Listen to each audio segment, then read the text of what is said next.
Tonight we explore the quiet hours before one of the most shocking events in modern history, the calm moments before Pearl Harbor. In the stillness of an ordinary morning, life moved gently. Sailors wrote letters home, shopkeepers opened early, and the world had no idea how much was about to change. This story invites us to pause and reflect on the silence that comes before history turns. Before we begin, take a moment to like this video and subscribe to the channel if you haven't already. It helps more history lovers find their way here.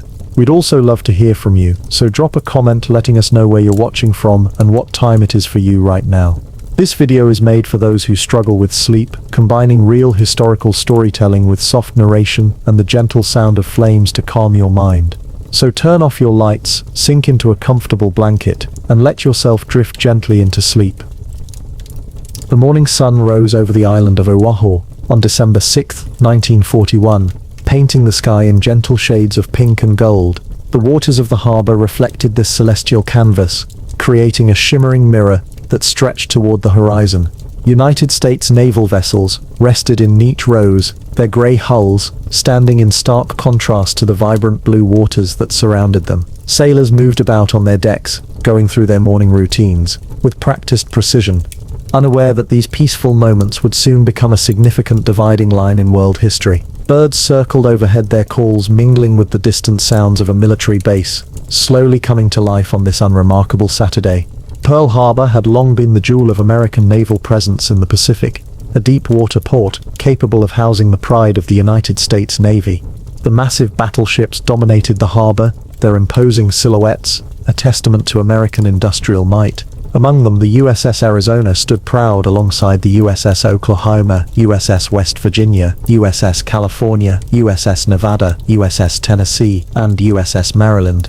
These great steel sentinels had been arranged at their moorings in neat rows extending from Ford Island in what sailors called Battleship Row. On this morning, most of their crews enjoyed the relative peace of a weekend duty rotation, with many sailors either sleeping in their bunks or leisurely preparing for another day in paradise. Lieutenant James Sullivan had awakened before dawn, as was his habit.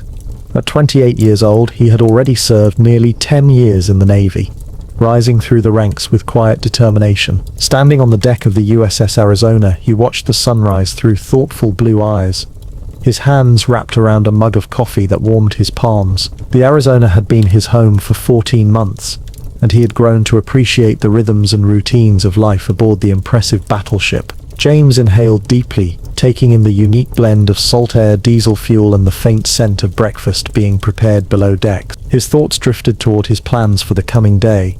A morning of light duties followed by shore leave in the afternoon. Perhaps he would visit Waikiki Beach or explore the local market. Hawaii still felt exotic to the young officer from Missouri, its tropical beauty a far cry from the rolling farmland of his childhood. Several miles away in the modest bungalow she shared with 3 other nurses, Lieutenant Emily Harrison was already awake and dressed in her crisp white uniform. At 25, she had been stationed at the Naval Hospital for just over 6 months, and still marveled at her fortune to be assigned to such a beautiful location. Emily brushed her chestnut hair, which she kept fashionably short according to military regulations, and prepared for her shift at the hospital. The medical facility maintained a steady rhythm of routine care, treating everything from minor injuries to tropical ailments that affected sailors unaccustomed to the island climate. No one anticipated that within 24 hours, the hospital would be overwhelmed with casualties on a scale none of them had ever experienced. Emily hummed softly as she applied a touch of lipstick, her thoughts focused on the letter she had received yesterday from her parents in Seattle. They had written about early winter snow and holiday preparations, making her feel simultaneously homesick and grateful for the warm Hawaiian climate. The small house where Kenji Takahashi lived with his family sat on a hillside overlooking Pearl Harbor. At 43, Kenji had lived in Hawaii for most of his life, having arrived as a child when his parents immigrated from Japan in 1907. He was an American citizen, proud of his adopted country, yet increasingly concerned by the suspicion directed toward Japanese Americans as relations between the United States and Japan deteriorated. On this peaceful morning, Kenji stood in his garden tending to the vegetables and flowers that thrived in the tropical climate. His 16-year-old son Thomas helped him water the plants while his wife Aiko prepared breakfast inside. The view from their property afforded a panoramic vista of the harbor where the battleships looked like toys in the distance. Kenji paused in his wreck, wiping sweat from his brow as he gazed at the naval base below. He felt a vague sense of unease that he could not explain, a shadow across his thoughts that he tried to dismiss as he returned to his gardening. At Hickam Field, adjacent to Pearl Harbor, Technical Sergeant Robert Miller supervised the maintenance of a row of B-17 bombers that had arrived from the mainland just days before. The Flying Fortresses represented the newest addition to the air defense of Hawaii, though they were currently unarmed and being prepared for deployment to the Philippines. Miller, a veteran of 15 years in the Army Air Forces, took pride in the immaculate condition of the aircraft under his care. His team of mechanics worked diligently, checking engines, control surfaces, and hydraulic systems, ensuring each bomber would be ready when called upon. Robert glanced at his watch, noting that they were making good progress and would likely finish ahead of schedule. He thought of calling his wife to let her know he might be home early enough to take their children to the beach, a rare treat given his typically demanding schedule. Inside the officers' club at Pearl Harbor, Commander William Hayes enjoyed a late breakfast with several fellow officers. At 39, Hayes served as an intelligence officer responsible for monitoring Japanese naval movements in the Pacific. The conversation around the table turned to the ongoing diplomatic tensions between the United States and Japan, with some officers expressing concern while others dismissed the possibility of open conflict. Hayes remained thoughtfully silent, spreading jam on his toast as he listened to the debate. He had reviewed recent intelligence reports suggesting increased Japanese naval activity, but like most American military planners, he believed any attack would target the Philippines or perhaps British territories in the Pacific. The notion that Japan would strike directly at Hawaii seemed far-fetched, a view shared by his superiors. The pleasant atmosphere of the officers' club, with its polished wood paneling and attentive staff, offered no hint of the devastation that would visit them the following morning. In Honolulu, 18-year-old Sarah Jenkins prepared for her Saturday shift at the Royal Hawaiian Hotel. The luxurious Pink Palace, as it was affectionately known, catered to wealthy tourists and military officers seeking luxury amid the tropical splendor of Waikiki. Sarah had moved to Hawaii from California just 6 months earlier, seeking adventure and independence before she settled into college or marriage. Her job as a waitress in the hotel restaurant allowed her to interact with fascinating guests from around the world, while earning enough to share an apartment with 2 other young women. She pinned her blonde hair beneath her cap and straightened her uniform in the mirror, pleased with her appearance. The hotel had scheduled a grand dinner dance that evening, and she hoped to catch the eye of one of the handsome naval officers who frequently patronized the establishment. Sarah had no inkling that her world would be upended the next day, transforming her from a carefree young woman to a volunteer aiding the wounded. Back aboard the USS Arizona Seaman, First Class Michael Donovan polished brass fixtures until they gleamed in the morning sunlight. At 19, he was one of the youngest crew members, having enlisted immediately after high school graduation the previous year. Michael came from a naval family, his father and older brother both serving on vessels in the Atlantic. He took pride in his assignment to one of the mightiest battleships in the fleet, even if his duties often involved mundane tasks. As he worked, he whistled a popular tune, occasionally pausing to chat with shipmates passing by. Michael had plans to meet friends from other ships that evening for a night of liberty in Honolulu, looking forward to enjoying music, drinks, and perhaps meeting local girls. His youth and enthusiasm reflected the overall mood of the naval base, a community of mostly young men enjoying their posting in what many considered paradise despite the underlying current of global tensions. High above the harbor, in the radar station, the opener point operators manned their equipment with routine diligence. The SER-270 radar was relatively new technology, still unfamiliar to many of the soldiers assigned to operate it. Private George Elliott and his partner monitored the screen, showing the surrounding airspace. Finding nothing unusual on this quiet morning, their shift would end at 7, followed by breakfast and perhaps some recreational time. The radar station, like many military installations on Oahu, operated at a peacetime tempo, a rhythm that would be shattered within 24 hours.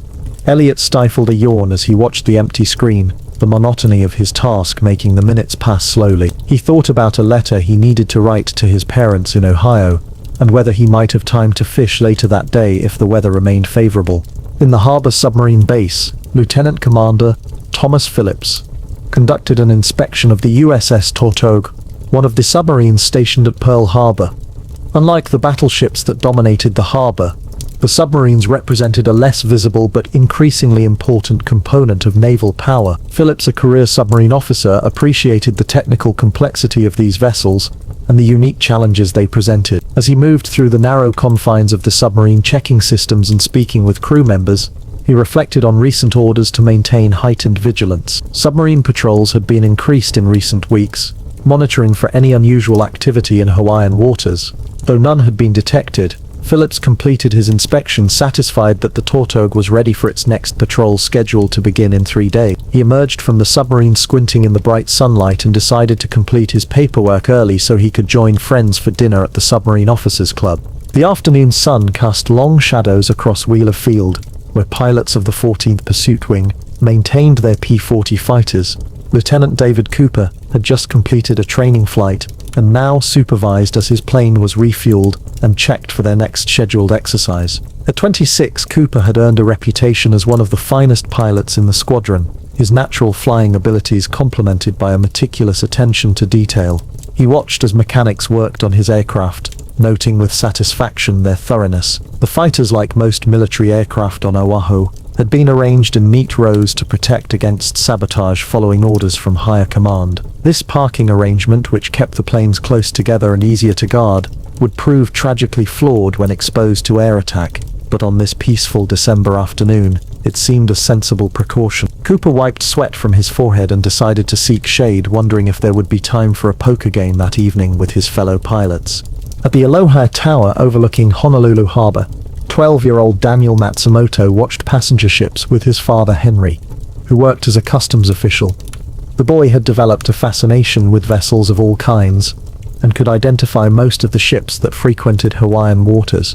Henry, a second-generation Japanese-American, had served in the United States Army during the Great War, and now took great pride in his government position. He patiently answered his son's questions about the various flags and shipping lines, pointing out interesting features of each vessel that arrived or departed. Neither father nor son could have imagined that within days their lives would change dramatically, as suspicion fell upon Japanese Americans throughout Hawaii. For now, they simply enjoyed their Saturday tradition, a father and son bonding over shared interests, unaware of the historical significance this weekend would soon hold.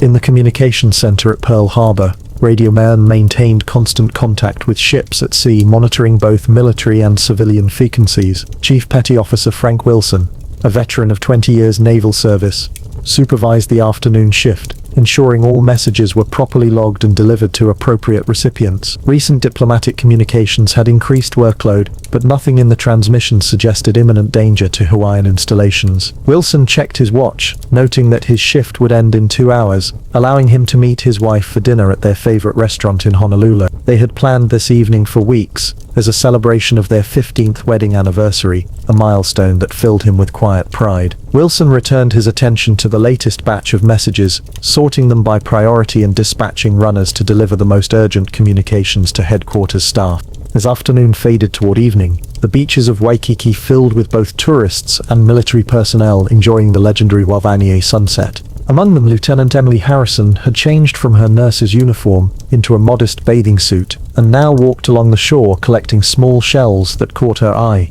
The hospital shift had been uneventful, giving her a rare opportunity to enjoy leisure time before her next duty rotation began. Sunday evening, Emily noticed several officers from the naval base among the beachgoers, exchanging polite nods of recognition with those she knew from her work. The azure waters lapped gently at the sand, as the sky transformed into a canvas of orange, crimson, and purple hues. Emily felt a profound sense of gratitude for the beauty that surrounded her, though like many Americans, she carried an underlying concern about the international situation and whether peace could be maintained in the Pacific.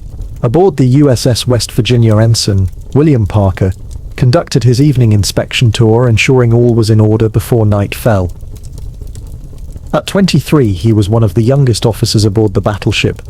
Having graduated from the Naval Academy just 18 months earlier, Parker moved methodically through his assigned sections, checking equipment, speaking with sailors on duty, and making notes in his logbook. The evening routine had become comfortable for him, a reassuring sequence that reflected the Navy's emphasis on order and discipline. After completing his rounds, Parker reported to the officer of the deck, then headed to the wardroom for dinner, Several fellow officers were already seated discussing weekend plans and sharing news from home. The conversation was light-hearted, focusing on local entertainment options and friendly rivalries between ships rather than the international tensions that seemed far removed from their Pacific haven. In downtown Honolulu, the streets came alive with Saturday night activity as restaurants, bars and dance halls filled with a mix of civilians and military personnel.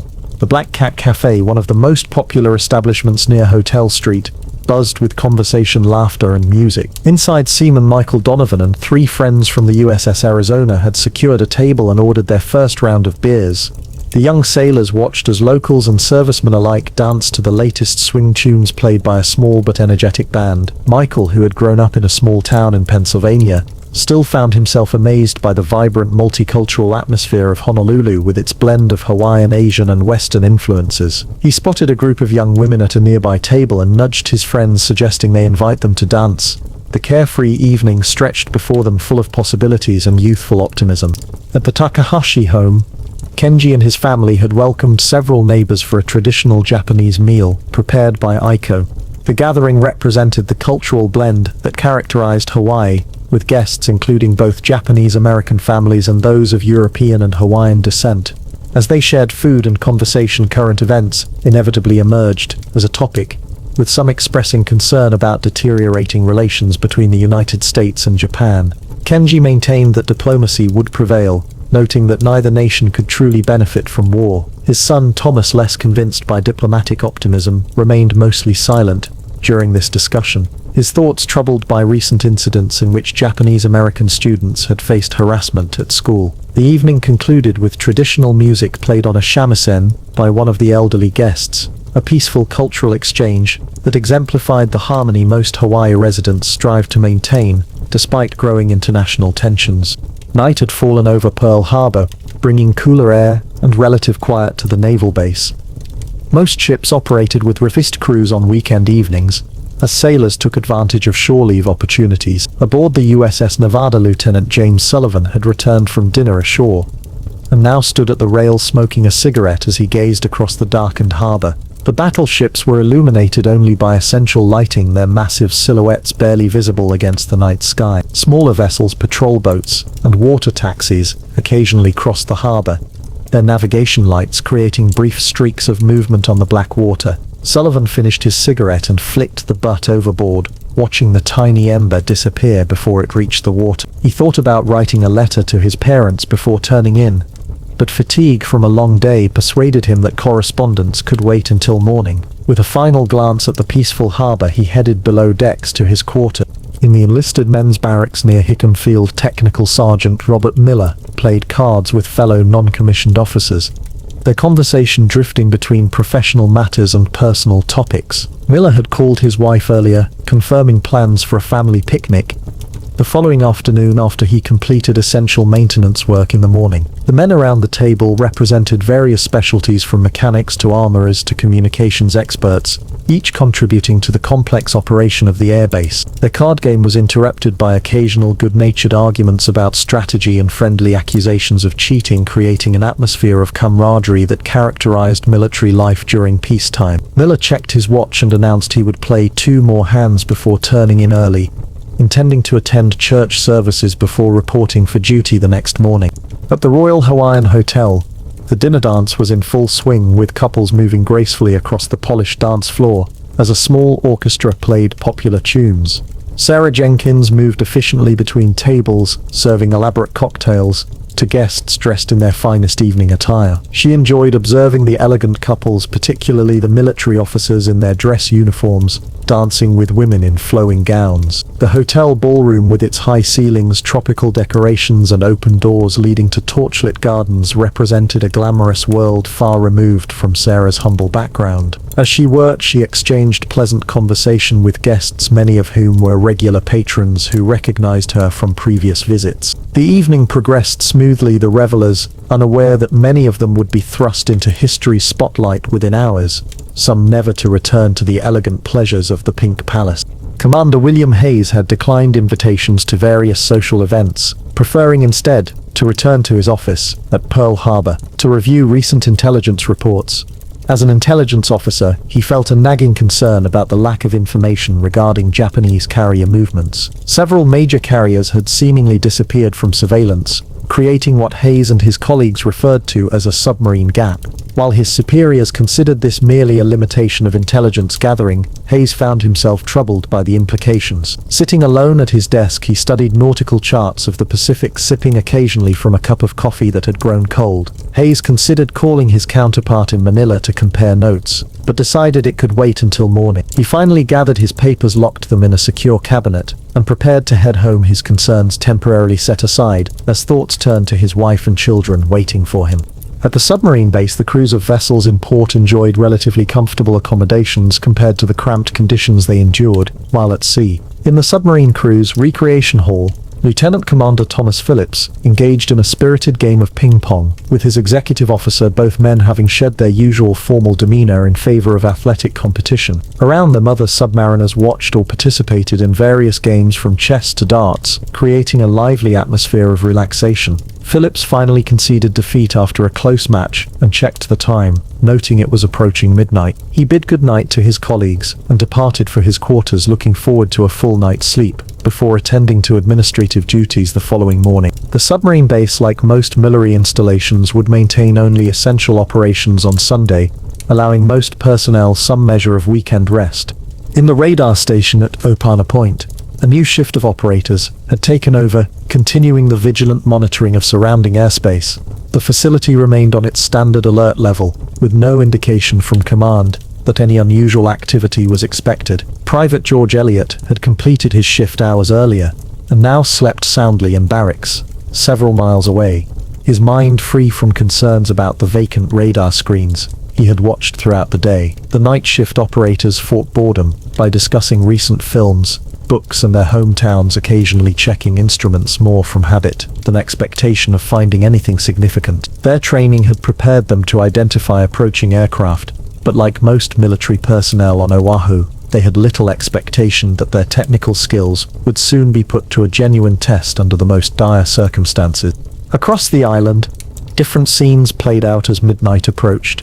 In military barracks, thousands of service members slept, some dreaming of home, others of future adventures in the exotic Pacific. In private homes, civilians, both native Hawaiian and transplants from the mainland, rested peacefully, many planning Sunday activities ranging from church services to beach outings. In Honolulu, the last patrons departed from restaurants and dance halls, making their way home through streets now quiet, save for the occasional military patrol or taxi. The night air carried the sweet scent of tropical flowers, mixed with the ever-present salt spray from the surrounding ocean, creating a pleasant atmosphere that belied the momentous changes approaching with the dawn. Hawaii rested in what would later be recognized as the final hours of an era soon to vanish forever.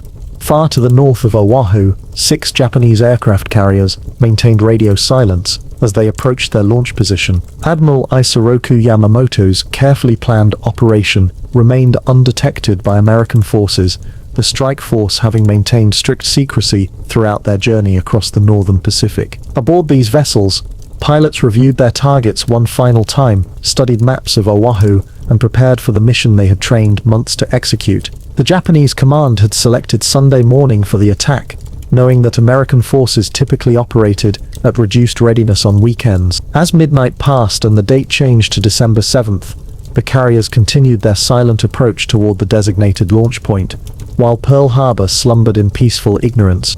Lieutenant James Sullivan woke briefly around 2 in the morning, disturbed by a dream he could not quite remember. He lay in his bunk aboard the USS Arizona, listening to the familiar sounds of the battleship at night, the distant hum of machinery, the occasional footsteps of the watch, and the gentle creaking of the massive vessel as it shifted almost imperceptibly at its mooring. Sullivan stared at the ceiling for several minutes before his eyelids grew heavy once more. As he drifted back to sleep, he thought fleetingly of the letter he still needed to write to his parents and his plans for the coming day. Like thousands of others throughout Pearl Harbor and the surrounding military installations, he had no premonition that the peaceful routine of military life in Hawaii was hours away from violent disruption. Sleep reclaimed him, his breathing growing deep and regular as the night hours continued their steady progress toward dawn. In the small hours of the morning, Honolulu had grown quiet, with only occasional vehicles moving through streets illuminated by sparse streetlights. At the Royal Hawaiian Hotel, the grand dinner dance had concluded hours earlier, leaving behind empty glasses and scattered decorations that would be cleared away before breakfast service began. Sarah Jenkins had returned to the apartment she shared with two other young women, all three now sleeping soundly after their busy evening shifts. Their alarm clocks were set for later than usual Sunday, being a day when they could enjoy a leisurely morning before reporting for afternoon duty. Sarah's uniform hung pressed and ready on her closet door, a symbol of the orderly life she had established in Hawaii. Outside her window, palm trees swayed gently in the night breeze, their fronds creating shifting shadows on the ground below. At Pearl Harbor, most ships maintained only essential watch personnel during nighttime hours. Aboard the USS West Virginia, Anson William Parker had completed his watch at midnight, and now slept in his quarters, having left instructions to be wakened at 7 for church services. Throughout Battleship Row, similar scenes played out as naval personnel either stood their assigned watches or took advantage of the opportunity for uninterrupted rest. The harbor waters remained calm, reflecting the stars and occasional lights from the vessels at anchor. Security patrols moved along the shoreline and between ships, maintaining the standard vigilance of a naval base, even in peacetime. The guards, unaware that their routine precautions against sabotage would prove inadequate against the threat approaching from above. In the Takahashi household, Kenji awoke around 3, disturbed by unidentifiable concerns that had penetrated his sleep. He moved quietly through the darkened house, careful not to wake his wife or son, and stepped onto the porch that overlooked the harbor. The night remained peaceful, with only distant lights marking the location of military installations. Kenji breathed deeply of the cool night air, trying to dispel the vague anxiety that had roused him from sleep. Perhaps it was merely the conversation about international tensions during the evening gathering, or perhaps some deeper intuition that he could neither identify nor dismiss. After several minutes of quiet contemplation, he returned to bed, telling himself that morning would bring clarity. Like many others throughout Oahu, he eventually fell back asleep as the island continued its final hours of pre-war tranquility. The night watches continued at military installations throughout Oahu, from the radar stations that monitored the surrounding airspace to the harbor patrols that checked vessel moorings and watched for unauthorized boats. These sentinels of the peaceful night performed their duties with professional dedication, though few expected any genuine threats to materialize. Their vigilance represented the standard precautions of military preparedness, rather than response to specific warnings. Across the island, in barracks and officers' quarters, in private homes and hotel rooms, thousands slept unaware that in distant waters, final preparations were underway for an attack that would transform their lives and alter the course of global history. The hours between midnight and dawn passed with deceptive tranquility, as if nature itself hesitated to disturb the final moments of peace. Aboard the USS Arizona, the night watch changed at 4, as one group of sailors concluded their shift, and another began. The transition occurred with practiced efficiency, men speaking in hushed tones to avoid disturbing shipmates sleeping nearby. The massive battleship creaked occasionally, as if shifting in its sleep, while maintenance systems continued their essential functions throughout the night. In his quarters, Lieutenant James Sullivan turned in his sleep, his mind filled with fragmented dreams of home, family, and naval duties. Around him, nearly 1,400 other men rested in various compartments of the vessel, from the cramped enlisted bunks to the relatively spacious officers' quarters. For many, it would be their final night, as the USS Arizona would suffer catastrophic damage in the coming attack, becoming both a casualty of war and an enduring memorial to those lost on this peaceful Sunday morning. As 4:30 approached, the Japanese carriers reached their launch position, approximately 230 miles north of Oahu. Final preparations began for the first wave of aircraft pilots receiving last-minute instructions before moving to their planes. The pre-dawn darkness still enveloped the carriers as crew members worked with practiced precision to position aircraft for launch. The operation represented months of planning and training the Imperial Japanese Navy, having devoted considerable resources to ensuring the surprise attack would achieve maximum impact. As aircraft engines began to warm, the sound carried across the water, creating a mechanical chorus that contrasted sharply with the natural sounds of the open ocean. The first wave, consisting of over 180 aircraft, would soon take flight, embarking on the 2-hour journey to their targets. In the radar station at Apana Point, the overnight operators prepared to conclude their shift as 5 o'clock approached.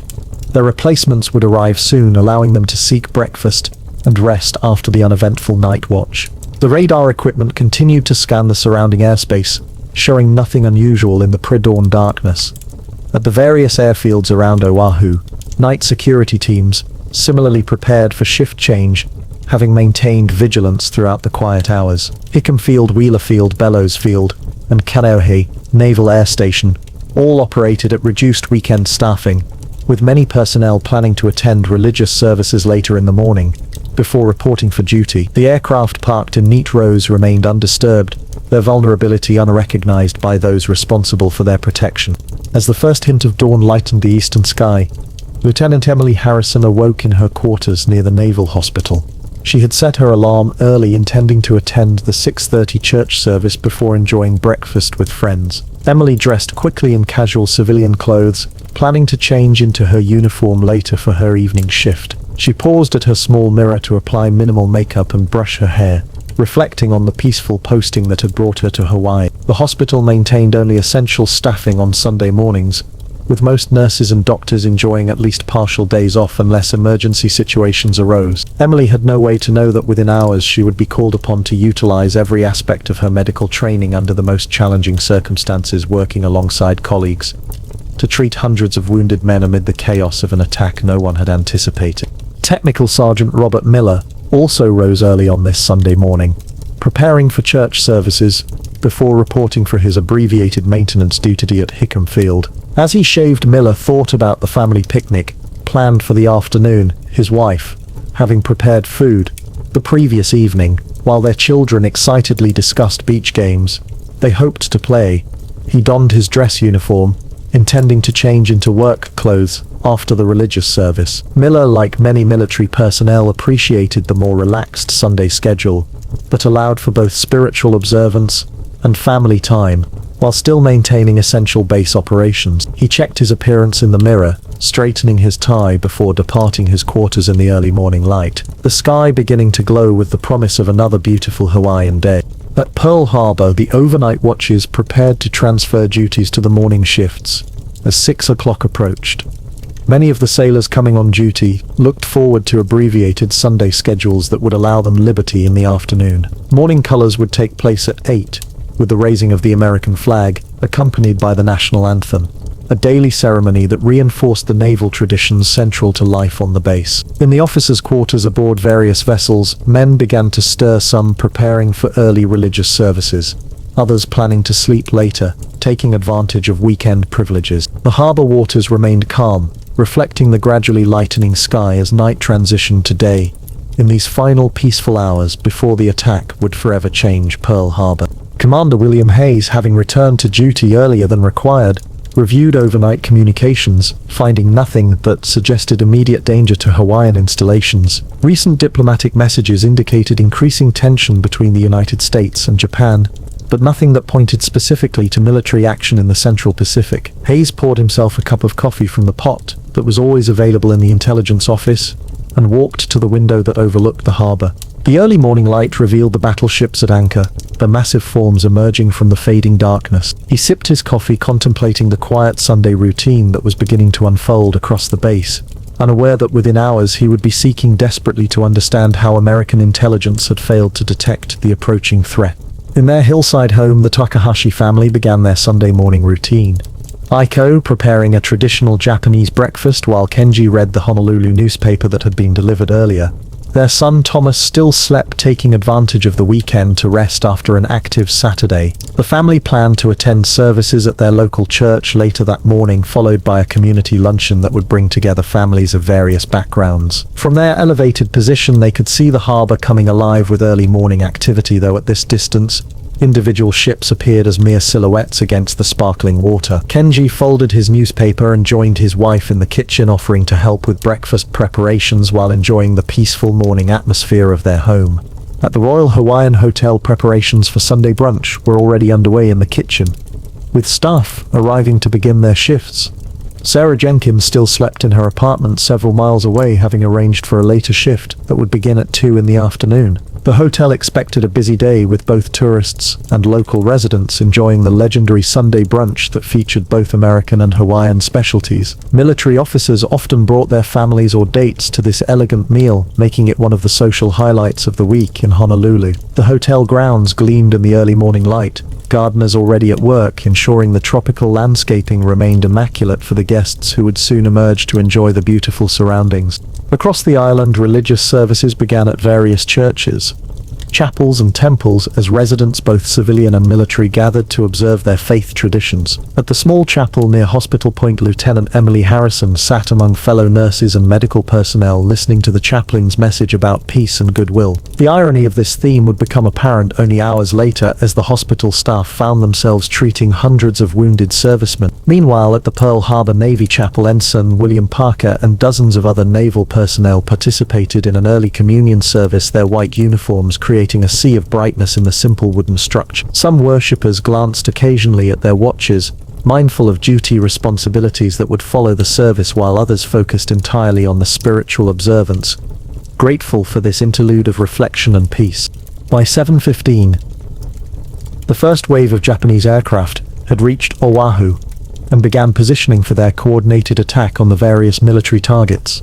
At nearly the same moment, Private George Elliott and his fellow radar operator detected a large group of approaching aircraft on their equipment. Initially confused by the significant number of signals, they reported the sighting to the information center, where an inexperienced officer concluded it must be a group of American B-17 bombers known to be arriving from the mainland. This critical misinterpretation allowed the attacking force to maintain its element of surprise as it made final approach to the unsuspecting island. Throughout Oahu, military and civilian personnel continued their peaceful Sunday morning activities, entirely unaware of the approaching aircraft that would transform their lives and thrust them into a global conflict. Lieutenant James Sullivan, having attended early mass at the small Catholic chapel near the submarine base, walked along the shore of Pearl Harbor, enjoying the beauty of the morning. The water reflected the clear blue sky, creating a scene of tranquil perfection that belied the approaching danger. Sullivan checked his watch, noting he should return to the Arizona soon to prepare for his duty shift. Though the relaxed Sunday schedule allowed some flexibility, he paused to watch a group of sailors from one of the repair ships rowing across the harbor, their oars creating rhythmic ripples on the water surface. The peaceful scene impressed itself on his memory, a final moment of tranquility before chaos would erupt. Sullivan turned toward Battleship Row, where the Arizona waited at its mooring, his thoughts already shifting toward the day's responsibility. At Hickam Field, Technical Sergeant Robert Miller, having attended an early church service, changed into his work uniform and began supervising the minimal maintenance scheduled for Sunday morning. The routine tasks involved basic checks on several B-17 bombers, ensuring they remained ready for deployment. Miller and his small team worked efficiently, expecting to complete their duties by mid-morning, leaving time for his anticipated family picnic. The aircraft stood in neat rows, their aluminum surfaces gleaming in the morning sunlight as maintenance personnel moved among them with toolboxes and checklists. The open airfield offered no protection from attack, a vulnerability that would become tragically apparent within the hour, as Japanese aircraft targeted both planes and personnel caught in the open. In the communications center, Chief Petty Officer Frank Wilson, having reported for the Sunday morning shift, reviewed overnight message traffic and organized the reduced staff for weekend operations. Recent diplomatic communications continued to flow between Washington and various Pacific outposts, but nothing indicated immediate danger to Pearl Harbor. Wilson assigned personnel to monitor various frequencies, maintaining the standard communication protocols that connected the naval base to ships at sea and to mainland military installations. The atmosphere in the center remained relaxed, with staff members occasionally discussing weekend plans or sharing stories about Saturday evening activities. Like many facilities throughout Pearl Harbor, the communications center operated at reduced capacity on Sunday morning, a standard practice that would compound difficulties once the attack began. At the submarine base, Lieutenant Commander Thomas Phillips conducted a brief inspection tour before planning to join colleagues for the traditional Sunday morning brunch at the Officers Club. The submarine service maintained vigilance even on weekends, with vessels prepared to deploy if necessary, but most administrative functions proceeded at a more leisurely pace. On Sundays, Phillips completed his essential paperwork and prepared to leave his office, pleased that everything appeared in good order. The submarine pens presented a scene of relative quiet, with minimal personnel movement, and only essential maintenance underway. Phillips, who had served on submarines throughout the Pacific, took pride in the readiness of the vessels under his command, never suspecting that submarines would soon represent one of the few operational components of the Pacific Fleet, following the devastating attack. On Battleship Row, final preparations for morning colors were underway, with sailors assembling the flags that would be raised at 8 o'clock. The massive vessels gleamed in the morning sunlight, their grey hulls contrasting with the blue harbor waters.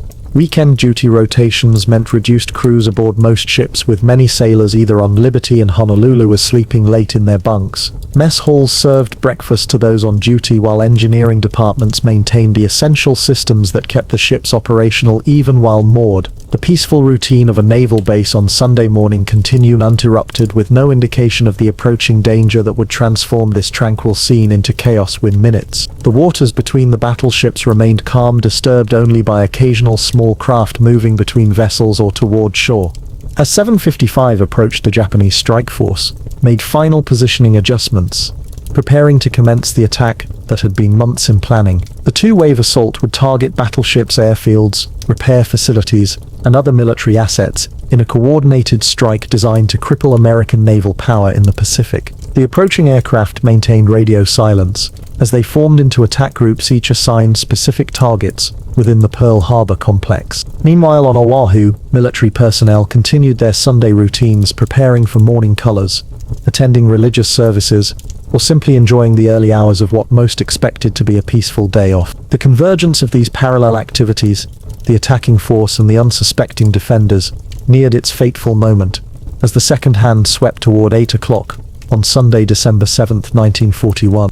At 7:55, Commander William Hayes stepped outside his office building to enjoy the morning air before returning to his intelligence reports. He noticed a formation of aircraft approaching from the north, but initially assumed they were American planes, conducting exercises despite the unusual timing on a Sunday morning. His momentary confusion turned to shock as he recognized the distinctive markings of Japanese aircraft and observed the first bombs falling toward the battleships anchored in the harbor. Hayes stood frozen briefly as explosions erupted across the water surface, then rushed back to his office to sound the alarm and contact command headquarters. The peaceful Hawaiian morning shattered as the first wave of attackers struck their targets with devastating precision, initiating the conflict that would become known as World War II in the Pacific.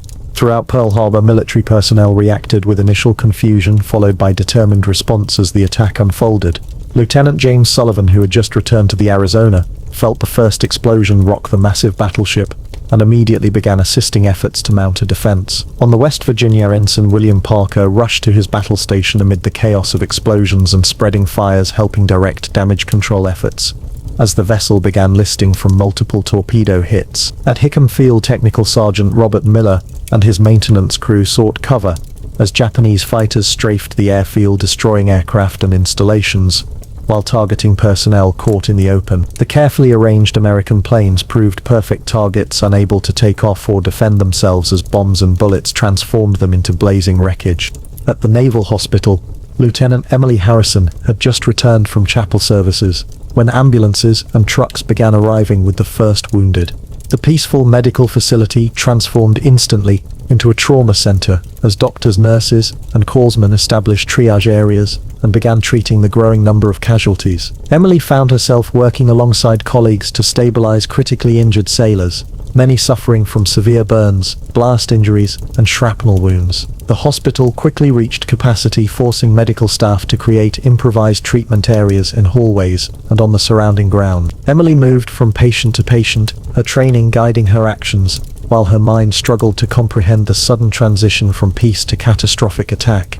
The Takahashi family heard the distant explosions from their hillside home, initially mistaking them for military exercises, until the expanding clouds of smoke and continuous blast wave made the reality clear. Kenji watched in horror as Japanese aircraft visible even at this distance dropped bombs on American vessels and installations.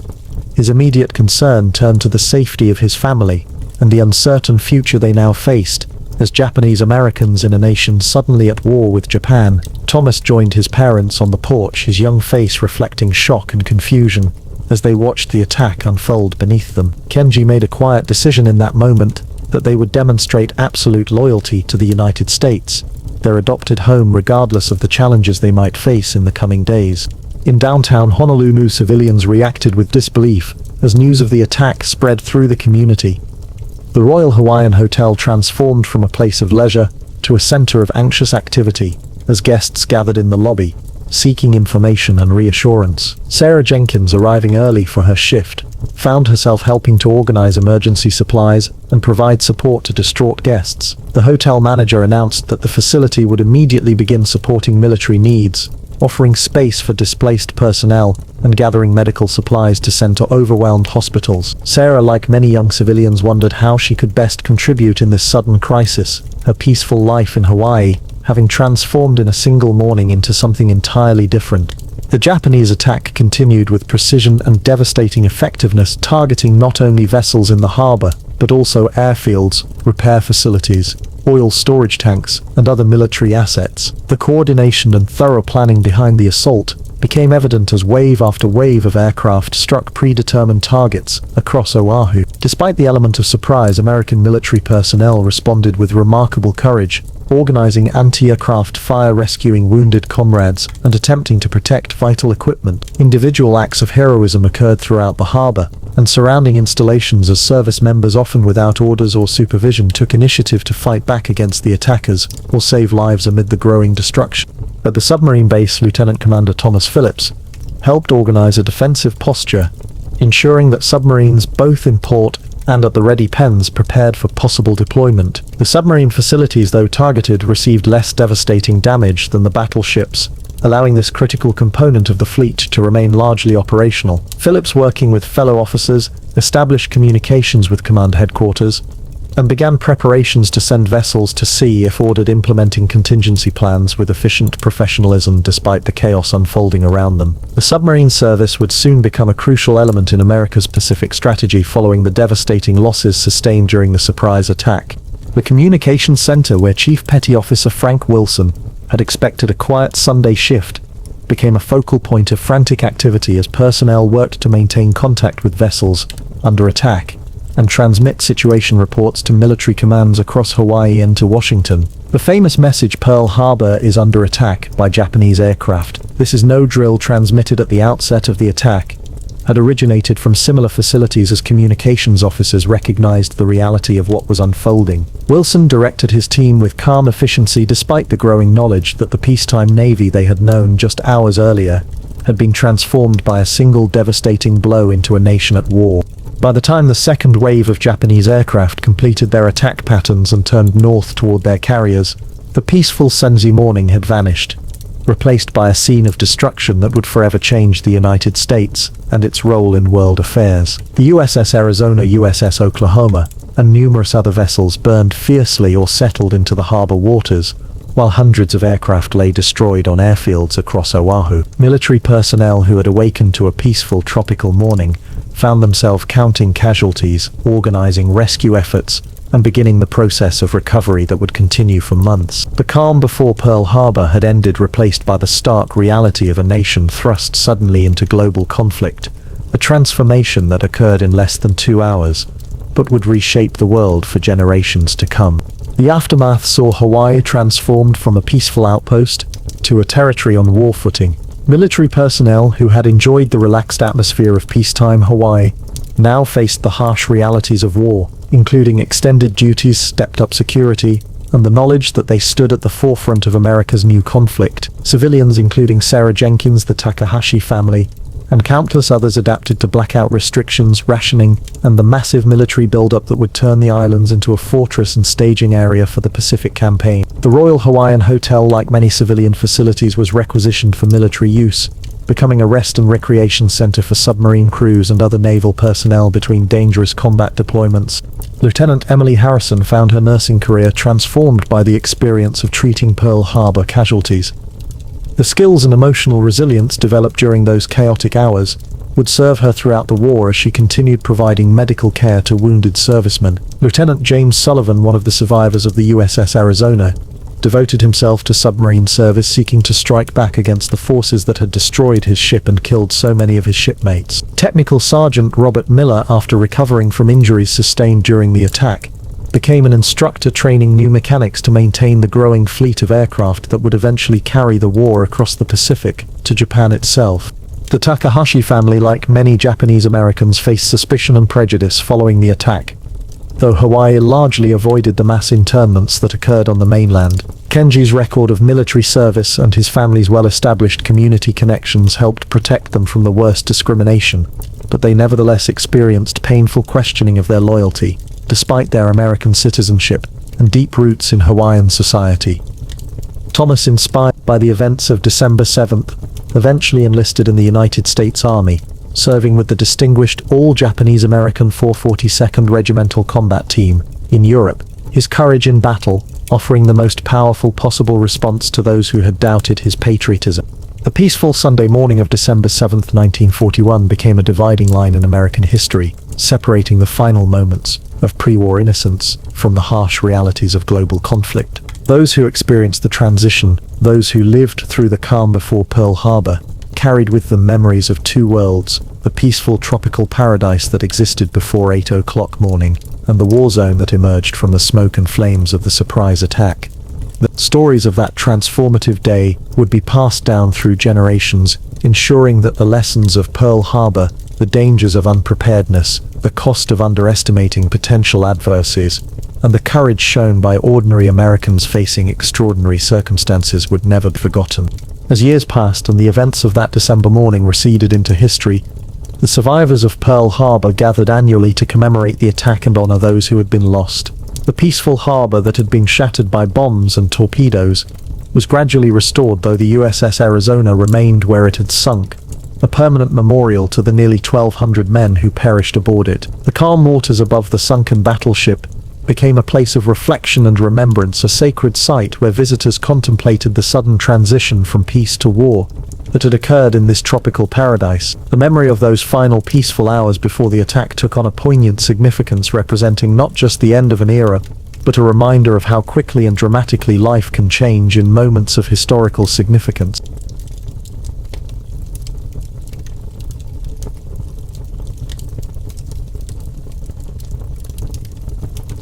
Our next topic takes us to life aboard a German U-boat in 1942. The steel hull of U-577 creaked quietly as it sliced through the dark waters of the North Atlantic. Inside the narrow confines of the submarine, 44 men lived, worked, and slept in a space no larger than a modest railway car. The air hung heavy with the mingled scents of diesel fuel, unwashed bodies, cooking cabbage, and the pervasive damp that seemed to seep into everything. This was home for the crew members who patrolled these hostile waters during the fourth year of World War II, seeking Allied shipping convoys and avoiding the increasingly effective countermeasures deployed against them. Captain Lieutenant Heinrich Lehmann stood in the control room, his tall frame slightly stooped beneath the low ceiling. At 32 years old, he was considered a veteran commander, having served in submarines since 1938. His face bore the perpetual shadow of stubble that all submariners grew during long patrols, and fine lines had formed around his eyes from years of squinting through the attack periscope. The dim red lighting of the control room cast an otherworldly glow across the gauges, dials, and the intent faces of his watch officers as they maintained their course 200 feet beneath the surface. The control room served as the heart of the submarine. From here, Lehmann and his officers navigated coordinated attacks and evaded enemy vessels. Banks of instruments lined the walls, their needles quivering with each adjustment to their depth or bearing. The hydrophone operator sat with headphones pressed tightly against his ears, listening intently for the distinctive sounds of propellers that would betray the presence of enemy ships above them. Every few minutes he would make a small notation in the logbook, the scratch of his pencil barely audible above the omnipresent hum of the electric motors that powered the submarine while submerged. Oberleutnant Werner Kessler, the first watch officer, approached Lehmann with a steaming mug of ersatz coffee. The liquid was dark and bitter, a poor substitute for real coffee, but a welcome warmth nonetheless. The two men had served together on 3 previous patrols and had developed a wordless understanding that came from sharing mortal danger in confined quarters. Kessler, at 26, had a boyish face that seemed at odds with his position of responsibility, but his eyes held the same weathered look that marked all experienced U-boatmen. Hydrophone reports no contacts within range. Hercule, Kessler said, using the common abbreviation for layman's rank. We should be able to surface in approximately 3 hours to recharge the batteries if conditions remain favorable. The batteries were the lifeblood of the submarine when submerged, and their gradual depletion was a constant concern for the command team. To recharge, they would need to run the diesel engines, which required surfacing a moment of acute vulnerability in waters increasingly patrolled by Allied aircraft. Very good, Lehman replied, taking a sip of the bitter brew. Make preparations for surface at 2000 hours. We will need to send a position report to command as well. He glanced at the navigational chart where their projected course was marked in pencil, a thin line stretching across the vastness of the Atlantic. They were 8 days out from their base in occupied France, operating in the shipping lanes where Allied convoys carried vital supplies from America to an embattled Britain. Finding these convoys was their primary mission in the ongoing Battle of the Atlantic, a desperate struggle that would ultimately determine whether Britain could continue to fight. Forward of the control room lay the officers' quarters, a marginally more private space, consisting of tiny curtained bunks and a small table, where the officers took their meals and planned operations. Behind a worn leather curtain, Lehman had his own minuscule cabin, barely large enough for a narrow bunk, a fold-down desk, and a small locker for his personal belongings. Privacy was a luxury aboard the U-boat, and even the commander's quarters offered little true isolation from the constant noise and activity of the vessel. The main crew quarters occupied the forward torpedo room, where bunks were stacked 3 high between the massive torpedo tubes. Men slept in shifts, sharing bunks in a rotation known as hot bunking, where a sailor would climb into a bunk still warm from its previous occupant. Personal space was measured in centimeters rather than meters, with each man allocated one small locker for all his possessions. Clothing hung from every available hook, condensation dripping from the metal ceiling onto the fabric, creating a perpetual dampness that could never be fully dried in the humid environment. In the galley, Matros Karl Hoffman, the submarine's cook, worked in a space barely larger than a corset, preparing the evening meal for 44 hungry men. Despite the limitations of his tiny kitchen and dwindling supplies, Hoffman took pride in creating meals that provided some comfort amid the hardships of submarine life. Tonight he stirred a pot of potato soup thickened with preserved sausage, the aroma wafting through the narrow confines of the boat, momentarily masking the less pleasant odors of diesel and sweat. Fresh food was a distant memory 2 weeks into their patrol, with the crew now subsisting on canned and preserved rations that would sustain them for the remainder of their expected 8-week mission. Aft of the galley, the diesel engine room roared with mechanical energy when the submarine ran on the surface. The massive engines generated tremendous heat, making this section of the boat nearly unbearable when running at full power. The engine room crew worked stripped to the waist, their bodies gleaming with sweat and streaked with oil, as they monitored the complex machinery that propelled the submarine. Chief Engineer Otto Weber moved between the engines with the practiced eye of a man who knew every sound and vibration of his charges, detecting potential problems before they became critical failures. At 41, Weber was the oldest member of the crew, his experience earning him respect from men half his age. "Watch the pressure on number 2, Weber instructed a young mechanic, pointing to a gauge that showed slightly higher readings than its counterpart. "Adjust the fuel mixture if it continues to climb." The young sailor nodded earnestly, making the minor adjustment with careful precision. In the confined space of a submarine hundreds of meters below the surface, a small mechanical failure could quickly become catastrophic. Every crew member understood that their lives depended not only on avoiding enemy detection, but also on maintaining the complex systems that kept them alive beneath the crushing pressure of the ocean. Beyond the engine room lay the electric motor compartment, where huge batteries stored the power that allowed the submarine to run submerged. The battery cells contained acid that could release toxic hydrogen gas, if damaged, making this area perhaps the most dangerous section of the already hazardous vessel. When charging the batteries after a long submerged period, the acrid smell of battery acid would permeate the boat, a harsh reminder of their dependence on this temperamental power source. The aft torpedo room completed the submarine's internal layout, mirroring the forward section with additional torpedo storage and crew bunks.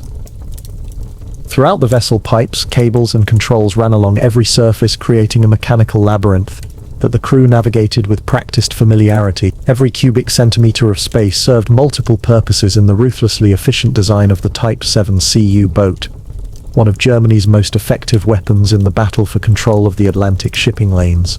As evening approached, the atmosphere in the control room grew more tense. Surfacing was always a moment of vulnerability, transitioning from the relative safety of the depths to the exposed surface where aircraft could spot them. Allied air patrols had become increasingly effective, making even brief periods on the surface hazardous, especially in daylight hours. The U-boat commanders had learned to operate primarily at night, surfacing in darkness, to run their diesel engines, recharge batteries, and transmit reports to headquarters.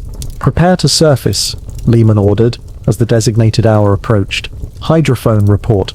"All clear, sir," responded the hydrophone operator, after a final, careful scan of the auditory environment. "No screws, no distant aircraft engines."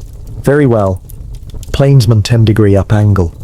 Slowly, the submarine tilted upward as the hydroplanes adjusted their position, raising the bow toward the distant surface.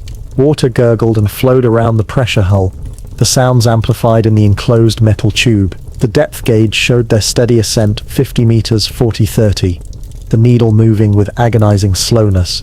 Every man in the control room felt the familiar tension of this vulnerable movement, caught between two worlds, neither fish nor fowl. 20 meters, Kessler called out, tracking their ascent. 15 meters. "Stand by to surface," Lehman said, his voice deliberately calm, despite the tension that knotted his stomach. "Prepare to raise the periscope." At 10 meters, Lehman ordered the periscope raised and bent to peer through the eyepiece.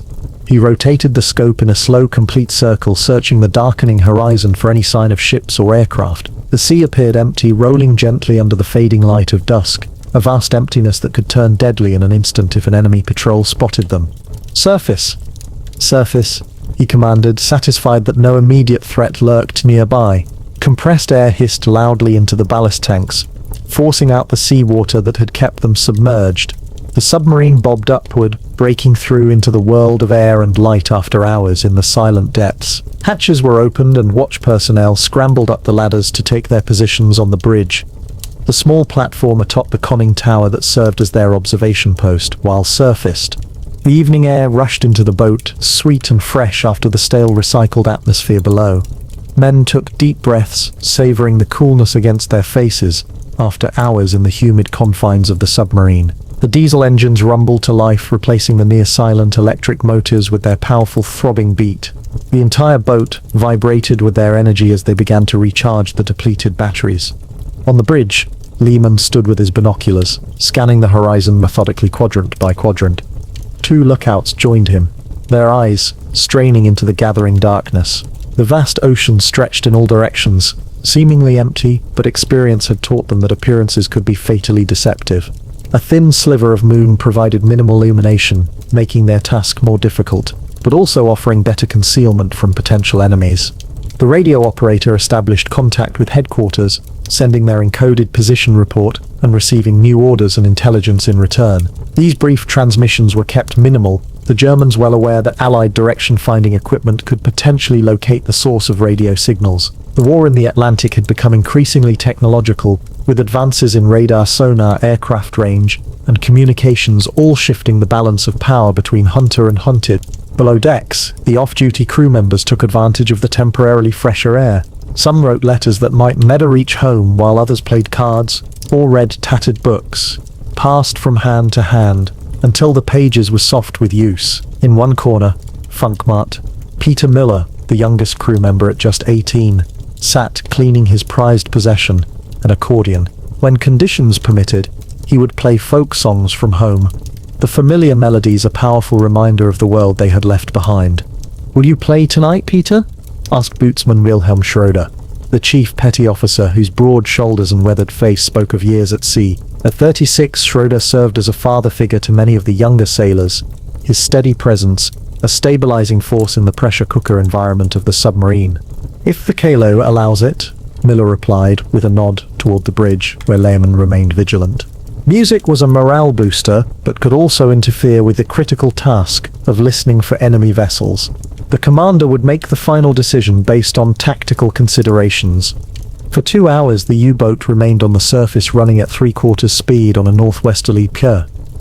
The batteries gradually recharged, storing power for the next submerged period. The cook took advantage of the diesel engine's operation to run the small electric stove, preparing hot food that would be impossible to cook while conserving battery power underwater. The aroma of warming bread and simmering soup spread through the boat, a small comfort in their austere existence. At 2200 hours, the lookout on the bridge spotted a distant flash on the horizon. Aircraft flare bearing 270 distance, approximately 15 kilometers, he reported immediately. Lehman raised his binoculars, focusing on the faint light. Another flare bloomed in the darkness, followed by the dim outline of what appeared to be ships silhouetted briefly against the illumination. "Convoy," he said, the single word electrifying the bridge crew. This was their purpose, their prey, the heavily laden merchant ships carrying war materials from America to England. Alert the control room. Prepare for pursuit. Note the bearing and estimated distance. The atmosphere aboard the U-boat transformed instantly from routine to focused intensity. This encounter could justify their entire patrol if they could successfully attack the convoy. Lehman ordered an immediate dive to avoid detection by any escort vessels that would certainly be protecting the valuable cargo ships. The watch crew scrambled down the ladder as hatches were sealed, and the command alarm passed through the boat. "Dive! Dive!" Kessler called out as water flooded back into the ballast tanks. The familiar tilt and pressure change signaled their return to the underwater realm. As the U-boat slipped beneath the waves, the diesel engines cut out, replaced by the electric motors that would power their underwater pursuit. In the control room, Lehman studied the chart, calculating the convoy's likely course based on the brief sighting. "Set course 265 degrees, he ordered. "Speed 4 knots. Fuel conservation was critical. They might need to track this convoy for days before finding the perfect attack position." The hydrophone operator listened intently for the distinctive sounds of multiple propellers that would confirm the presence of a convoy and help determine its size and composition. "I have propeller sounds bearing 268 degrees, the hydrophone operator reported after several tense minutes. "Multiple vessels, heavy screws, consistent with cargo ships. Distance approximately 12 kilometers and moving west at 8 to 10 knots.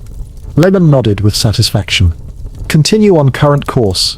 Maintain depth of 50 meters. We will parallel their course and attempt to move ahead of them during the night." The standard U-boat tactic was to get ahead of a convoy, then lie in wait submerged directly in its path, allowing for a perfect attack position when the ships unwittingly approached. Throughout the night, the submarine stalked the convoy, maintaining a cautious distance to avoid detection by the escort vessels. The hydrophone operator provided regular updates on the convoy's movement, while the navigation team plotted their own position relative to their target. In the forward torpedo room, torpedomen checked and rechecked their weapons, ensuring that each torpedo was perfectly prepared for potential launch. The electric torpedoes, with their lack of telltale bubble trails, were Germany's most deadly submarine weapon, capable of striking ships from distances of several kilometers. By dawn, the U-boat had maneuvered into position ahead of the convoy, still tracking it by hydrophone alone. Lehman ordered the submarine to periscope depth, raising the slim optical tube just enough to scan the horizon. Through the periscope lens, he counted 14 merchant vessels arranged in 4 columns, with 5 escort ships patrolling the perimeter. His experienced eye identified 2 destroyers and 3 corvettes among the escorts, each capable of delivering depth charges that could crush his submarine's pressure hull. "Down periscope," he ordered after completing his observation. "We will maintain position and attack after nightfall." Attacking in daylight would be suicidal with so many escorts present, but darkness would provide cover for their approach and escape. After launching torpedoes, the crew settled into a tense waiting game, submerged at 70 meters, drifting with minimal power usage to conserve their batteries. The hours passed with excruciating slowness for men keyed up for action, but forced to wait. The air grew increasingly stale as the carbon dioxide scrubbers struggled to keep pace with 44 men breathing in the sealed environment. Temperatures rose gradually until sweat beaded on foreheads and dampened uniforms. Speech was kept to essential communications only, both to maintain stealth and to reduce oxygen consumption. As sunset approached, Lehman gathered his officers in the control room to finalize the attack plan. Using a grease pence on a small plotting board, he sketched the convoy formation and marked their intended approach vector. "We will surface after full darkness, approximately 2100 hours, he explained. Then approach on the surface from the starboard side of the convoy.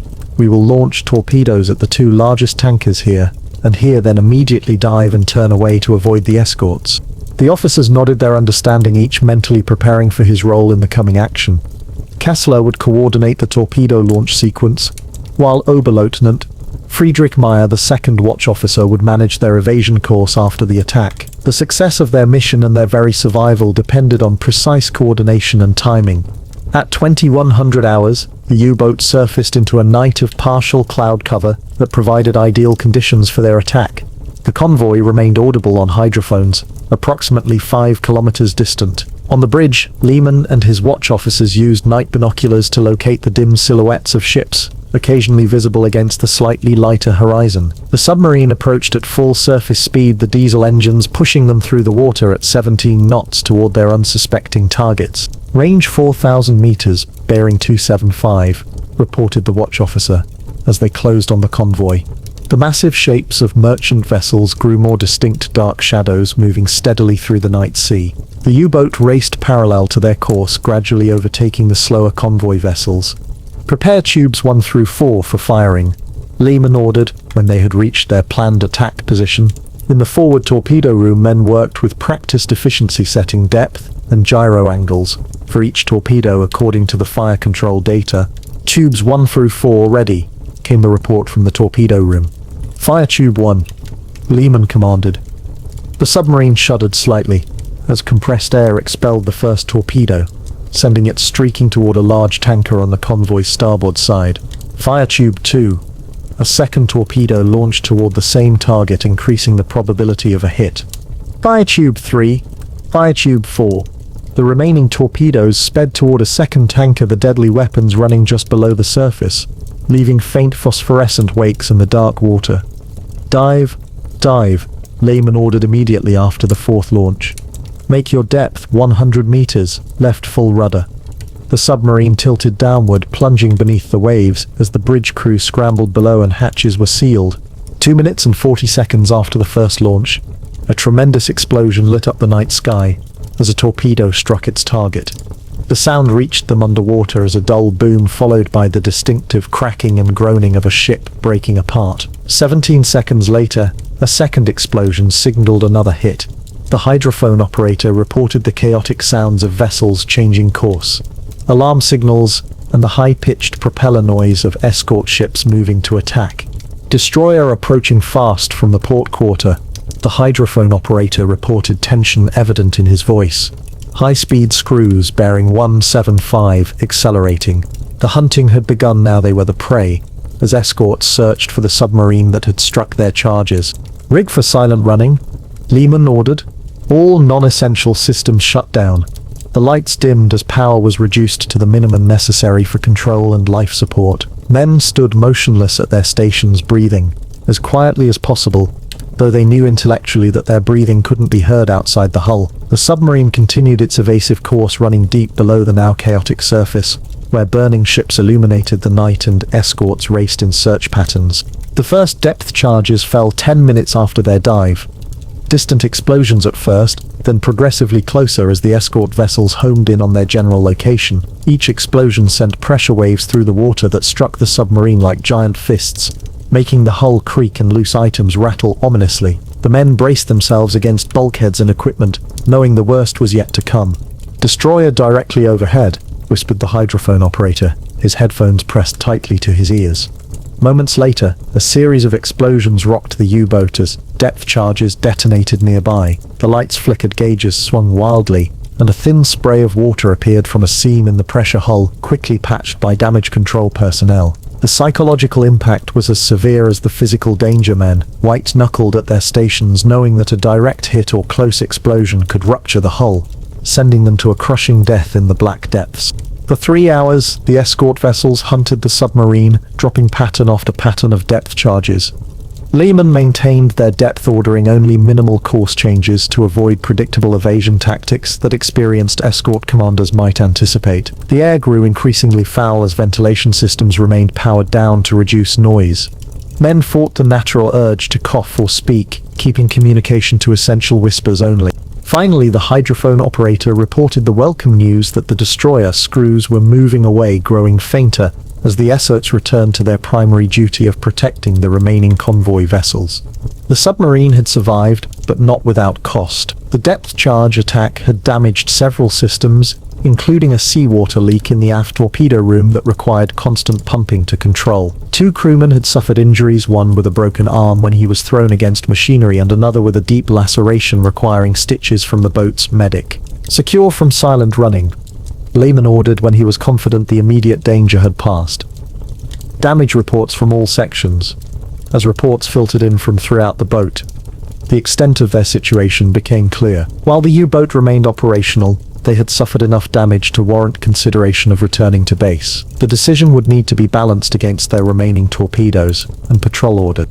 In the crew compartment, Muller tentatively removed his accordion from its protected storage, asking permission from the chief to play a quiet tune to ease the tension after their ordeal. The familiar notes of Lily Marlene floated softly through the submarine, a melody popular with soldiers on both sides of the conflict. Men closed their eyes, momentarily transported from their metal tube beneath the sea to street cafes and dance halls in their distant homeland. The following day brought the discovery that one of their hydroplanes had been damaged during the depth charge attack, limiting their diving control. Chief Engineer Weber worked with his team to implement temporary repairs using the limited tools and materials available aboard.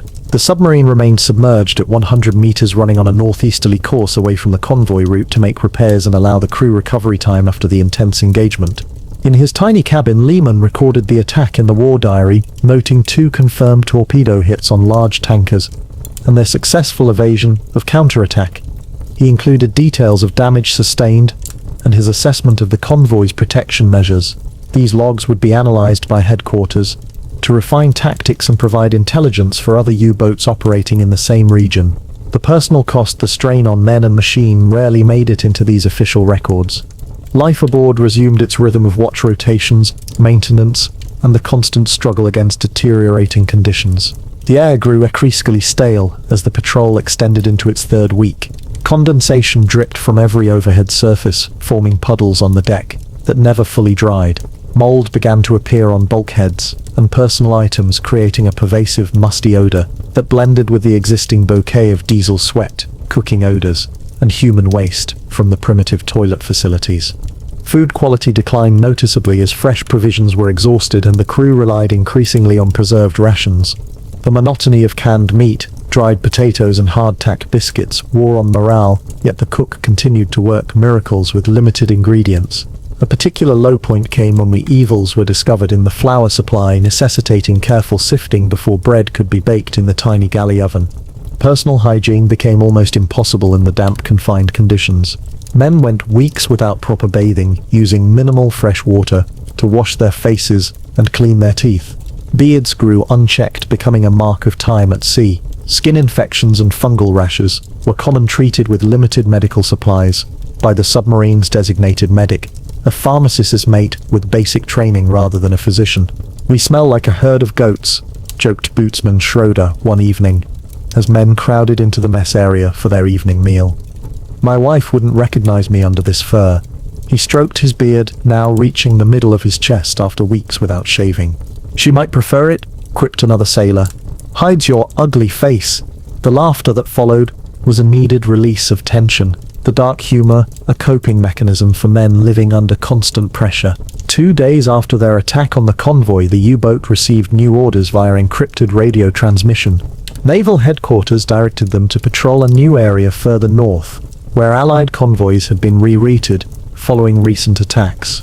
The message also included news of the war, both encouraging and concerning. German forces continued their advance on the Eastern Front, pushing deeper into Soviet territory. But Allied bombing of German cities had intensified with devastating raids on Hamburg and other industrial centers. For the men sealed in their underwater vessel, hundreds of kilometers from home, such news created a mixture of pride and anxiety. They could do nothing about the bombs falling on their hometowns or the safety of their families. Their war was fought in this narrow metal tube, hunting enemy shipping and avoiding the increasingly sophisticated countermeasures deployed against them. Their patrol route took them into the Denmark Strait between Iceland and Greenland waters, notorious for fierce storms and treacherous conditions.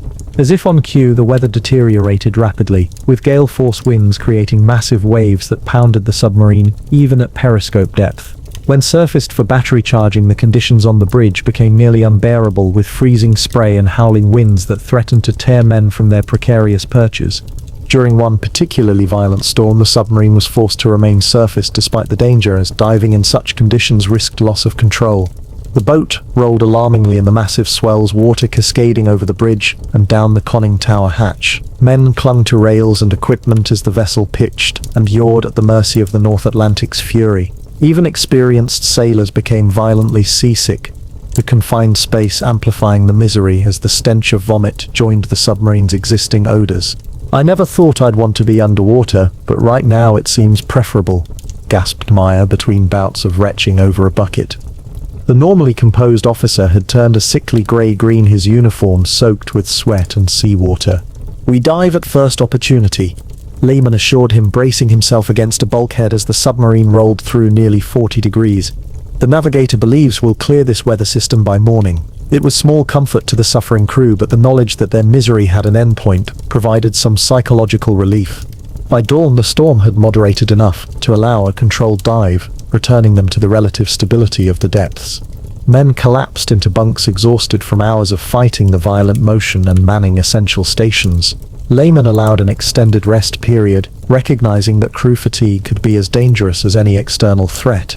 As they approached the halfway point of their patrol, the U-boat's limitations became increasingly apparent.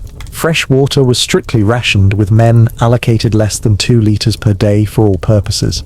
The batteries showed signs of degradation, requiring more frequent surface charging. Food stocks, while sufficient in caloric terms, offered little variety, inducing a particular form of apathy. The crew called tin can fever.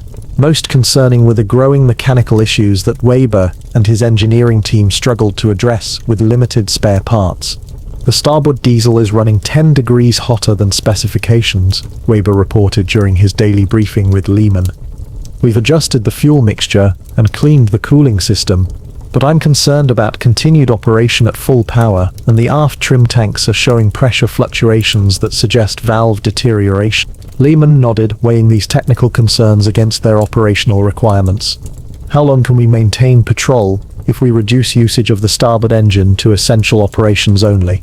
"Perhaps 2 more weeks, but that assumes no further degradation of other systems," Weber replied honestly.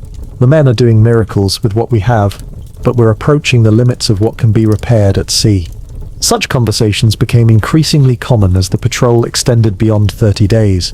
The submarine itself seemed to reflect the condition its crew, worn down by constant use and harsh conditions. Yet despite these challenges, they continued their deadly mission, patrolling shipping lanes, lying in wait for Allied vessels, and occasionally making contact with other U-boats operating in adjacent sectors. On the 37th day of their patrol, the hydrophone operator detected the distinctive sound of propellers to the northwest. Unlike the previous convoy, this appeared to be a small group of fast-moving vessels, possibly warships rather than merchants. Lehman ordered periscope depth for visual confirmation, raising the scope just enough to scan the horizon while minimizing their visible signature.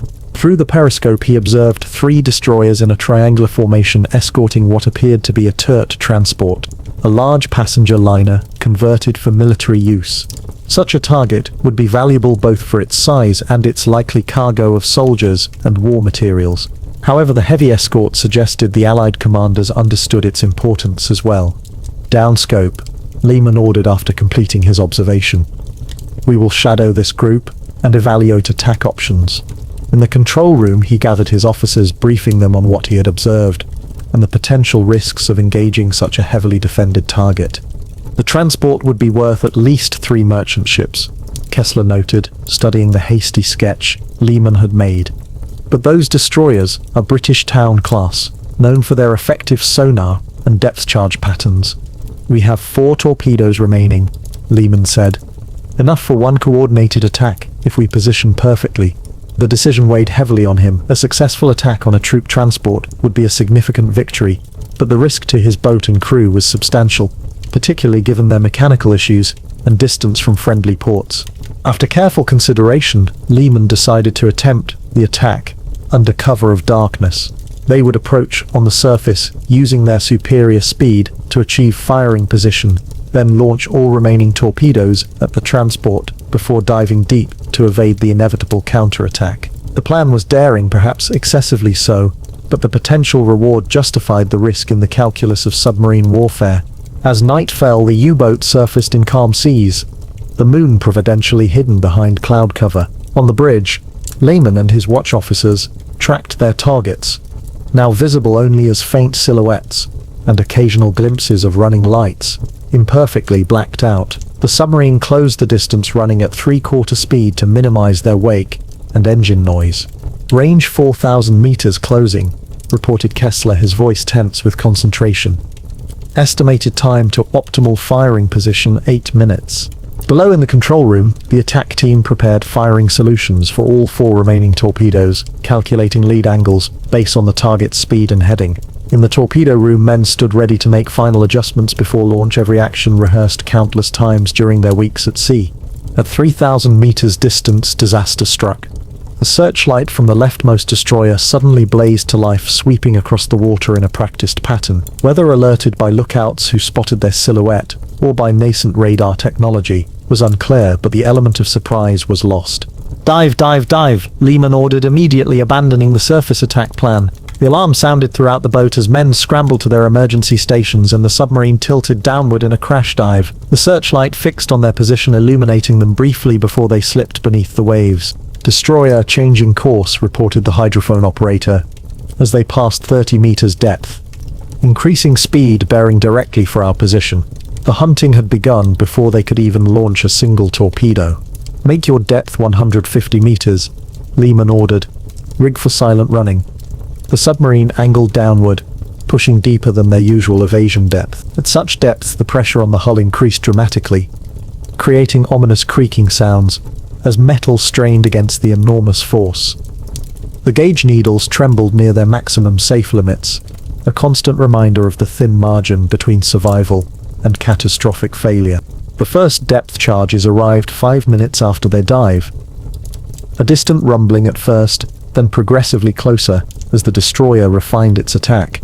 Each explosion sent pressure waves through the water that struck the submarine with physical force. Gauges jumped, instrument needles swung wildly, and men braced themselves against the nearest solid fixtures. "Second destroyer joining the hunt," reported the hydrophone operator.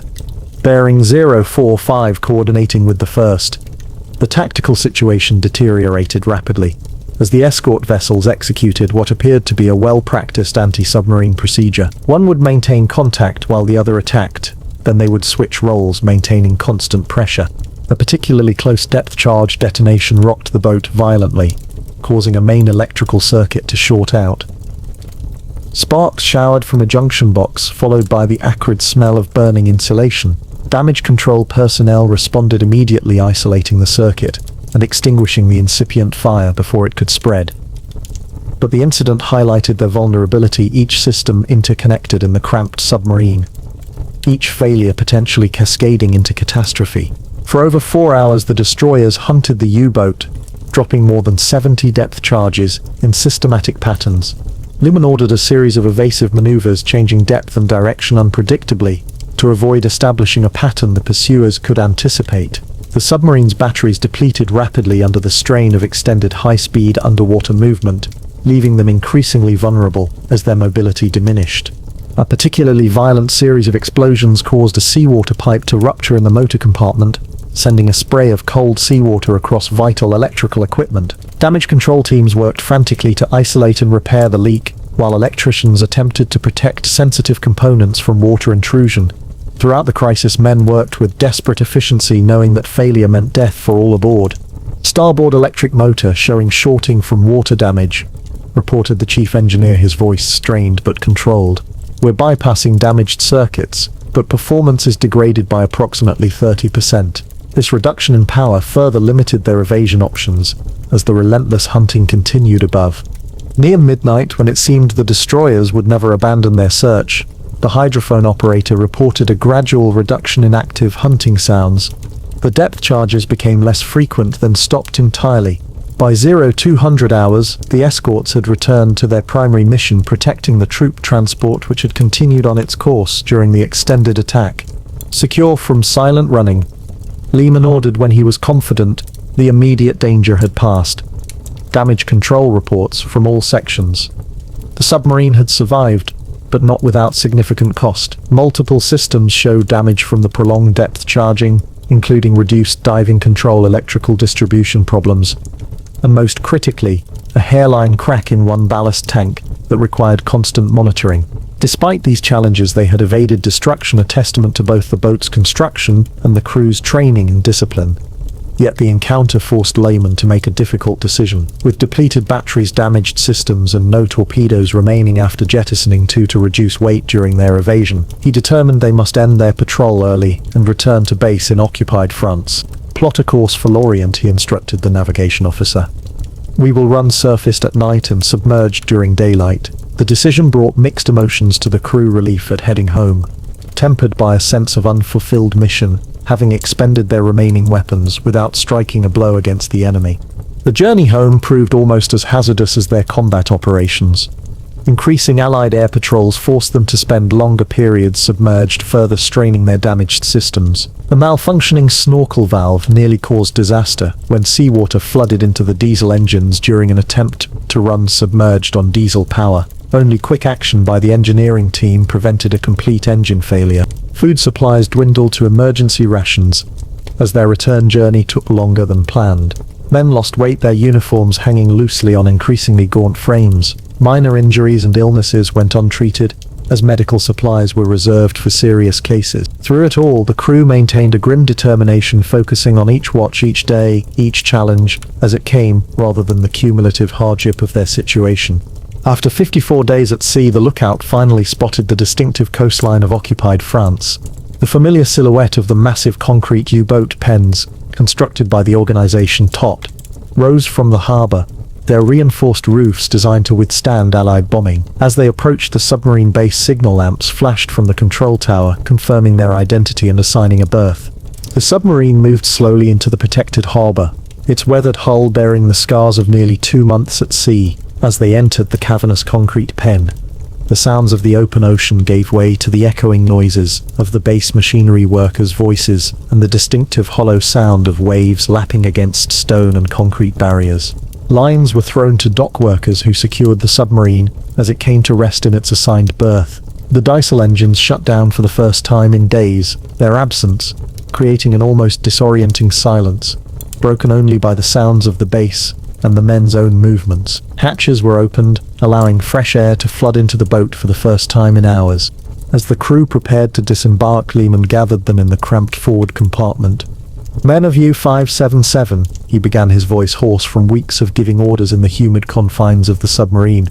"We have completed our 6th war patrol. We sank 2 tankers totaling approximately 15,000 tons and damaged a third. We evaded multiple attacks and brought our boat home despite considerable difficulties. You have performed your duties with courage and professionalism under the most challenging conditions. I am proud to serve as your commander." The men stood a little straighter despite their exhaustion. Their faces showed the strain of their ordeal, sunken cheeks, pallid skin, and the 1,000-yard stare that marked all who had endured the psychological pressure of submarine warfare. Yet there was pride too in having survived, in having struck at the enemy, and in having brought their vessel home against considerable odds. As they filed off the submarine, each man paused briefly at the hatch, some patting the steel coaming in a gesture somewhere between affection and superstition. They emerged, blinking into the artificial lighting of the pen, their senses overwhelmed by the sudden expansion of space after weeks in their cramped underwater home. On the dock, naval officers waited to debrief the command team, while medical personnel stood ready to evaluate the crew's condition. For now, their war beneath the waves was temporarily suspended. They would have 2 weeks of shore leave before beginning preparations for their next patrol. The submarine would enter dry dock for repairs and upgrades, its battle damage carefully assessed and remedied by shipyard workers. New torpedoes would be loaded, provisions stocked, and fuel tanks filled in the endless cycle of submarine warfare. As Lehman stepped off the boat, he looked back at U-577, its conning tower rising from the water like the spine of some great sea creature. For weeks it had been their entire world, protection and prison, both their lives entirely contained within its steel hull. Now they returned to a wider world, if only briefly, before duty would call them back to the narrow confines and mortal dangers of submarine service. The war in the Atlantic would continue its remorseless progression, the hunters becoming the hunted, as Allied anti-submarine tactics improved and the tide of battle slowly turned. Many U-boats and their crews would never return to these concrete pens lost to the crushing depths, the relentless attacks from air and sea, or the myriad mechanical failures that could transform their technological marvel into a steel coffin. For now, though, they had survived one more patrol, one more dance with death beneath the waves. As the men of U-577 dispersed toward hot showers, real food and blessed sleep in stationary beds, their thoughts were already drifting toward home and family, the precious shore leave that awaited them. A brief respite before returning to the grey waters of the North Atlantic, in Germany's desperate attempt to sever Britain's maritime lifelines in the fourth year of World War II.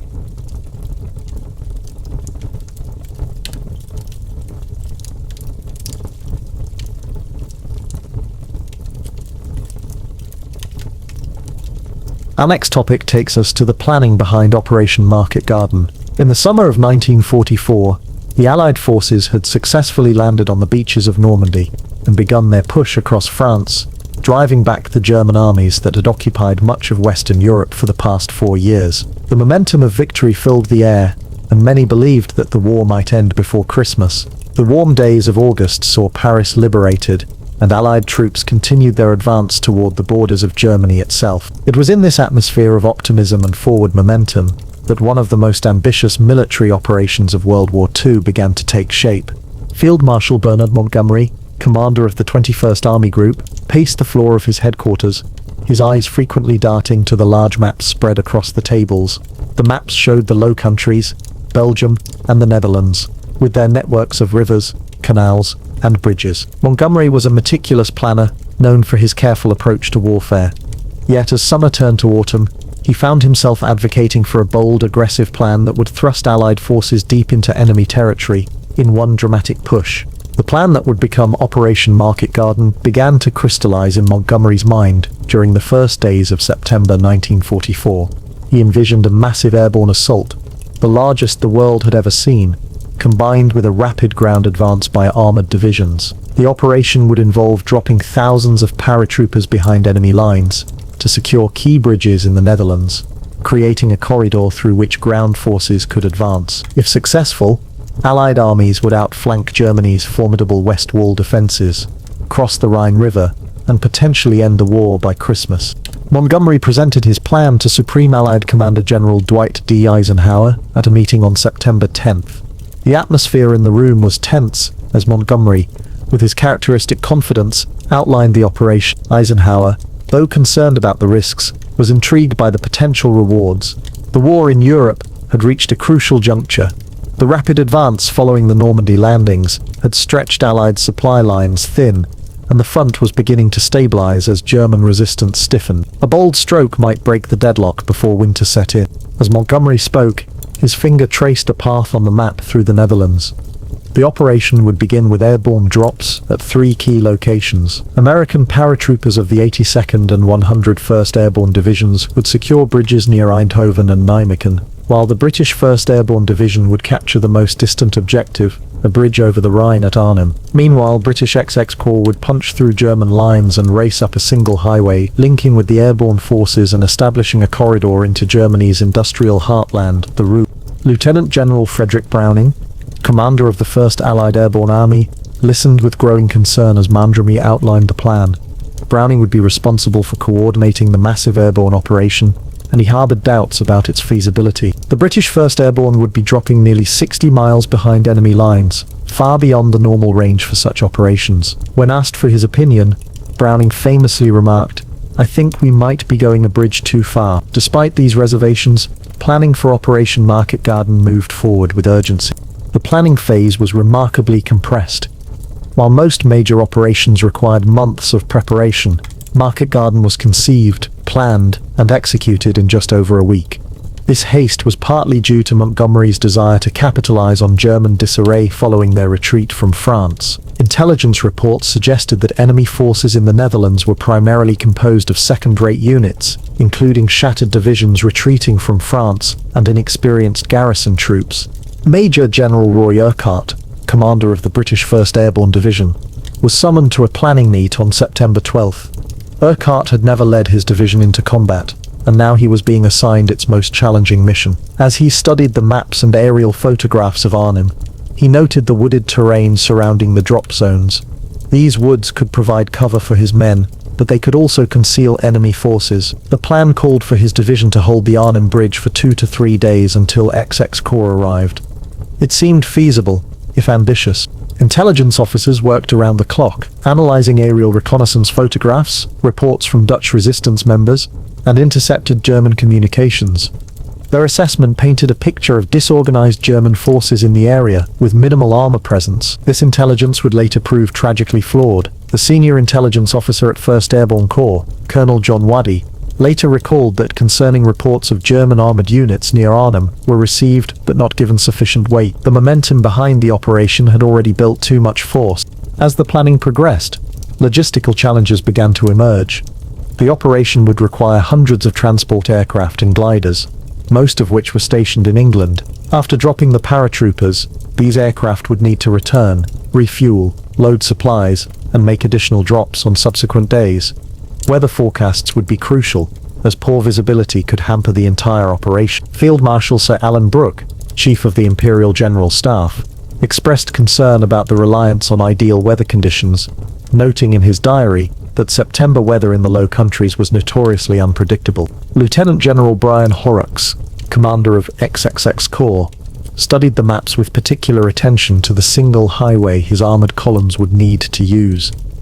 The road ran through flat, open country, with drainage ditches on either side, limiting any off-road movement. His tanks and vehicles would be restricted to this one narrow path, vulnerable to ambush and delay. Success would depend on speed and maintaining momentum. Any significant delay would leave the airborne forces isolated and vulnerable. Despite these concerns, Horrocks was optimistic, believing that German defenses were too weak to stop his powerful armored thrust. The planners faced another significant challenge in the limited availability of aircraft. The combined Allied Airborne Army had access to only 1,500 transport aircraft and 500 gliders. This was insufficient to transport all 3 airborne divisions simultaneously. As a result, the operation would require multiple lifts over several days. The 1st Allied Airborne Army staff advocated for night drops to reduce vulnerability to German anti-aircraft fire, but Air Chief Marshal Sir Arthur Tedder insisted on daylight operations to improve accuracy. After heated debate, daylight drops were scheduled, further increasing the risk to the airborne forces. Communication was another critical concern. The airborne troops would be equipped with radio sets, but these had limited range and were notoriously unreliable.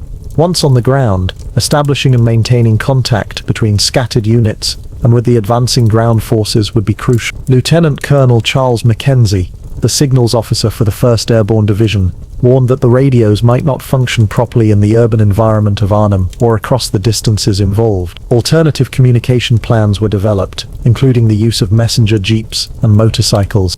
On September 14th, a crucial planning meeting was held at Montgomery's headquarters. Representatives from all the major units involved gathered to coordinate their roles. General Louis Brereton, the American commander of the 1st Allied Airborne Army, raised concerns about the dispersed nature of the drop zones, particularly for the British 1st Airborne at Arnhem. The nearest suitable drop rows were between 6 and 8 miles from the bridge, meaning that precious hours would be lost as troops marched to their objectives. Despite these concerns, the locations remained unchanged, largely due to the need to avoid known German anti-aircraft positions. Major General Maxwell Taylor, commander of the 101st Airborne Division, pointed out that his men would be responsible for securing 17 miles of road, with numerous bridges and potential ambush points. This would stretch his division thin, making it vulnerable if strong German counterattacks developed. Taylor requested additional artillery support, but was told that transport limitations meant his heavy equipment would have to be brought up by XX Corps after they linked up. Like many others, he accepted these compromises, understanding the opportunity the operation presented. The planning continued with remarkable speed and secrecy. Officers worked through the night, preparing detailed maps, drop zone markers, and recognition signals. Supply officers calculated the precise amount of ammunition, food, and medical supplies needed for each unit. Transportation officers coordinated the complex movement of men and equipment to airfields across southern England. By September 16th, just a week after the initial concept was proposed, the operation orders were finalized and distributed to the participating units. As dawn broke on September 17th, 1944, thousands of paratroopers across England prepared to board their aircraft. The planning phase of Operation Market Garden was complete. Now the success of the mission would depend on the execution of that plan, the bravery of the men involved, and the fortunes of war. The airfields of southern England buzzed with activity as paratroopers checked their equipment one final time. The skies would soon be filled with the largest airborne armada in history, carrying men who had only days to prepare for a mission that might change the course of the war. The seeds of Operation Market Garden had been planted months before, during the strategic debates that followed the successful D-Day landings. General Eisenhower faced a fundamental question about the Allied advance into Germany. Should the forces push forward on a broad front across the entire Western Front, or should they concentrate their resources for a single powerful thrust into the heart of Germany? Montgomery had consistently advocated for the latter approach, arguing that a narrow, well-supplied advance could end the war quickly.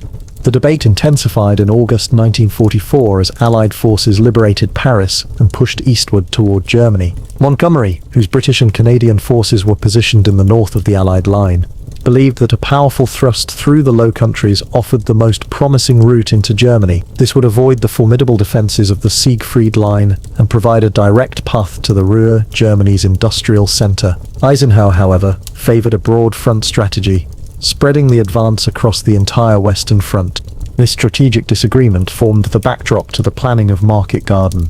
Montgomery, seeking to prove the merits of his concentrated thrust approach, needed a dramatic success. When intelligence reports indicated that German forces were in disarray following their retreat from France, he saw his opportunity. In early September, he presented Eisenhower with his plan for an airborne operation to secure a corridor through the Netherlands, which could then be exploited by ground forces.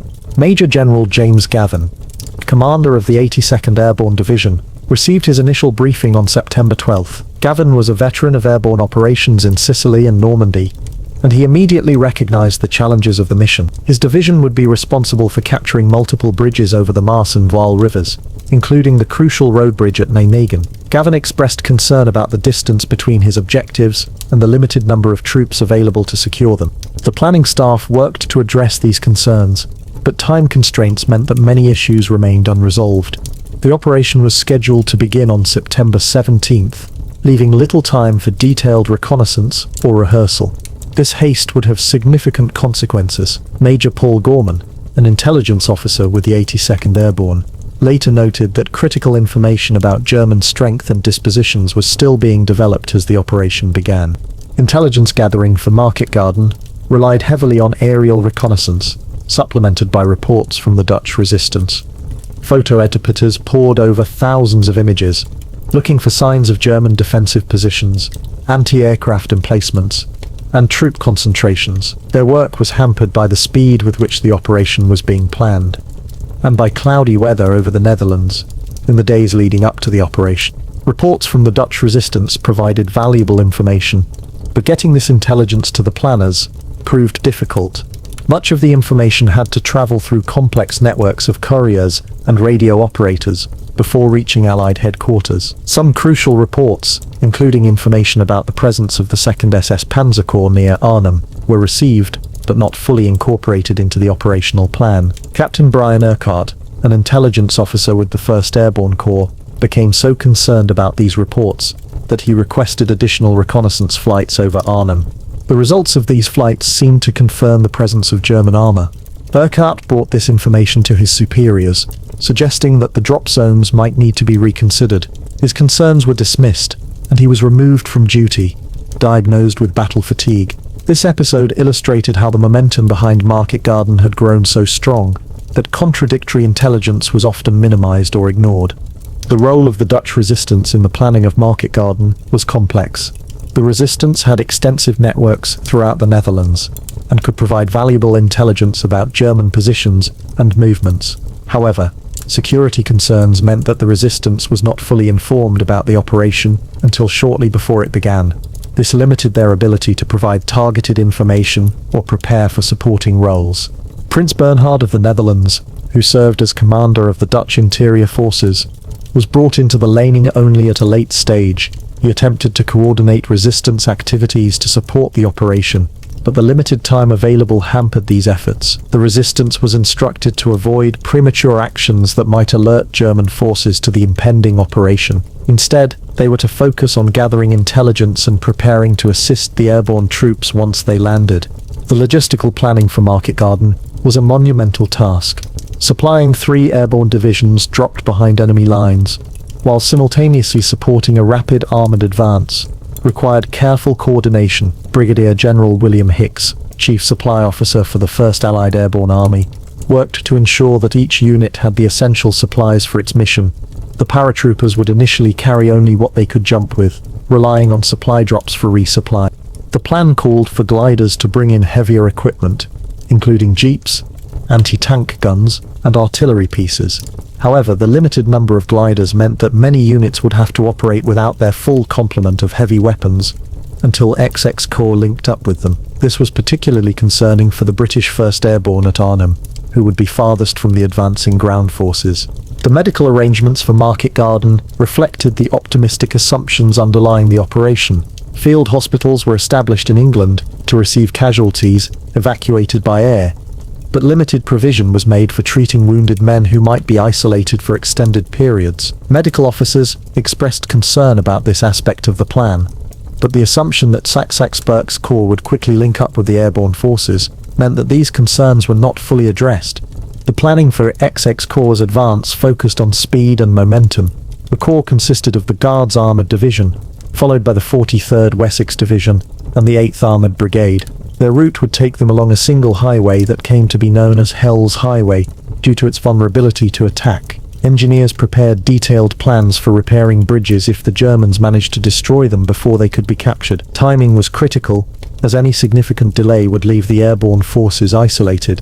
Air support planning was coordinated by Air Vice Marshal Harry Broadhurst, who arranged for fighter cover over the drop roads and along XX Corps' route.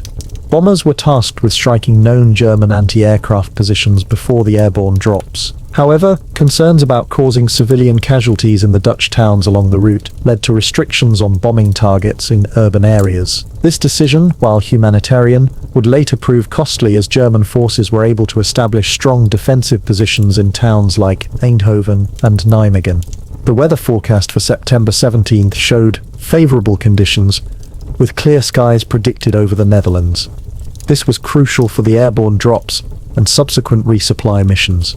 However, meteorologists warned that the good weather might not hold for the several days the operation was expected to take. This added urgency to the already ambitious timetable for XX Corps to reach Arnhem. As the planning phase drew to a close, a sense of optimism prevailed among many of the senior commanders. General Browning, despite his earlier reservations, had come to believe that the operation could succeed if everything went according to plan. Montgomery remained confident, convinced that the German forces in the Netherlands were too weak and disorganized to mount an effective defense. Eisenhower, while still harboring some doubts, had committed significant resources to the operation and hoped for a decisive breakthrough. The paratroopers themselves were briefed on their missions only days before the operation. Security was tight, with units confined to their bases to prevent leaks.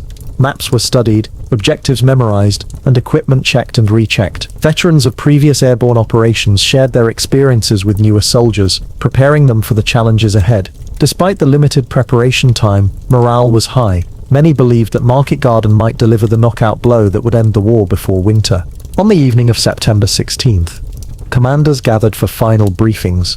Weather reports remained favorable, and intelligence updates showed no significant changes in German dispositions. The massive logistical machinery that would support the operation was in motion, with thousands of aircraft and vehicles prepared for the morning. As darkness fell over England, The men who had planned Operation Market Garden retired for a few hours of rest before the most ambitious airborne operation in history would begin.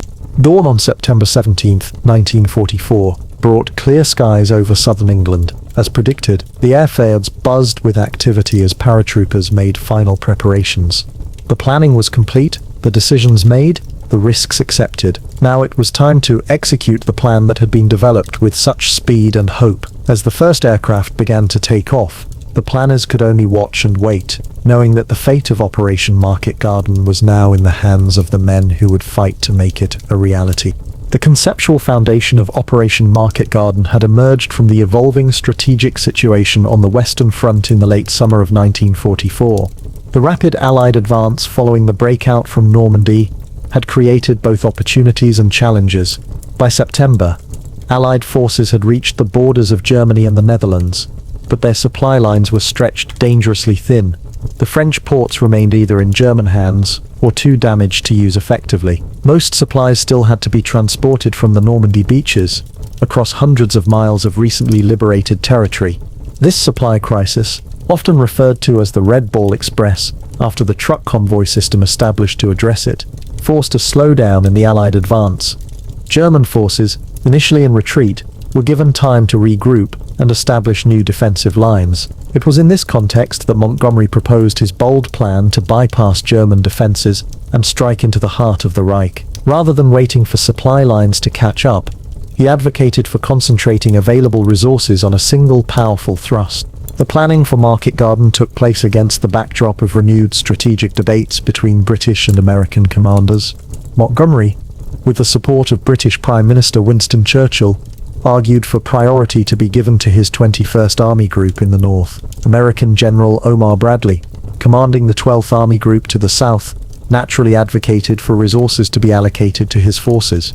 Eisenhower, as Supreme Commander, had the difficult task of balancing these competing demands. In a meeting at Brussels on September 10th, Montgomery made his case directly to Eisenhower.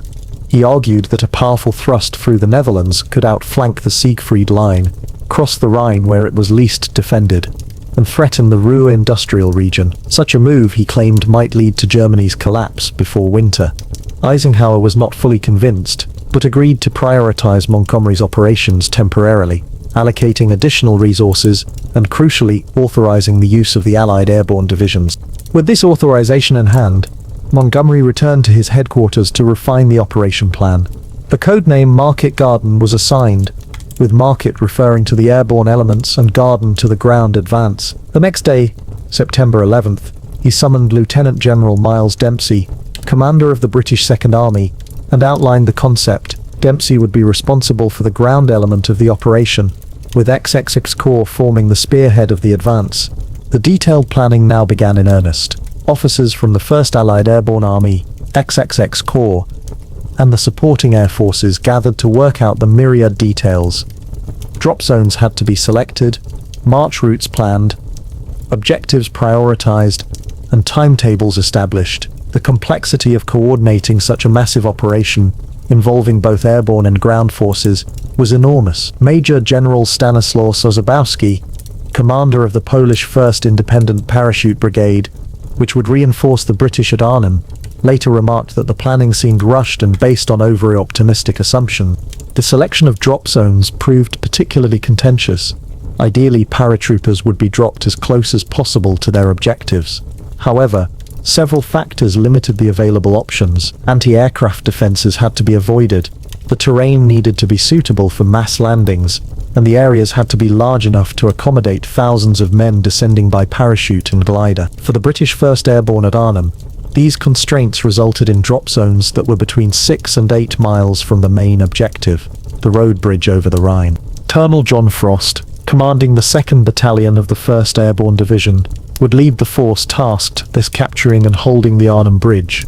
During the planning, he expressed concern about the distance his men would have to cover on foot from the drop zones to the bridge. Urban fighting through the streets of Arnhem could slow their advance, giving German forces time to organize a defense of the bridge. Despite these concerns, the drop zones remained unchanged, primarily due to intelligence reports indicating minimal German resistance in the area. The intelligence picture formed a crucial part of the planning process. In early September, German forces in the Netherlands appeared to be in disarray. The rapid Allied advance through France and Belgium had forced a hasty German retreat, with many units reduced to fragments of their former strength. However, by mid-September, the situation was changing. Elements of the 2nd SS Panzer Corps, including the 9th and 10th SS Panzer Divisions, had been sent to the Arnhem area to refit and reorganize after suffering heavy losses in Normandy. This critical information was available to Allied intelligence through ultra-decrypts of German communications and reports from the Dutch resistance. However, its significance was not fully appreciated in the planning of Market Garden. Part of the problem was the speed with which the operation was being planned, leaving little time for thorough intelligence analysis. Additionally, there was a tendency to interpret intelligence in ways that supported the operational concept. Information that suggested stronger German forces than anticipated was often downplayed or dismissed. Brigadier General Charles Lindemann, an intelligence officer at Chef, later wrote that there was a collective desire to believe that the Germans were finished. This optimistic view influenced the planning process, leading to assumptions about weak German resistance that would prove costly. The presence of SS Panzer formations near Arnhem, even if depleted and refitting, represented a far more serious threat than the second-rate infantry units that planners expected to encounter. The weather planning for Market Garden was another critical factor. September in the Low Countries could bring rapidly changing conditions, with fog, rain, and low clouds potentially grounding aircraft. The operation required several days of good flying weather for the initial drops and subsequent resupply missions. Meteorologists provided forecasts indicating a window of favorable conditions beginning on September 17. This helped fix the date for the operation, though some weather experts cautioned that the good weather might not hold for the full duration required. Communications planning presented significant challenges. Airborne forces would be operating deep behind enemy lines, requiring reliable radio contact with each other and with advancing ground forces. The standard radio sets available to British airborne forces had limited range and were notoriously unreliable, particularly in urban environments or wooded terrain. During the planning phase, concerns were raised about these limitations, but no effective solutions were developed. The plan relied heavily on radio communications working as intended, with few robust backup systems in place. The role of the Dutch population and resistance in the plan was carefully considered.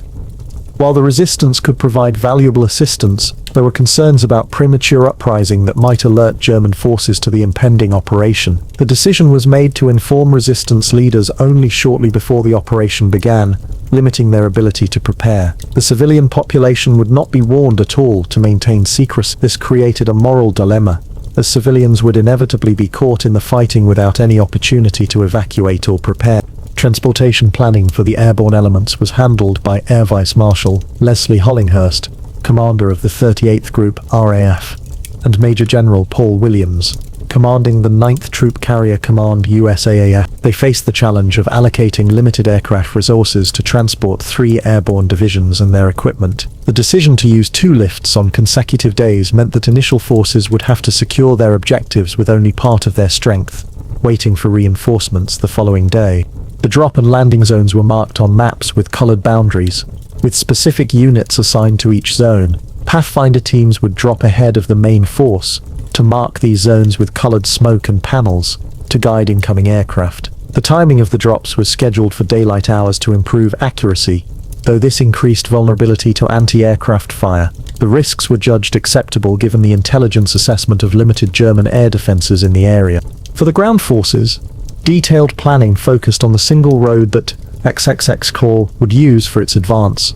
Rangers prepared for possible obstacles and destroyed bridges, bringing specialized equipment for making hasty repairs or laying temporary bridges. Flank protection would be provided by units following behind the main armored spearhead, but the narrow front of the advance remained a concern. Any significant delay along the route could jeopardize the entire operation. As the planning progressed, some officers began to express reservations about aspects of the plan. Major General Sozabowski was particularly vocal, questioning whether XX Corps could reach Arnhem in the time allotted. His concerns earned him a reputation as a pessimist among some British officers. Similarly, General Gavin of the 82nd Airborne worried about the dispersed nature of his objectives. and the limited forces available to secure them. These concerns were noted, but did not lead to significant changes in the operational plan. The final days before the operation saw a flurry of activity as the last details were arranged. Supply drops were scheduled, medical evacuation procedures established, and communication protocols finalized. Maps, aerial photographs, and intelligence summaries were distributed to unit commanders. Security remained tight, with troops confined to their bases to prevent leaks. Even the Dutch government in exile was not fully informed about the operation until the last minute, limiting their ability to coordinate resistance activities. On September 16th, the day before the operation was to begin, Montgomery held a final conference with his senior commanders. The atmosphere was one of cautious optimism. The plan was ambitious but achievable, if the assumptions about German weakness proved correct. The weather forecast remained favorable, though there were indications that conditions might deteriorate in the coming days. As the meeting concluded, Montgomery expressed his confidence that Market Garden would succeed, potentially opening the way for a rapid advance into Germany that might end the war by Christmas. As night fell on September 16th, the planning phase of Operation Market Garden was complete. Thousands of paratroopers across England prepared their equipment and tried to get some rest before the early morning departure. The planners had done all they could to ensure success, but as with any military operation, they knew that no plan survives contact with the enemy intact. The coming days would test their assumptions, their preparations, and the courage of the men tasked with executing this ambitious operation. The final preparations for Operation Market Garden took place in an atmosphere of careful optimism. On the evening of September 16, 1944, as aircraft were fueled and checked, as paratroopers packed their equipment and studied their maps one last time, there was a sense that history was about to be made. The scale of the operation was unprecedented. 3 airborne divisions would be dropped behind enemy lines, while an armored corps would punch through German defenses to link up with them. If successful, Allied forces would have a bridgehead over the Rhine and a clear path into Germany. Yet beneath the optimism, doubts lingered among some of the planners. The intelligence picture was not as clear as many would have liked. Reports of German armored units in the Arnhem area had not been fully reconciled with the operational plan. The logistical challenges of maintaining airborne forces for several days, potentially in isolated pockets, had not been fully resolved. The reliance on a single road for the advancing ground forces created a vulnerable point of failure. These concerns were acknowledged, but ultimately set aside as the momentum behind the operation grew. The night before the operation, commanders at all levels conducted final briefings with their subordinates. Maps were studied, objectives confirmed, and contingency plans reviewed. Lieutenant Colonel John Frost, whose 2nd Battalion would lead the assault on Arnhem Bridge, gathered his company commanders to go over the plan one more time. They would be dropped at Drop Zone X, several miles west of Arnhem, and would have to move quickly through the city to seize the northern end of the bridge. Speed would be essential, as intelligence suggested that German forces might be nearby. Major General Roy Urquhart spent the evening visiting units of his 1st Airborne Division. This would be their first combat drop as a division, though many of the men had experience from earlier operations in Sicily and Italy. Urquhart emphasized the importance of reaching their objectives quickly before German forces could organize a defense. The division's role was crucial to the entire operation. They would be dropped farthest from friendly lines and would have to hold out the longest before being relieved by access. At 9th Troop Carrier Command Headquarters, American and British air commanders reviewed the complex flight plans for the operation. The aerial armada would include over 1,400 transport aircraft and gliders on the first day alone, with hundreds more scheduled for subsequent days. The aircraft would fly across the North Sea, then south over the Netherlands, using carefully planned routes to avoid known anti-aircraft defenses. Timing was critical, as aircraft from different bases needed to arrive over their drop zones in the correct sequence. Weather forecasters provided their final update, confirming that conditions should be favorable for the operation. Clear skies were predicted over the Netherlands, with light winds at drop zone altitudes. This was crucial for the accuracy of the drops and the safety of the glider landings. However, there were indications that the good weather might not hold beyond September 19th, adding urgency to the timetable for ground forces to reach the airborne troops. In the XX Corps headquarters, Lieutenant General Brian Horrocks conducted a final briefing for his subordinate commanders. The Guards Armoured Division would lead the advance, with the 43rd Wessex Division and 8th Armoured Brigade following. Their task was to advance rapidly along the single road connecting Eindhoven, Nijmegen, and Arnhem, linking up with the airborne forces along the way. Horrocks emphasized the need for speed and momentum, telling his officers that the operation's success depended on reaching Arnhem within 2 to 3 days. As these preparations were being made in England and Belgium, German forces in the Netherlands were also active.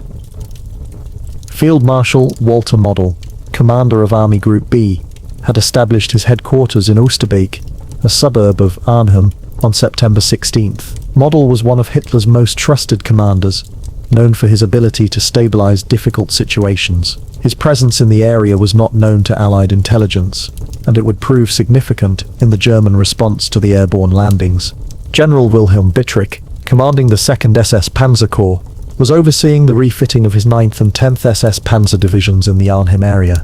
These divisions had suffered heavy losses in Normandy and were below full strength, but they still possessed significant numbers of tanks, armored vehicles, and experienced soldiers. Bittrich had positioned his forces in a way that, by chance, made them well placed to respond to the airborne landings, particularly at Arnhem. Allied intelligence had detected the presence of these armored units, but their strength and readiness were underestimated. The landing assumptions for Market Garden characterized them as badly depleted formations with limited combat capability. This assessment would prove dangerously optimistic. Even at reduced strength, the 2nd SS Panzer Corps represented a far more formidable opponent than the second-rate infantry units that Allied planners expected to encounter. As night turned to morning, on September 17th, paratroopers across England prepared to board their aircraft. Equipment was checked one final time, weapons cleaned and loaded, and personal items secured. Many men carried extra ammunition instead of rations, expecting to be resupplied by air and anticipating that they would need firepower more than food in the coming days. The atmosphere was tense, but determined. Most of the paratroopers were veterans who understood the risks of airborne operations, but believed in their ability to overcome them.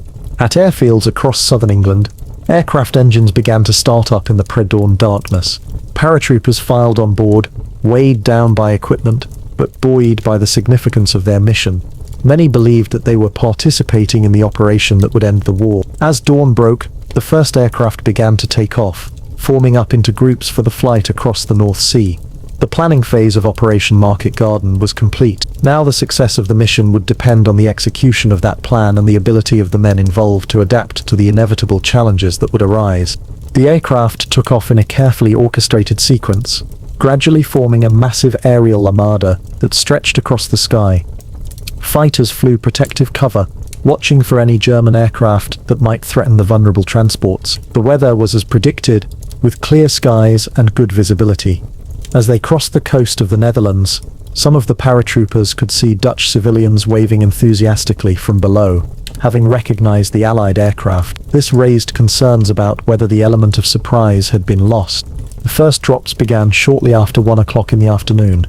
The American 101st Airborne descended near Eindhoven, tasked with securing the southern portion of the corridor. The 82nd Airborne landed near Nijmegen, responsible for the central section and the crucial bridge over the Waal River. The British 1st Airborne and Polish Parachute Brigade were dropped near Arnhem, with the most difficult mission of seizing and holding the northernmost bridge over the Rhine.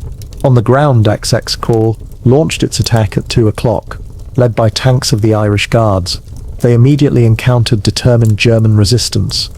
Progress was slower than planned, with the advance measured in hundreds of yards rather than miles during the first crucial hours. The single road that formed the axis of advance became congested with vehicles, creating a vulnerable target for German artillery and counterattacks. As night fell on the first day of Operation Market Garden, the situation was mixed. The airborne drops had been largely successful, with most units landing on or near their designated drop zones. However, German resistance was stronger than anticipated, particularly around Arnhem. Only a small force, led by Lieutenant Colonel Frost, had managed to reach the northern end of the Arnhem Bridge. The main body of the 1st Airborne was engaged in heavy fighting several miles away. On the ground, XX Corps had advanced only a few miles, far behind schedule. The second day brought deteriorating weather and increasing German resistance. Reinforcement flights were delayed, leaving the airborne forces to fight with limited supplies and without their full strength. At Arnhem, Frost's small force at the bridge was surrounded and under constant attack. The main body of the 1st Airborne under General Urquhart was fighting desperately to break through to the bridge, but making little progress against growing German resistance. XX Corps continued its slow advance, hampered by German ambushes, destroyed bridges, and the limitations of the single road. By the end of the 2nd day, they had reached Eindhoven and linked up with elements of the 101st Airborne, but they were still far behind schedule. Nijmegen and Arnhem remained distant objectives, and the airborne forces there were fighting isolated battles against increasingly strong German counterattacks. The 3rd day saw the situation become increasingly critical, especially at Arnhem. Frost's force at the bridge was running low on ammunition and medical supplies, with many wounded men crowded into damaged buildings. German tanks and infantry pressed their attacks relentlessly. The main body of the 1st Airborne remained unable to break through to the bridge, engaged in fierce fighting in the suburbs of Arnhem. XX Corps reached Nijmegen on the 3rd day, but faced the challenge of crossing the Waal River. In one of the most heroic actions of the operation, elements of the 82nd Airborne crossed the river in small boats under heavy fire to secure the northern end of the bridge. This allowed XX Corps to continue their advance, but by now they were nearly 2 days behind schedule. The chance of reaching Arnhem in time to save the isolated airborne forces there was slipping away. By the 4th day of the operation, the situation at Arnhem had become desperate. Frost's force at the bridge, reduced to a few hundred men, many of them wounded, was running out of ammunition. They had held the northern end of the bridge for far longer than expected, against overwhelming odds, but could not hold out much longer. The main body of the 1st Airborne was pushed back into a small perimeter around Oosterbeek, west of Arnhem. XX Corps continued their advance toward Arnhem, but found the route increasingly difficult. German forces had had time organize strong defensive positions, and the single road remained vulnerable to counterattacks. By the 5th day, it was clear that the operation could not achieve its original objectives. The decision was made to evacuate the remains of the 1st Airborne Division from their shrinking perimeter at Oosterbeek. On the night of September 25th, under cover of darkness and a diversionary artillery barrage, the survivors of the 1st Airborne were evacuated across the Rhine. Of the approximately 10,000 men who had been dropped at Arnhem, only about 2,300 made it back to Allied lines. The rest were killed or captured. The bridge that had been their objective, the bridge too far, remained in German hands. Operation Market Garden had failed to achieve its ambitious objectives. The northern end of the corridor remained in German hands, and the Rhine crossing had not been secured. The Allies had gained a salient into German-held territory, but at a heavy cost in men and equipment. The hope of ending the war by Christmas had faded.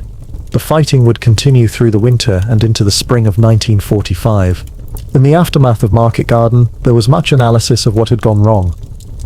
The planning, done so hastily and with such optimism, was scrutinized for flaws.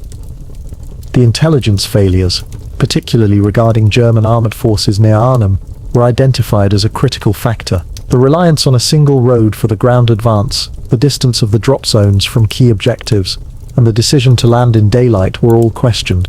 Yet beyond these tactical and operational issues lay deeper strategic questions. Had the Allied command been too eager to believe that the German army was on the verge of collapse? Had the desire for a decisive battle, one that might end the war quickly, led to a willingness to accept excessive risks?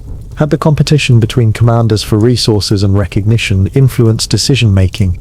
Field Marshal Montgomery, who had been the primary advocate for the operation, maintained that Market Garden had been 90% successful.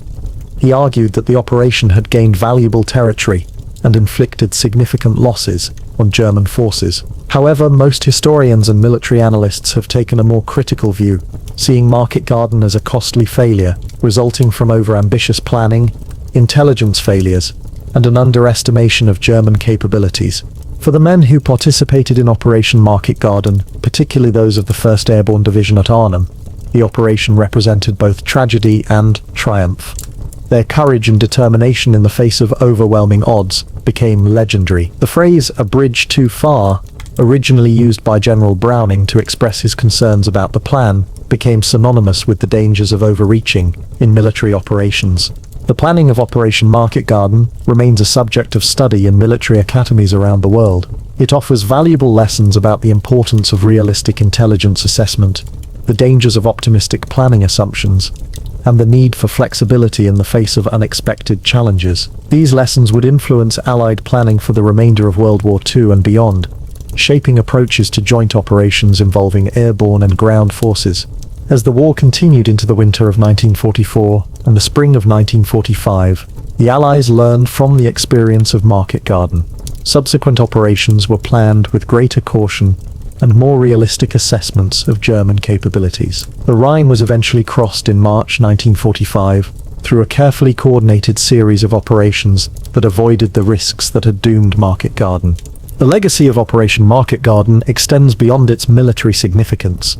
For the Dutch civilians caught up in the fighting, particularly in Arnhem and surrounding areas, the operation brought both hope and tragedy. Many had welcomed the Allied paratroopers, only to face German reprisals when the operation failed. The winter of 1944 to 1945 became known as the Hunger Winter in the Netherlands, as German occupation forces restricted food supplies in retaliation for Dutch support of the Allied operation.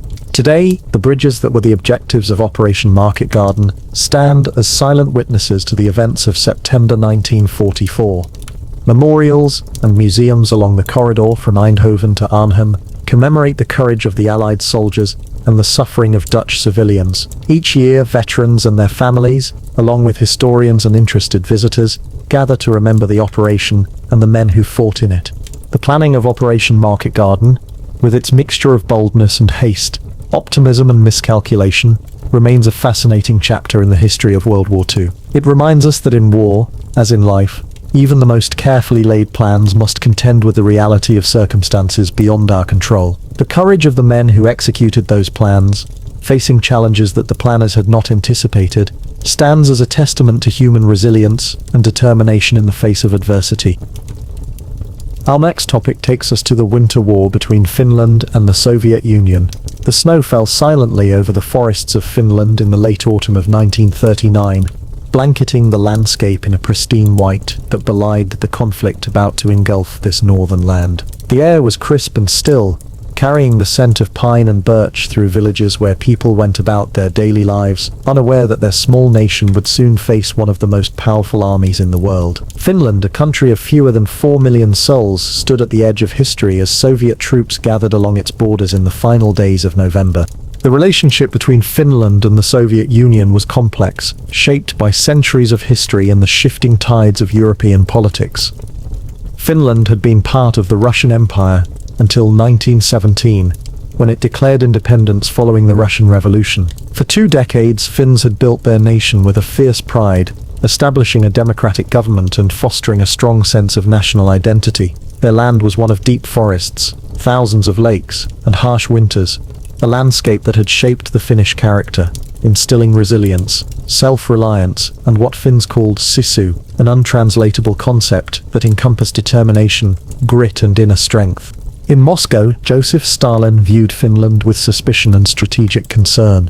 The Finnish border lay just 20 miles from Leningrad, the Soviet Union's second-largest city and a center of industry and culture. As Europe descended into the early days of World War II, with Germany advancing across Poland, Stalin grew increasingly worried about the security of his northwestern frontier. Soviet leadership feared that Finland might allow German forces to use their territory as a staging ground for an attack on the Soviet Union, particularly vulnerable Leningrad. Throughout 1939, Soviet diplomats pressed Finland for territorial concessions. They demanded that the Finnish border be moved further from Leningrad, that Finland lease the Hanko Peninsula for a Soviet naval base, and that they exchange territories to give the Soviet Union more strategic depth. The Finns, led by President Kyösti Kallio and Foreign Minister Väinö Tanner, offered minor concessions, but refused to compromise their sovereignty or defense capabilities. Negotiations continued through autumn, growing increasingly tense as Finnish representatives traveled back and forth to Moscow, each time returning with reports of Soviet intransigence.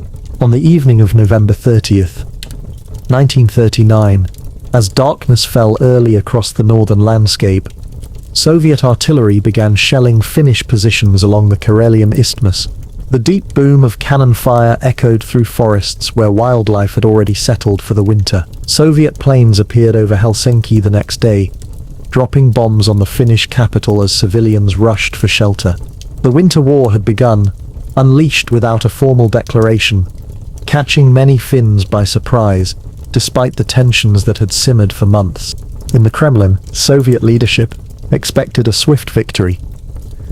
The Red Army deployed over 450,000 troops against Finland's forces of roughly 300,000, many of whom were reservists hastily called up as the crisis deepened. Soviet forces possessed overwhelming advantages in tanks, aircraft, and artillery.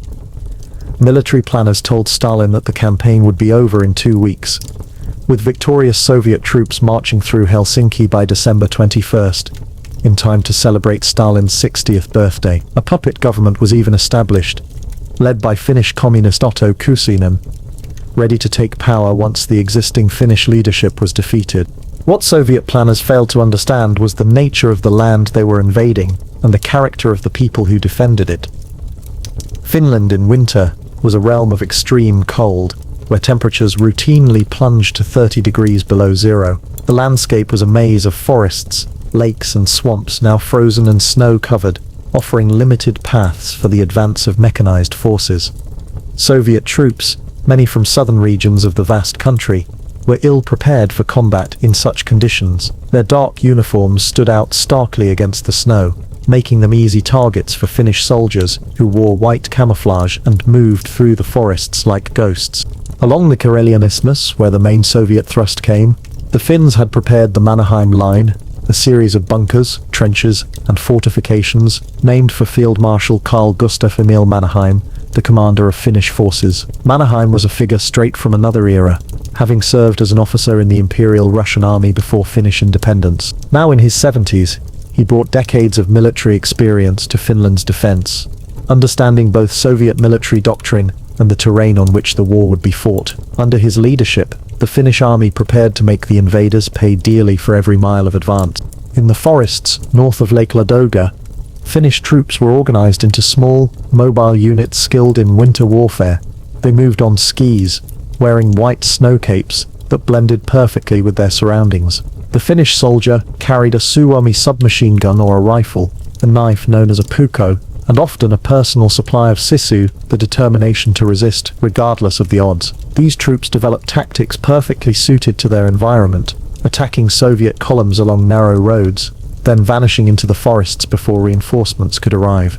As December unfolded, the war took an unexpected turn. Soviet advances stalled along the Mannerheim Line, where Finnish defenders held firm against repeated assaults. In the forests further north, Finnish ski troops began conducting what they called motti tactics, a term derived from a Finnish word for a stack of wood prepared for cutting. Soviet columns, strung out along forest roads, would find themselves cut off, surrounded, and divided into smaller pockets that could be eliminated one by one. Unable to maneuver in the deep snow, Soviet tanks became iron coffins for their crews, vulnerable to improvised Finnish anti-tank tactics that included Molotov cocktails, named sardonically after the Soviet foreign minister who had claimed Soviet planes were dropping food rather than bombs on Finnish civilians. The winter of 1939 to 1940 was unusually severe, with temperatures reaching 40 below zero. In such cold, Soviet equipment frequently malfunctioned. Tank engines refused to start. Artillery shells fell short as their propellants burned differently in the extreme cold, and soldiers suffered frostbite when their inadequate winter gear failed to protect them. Finnish troops, by contrast, were equipped with felt-lined boots, layered clothing, and the knowledge of how to survive and fight in such conditions. They built fires to warm themselves during breaks, knowing how to do so without revealing their positions to enemy aircraft. At Suomussalmi, in the central sector of the front, one of the most dramatic battles of the war unfolded in late December and early January. Two Soviet divisions advanced along parallel roads, expecting to cut through Finland to the Gulf of Bothnia, effectively splitting the country in two. Colonel Halmar Siilasvuo, commanding a much smaller Finnish force, first isolated and then destroyed the 163rd Soviet Division in a series of actions that showcased Finnish tactical superiority in forest warfare. When the 144th Division attempted to come to the rescue, it too was surrounded and largely destroyed. The frozen landscape became a graveyard for nearly 30,000 Soviet soldiers, while Finnish losses numbered in the hundreds. News of these Finnish successes spread around the world, capturing the imagination of people in distant lands who marveled at the spectacle of a small nation defying one of the world's superpowers. Foreign correspondents made their way to Finland, sending back stories of Finnish bravery and Soviet miscalculation. In many Western countries, sympathy for Finland ran high, though it rarely translated into substantial aid. Some volunteers arrived from Sweden and other countries, forming a small international brigade, but Finland largely fought alone, its soldiers drawing on their reserves of sisu as the war ground on through the frozen heart of winter. On the home front, Finnish society mobilized fully for the war effort. Women took over jobs previously held by men, worked as nurses close to the front lines, and served in auxiliary defense roles. Children were evacuated from border areas and cities subject to bombing. The Finnish people endured food rationing and frequent air raids with stoic determination. The spirit of unity prevailed across political and social divisions, with Finns from all walks of life committed to preserving their nation's independence against the Soviet onslaught. As January gave way to February, the pattern of the war began to shift. The Soviet leadership, stung by early failures and international embarrassment, reorganized their forces and approach. Stalin appointed General Semyon Timoshenko to command the Northwestern Front, with orders to break through the Finnish defenses regardless of cost. Soviet tactics evolved, with artillery now used in massive preparatory barrages before infantry assaults. New equipment better suited to winter conditions reached the front, and troops received improved training and winter gear. The sheer weight of Soviet numerical and material superiority began to tell as thousands of fresh troops and hundreds of new tanks arrived to replace earlier losses. On the Karelian Isthmus, Soviet forces launched a major offensive on February 1st, 1940. For days their artillery pounded Finnish positions along the Mannerheim Line, with 3,000 guns firing over 300,000 shells in a 24-hour period. The snow itself seemed to melt under this bombardment, the frozen ground shaking as though in the grip of a perpetual earthquake. The noise was deafening, drowning out all other sounds of winter, replacing the silence of falling snow with the industrial percussion of modern warfare. Under this covering fire, Soviet infantry advanced in waves, accepting horrific casualties as the price of progress. The Finnish defenders fought with desperate courage, holding their positions even as bunkers collapsed around them and communication lines were severed. Mannerheim had anticipated this offensive and had ordered the construction of fallback positions, but the intensity of the Soviet assault exceeded Finnish expectations. By mid-February, the main Finnish defensive line was breached in several places, forcing a general withdrawal to secondary positions. The momentum of the war had shifted decisively, with Finnish troops now exhausted after months of continuous combat, their ammunition running low, and few reserves available to plug gaps in their lines. On February 11th, the Soviets crossed the frozen Gulf of Finland to attack the Mannerheim Line from behind. Finnish coastal defenses repelled the first amphibious attempts, but the threat forced Mannerheim to divert precious reserves. By February 15th, Soviet forces had created a salient in the Finnish defenses near Summa, exploiting it to threaten the entire defensive network. Finnish counterattacks failed to restore the line, and by February 21st, Mannerheim informed the government that the military situation was becoming untenable. As the military balance tilted against them, Finnish political leaders reluctantly sought terms. Fighting continued as diplomats worked through intermediaries, with the Finnish positions deteriorating daily. Swedish diplomats helped establish communications between Helsinki and Moscow, with Finnish representatives eventually traveling to the Soviet capital to negotiate directly. The terms offered by the Soviets were harsh, reflecting their improved battlefield position, but less severe than a total occupation that now loomed as a possibility. On March 12, 1940, the Moscow Peace Treaty was signed, formally ending the Winter War after 105 days of fighting. Finland ceded 11% of its territory, including parts of Karelia, Sala, and the Raibachi Peninsula. 430,000 Finns from these regions chose to evacuate rather than live under Soviet rule, creating a refugee crisis that strained Finnish resources. The Hanko Peninsula was leased to the Soviet Union for 30 years as a naval base. Finland had preserved its independence, but at great cost, with over 25,000 soldiers killed and many more wounded. The Soviet Union claimed victory, having gained the territorial security it sought around Leningrad. Yet this victory came at a staggering price, with Soviet casualties estimated at between 120,000 and 200,000 dead, and many more wounded or suffering from frostbite and other cold-related injuries. The Red Army's reputation had suffered severe damage internationally, revealing weaknesses in leadership, tactics, and equipment that would prompt significant reforms in the months ahead. Throughout Finland, the end of the war brought mixed emotions. Relief at survival mingled with bitterness over the territorial losses and the knowledge that nearly 430,000 fellow citizens were now displaced from their ancestral homes. Churches filled with mourners remembering the fallen, while hospitals continued to care for the wounded. The Finnish people began the work of rebuilding, knowing that their security remained precarious in a Europe increasingly engulfed by the wider conflict of World War II. In the forests and lakes of ceded Karelia, a strange quiet descended as the last Finnish civilians crossed to the new border.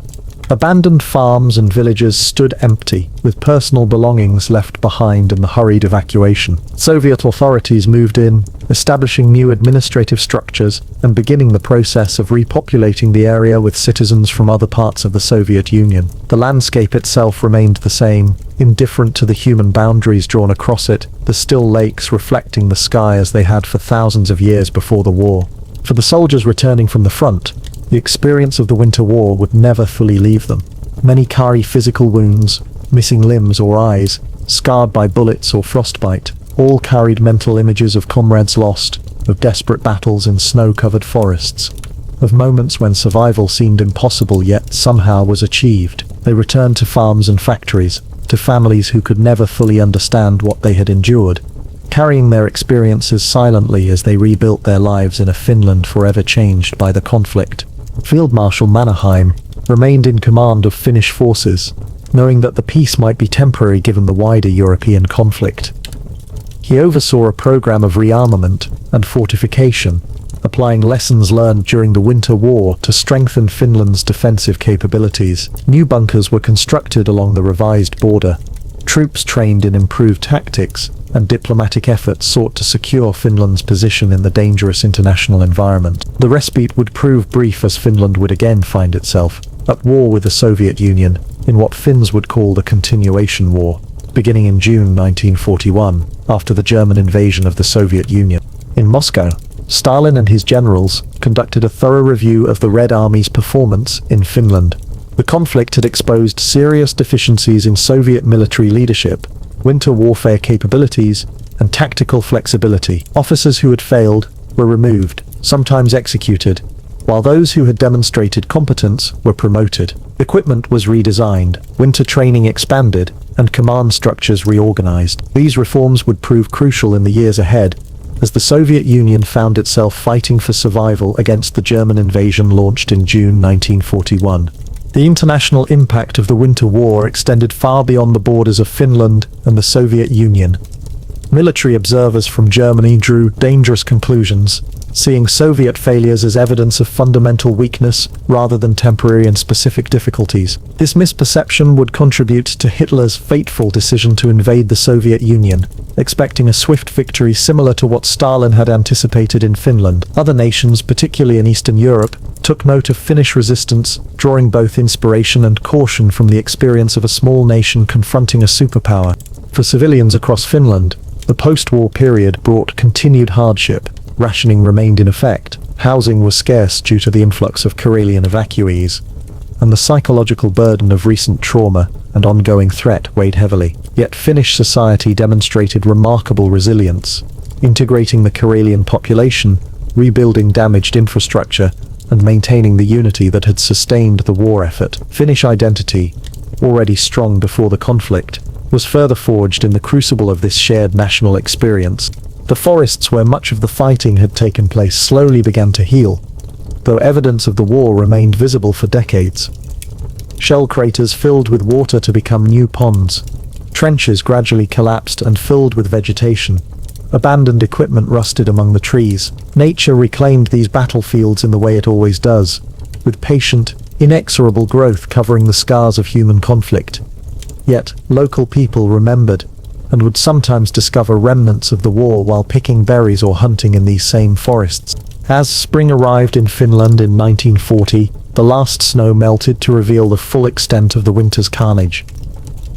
Bodies frozen in the snow all winter emerged as the thaw progressed, requiring burial details to work across former battlefields. Farmers returning to fields near the front lines found them littered with unexploded ordnance, disabled vehicles, and other dangerous remnants of combat.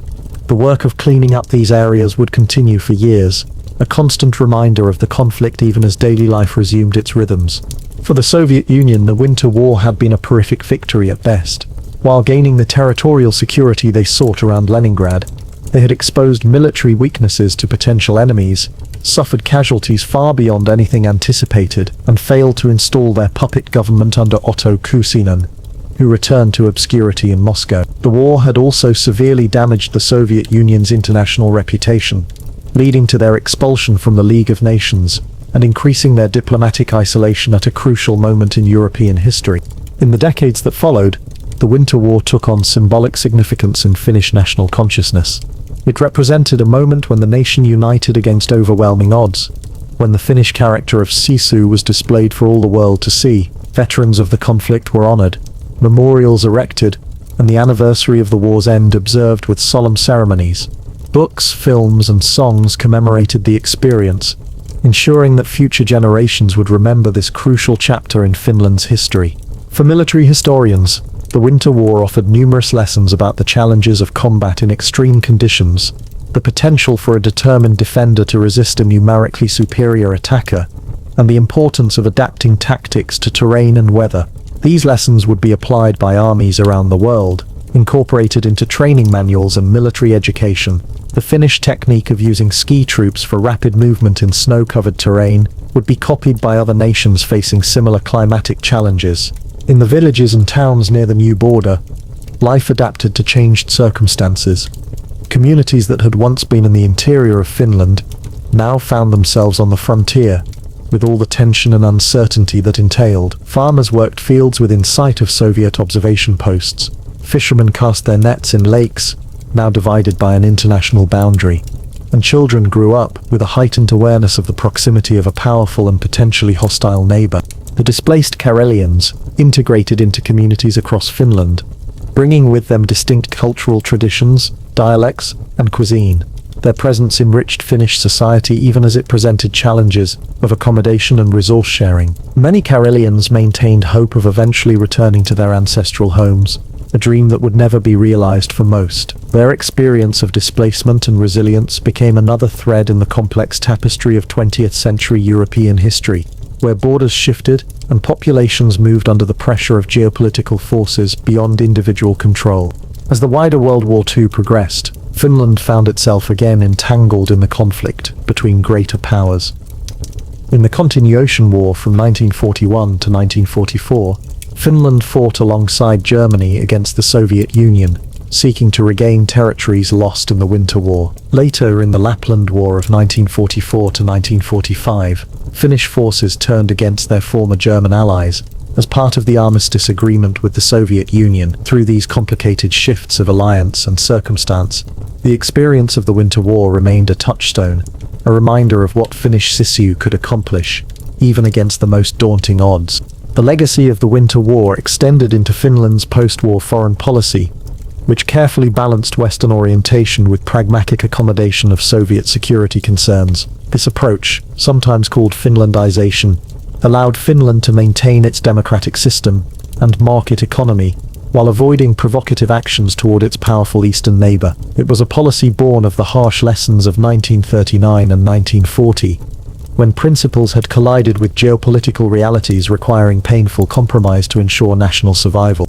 In the forests where Finnish ski troops had once ambushed Soviet columns, tourists and hikers now walked peaceful trails, perhaps unaware of the drama that had unfolded among these same trees decades earlier. Lake waters that had once reflected the flash of artillery now mirrored only clouds and the midnight sun of Finnish summer. Yet the land remembered in its own way, holding the echo of those desperate winter days when the fate of a nation hung in the balance. The individual stories of those who experienced the Winter War were as varied as the people themselves. There was Simo Heiha, a farmer and hunter who became the most lethal sniper in military history, credited with over 500 kills during the conflict. Using an iron-sighted rifle and operating in temperatures far below freezing, he became known to terrified Soviet troops as White Death. Severely wounded toward the end of the war, he survived to live a quiet life in post-war Finland, rarely speaking of his wartime experiences. There were the Lottosfad, the women's auxiliary service, named after a fictional character who, in a poem, served water to soldiers on the battlefield. During the Winter War, these women performed crucial support functions, working as nurses, air raid wardens, equipment maintenance specialists, and in many other roles. Their contribution freed men for frontline service and embodied the total mobilization of Finnish society. After the war, their organization was banned under Soviet pressure, but their legacy of service remained an inspiration. There were political leaders like President Kyösti Kallio, who suffered a fatal heart attack in December 1940, collapsing at Helsinki railway station as he prepared to retire to his farm after the burdens of wartime leadership, and Foreign Minister Väinö Tanner, who had faced the unenviable task of negotiating with Soviet representatives, carrying the weight of national survival on his shoulders during the darkest days of the conflict. These men made decisions with profound consequences, balancing principles against pragmatism as they sought to preserve Finnish independence. There were ordinary soldiers like Antti Rokka, a character from Väinö Linna's novel The Unknown Soldier, who represented the archetypal Finnish fighter, resourceful, individualistic, and determined. While fictional, such characters captured essential truths about the men who defended Finland's forests and lakes, who found reserves of courage and endurance they perhaps never knew they possessed until circumstance demanded it. And there were civilians like Ketri Vala, a poet who captured the emotional experience of the war, writing of fear, loss, and resilience as bombs fell on Helsinki, and news from the front brought both hope and despair. Artists, writers, and musicians responded to the Winter War in ways that helped Finns process collective trauma and preserve memory of both suffering and triumph for future generations. As time passed and direct witnesses to the Winter War aged and eventually passed away, the conflict transitioned from lived experience to historical memory. Museums preserved artifacts, archives collected documents and photographs, and educational programs ensured that young Finns understood this formative national experience. The war became part of how Finland understood itself, a reference point for discussions of national character, security policy, and relations with Russia. In the international sphere, the Winter War gradually receded from popular awareness, overshadowed by the larger narratives of World War II, with its Holocaust, global battles, and transformation of the international order. Yet military professionals and historians continued to study the conflict for its unique characteristics and enduring lessons. The Finnish defense of a harsh frontier against overwhelming odds remains a case study in military academies around the world, an example of how determination, knowledge of terrain, and tactical innovation can sometimes overcome material disadvantage. For the generation of Finns born after the war, raised in a prosperous, peaceful Nordic democracy, the Winter War might have seemed distant, a story from another time told by grandparents. Yet its influence persisted in subtle ways, in the continued emphasis on national defense and universal male conscription, in the reserves of emergency supplies maintained by the government, in the pragmatic approach to international relations that characterized Finnish policy during the Cold War and beyond. The physical reminders of the war gradually faded from the landscape. Bunkers eroded or were purposely destroyed, shell craters filled with sediment, forest reclaimed clearings created by artillery barrages, yet preserved sections of the Mannerheim Line remained as historical sites. Museums displayed equipment and uniforms, and monuments in town squares across Finland honored those who had served and fallen during those 105 days of winter combat. In Moscow and St. Petersburg, formerly Leningrad, the Winter War received different treatment in official history. During the Soviet era, it was portrayed simply as a necessary security operation to protect Leningrad from potential attack, with little acknowledgement of the scale of Soviet losses or the effective Finnish resistance. Only after the collapse of the Soviet Union did Russian historians begin to examine the conflict more critically, recognizing the military failures and questioning the necessity of the war in the first place. For both Finland and Russia, the Winter War represented a complex shared history, interpreted differently depending on perspective and political context. Border changes resulting from the conflict remain in place today, with the former Finnish territories of Karelia now long integrated into Russian administrative structures. Occasional calls in Finland for the return of these territories have never gained serious political traction, recognized as impractical given contemporary realities. The strategic concerns that drove Soviet policy in 1939 and 1940 have contemporary echoes in Russian security thinking about its northwestern frontier and the Baltic region. The proximity of St. Petersburg to international boundaries, remains a factor in Russian strategic calculations, a geographical reality unchanged since the days when Stalin worried about Finnish territory being used to threaten Leningrad. This continuity reminds us that, while tactics, technology, and political systems evolve, geography maintains its influence on strategic thinking across generations. In Finland today, independence remains a cherished value, defended at great cost during the Winter War, and maintained through the complicated diplomatic balancing acts of the Cold War era. Finnish membership in the European Union since 1995 represents both a culmination of the country's Western orientation and a security anchor complementing its military self-reliance. Yet memories of standing alone in the winter of 1939 and 1940 continue to influence national psychology and policy.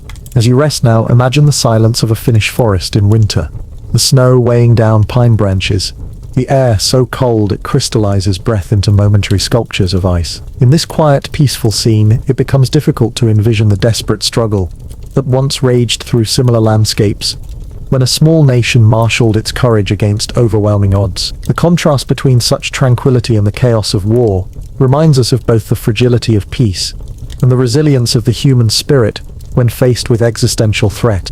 The Winter War stands as a testament to the power of determination, to the significance of preparation and knowledge of terrain, and to the capacity of a united people to achieve what might seem impossible. It reminds us that the course of history is not determined solely by numbers on paper, by counting tanks or planes or population, but also by intangible factors of morale, leadership, and adaptation to circumstances. The Finnish achievement was not victory in conventional terms, but survival in the preservation of independence when those seemed beyond reach.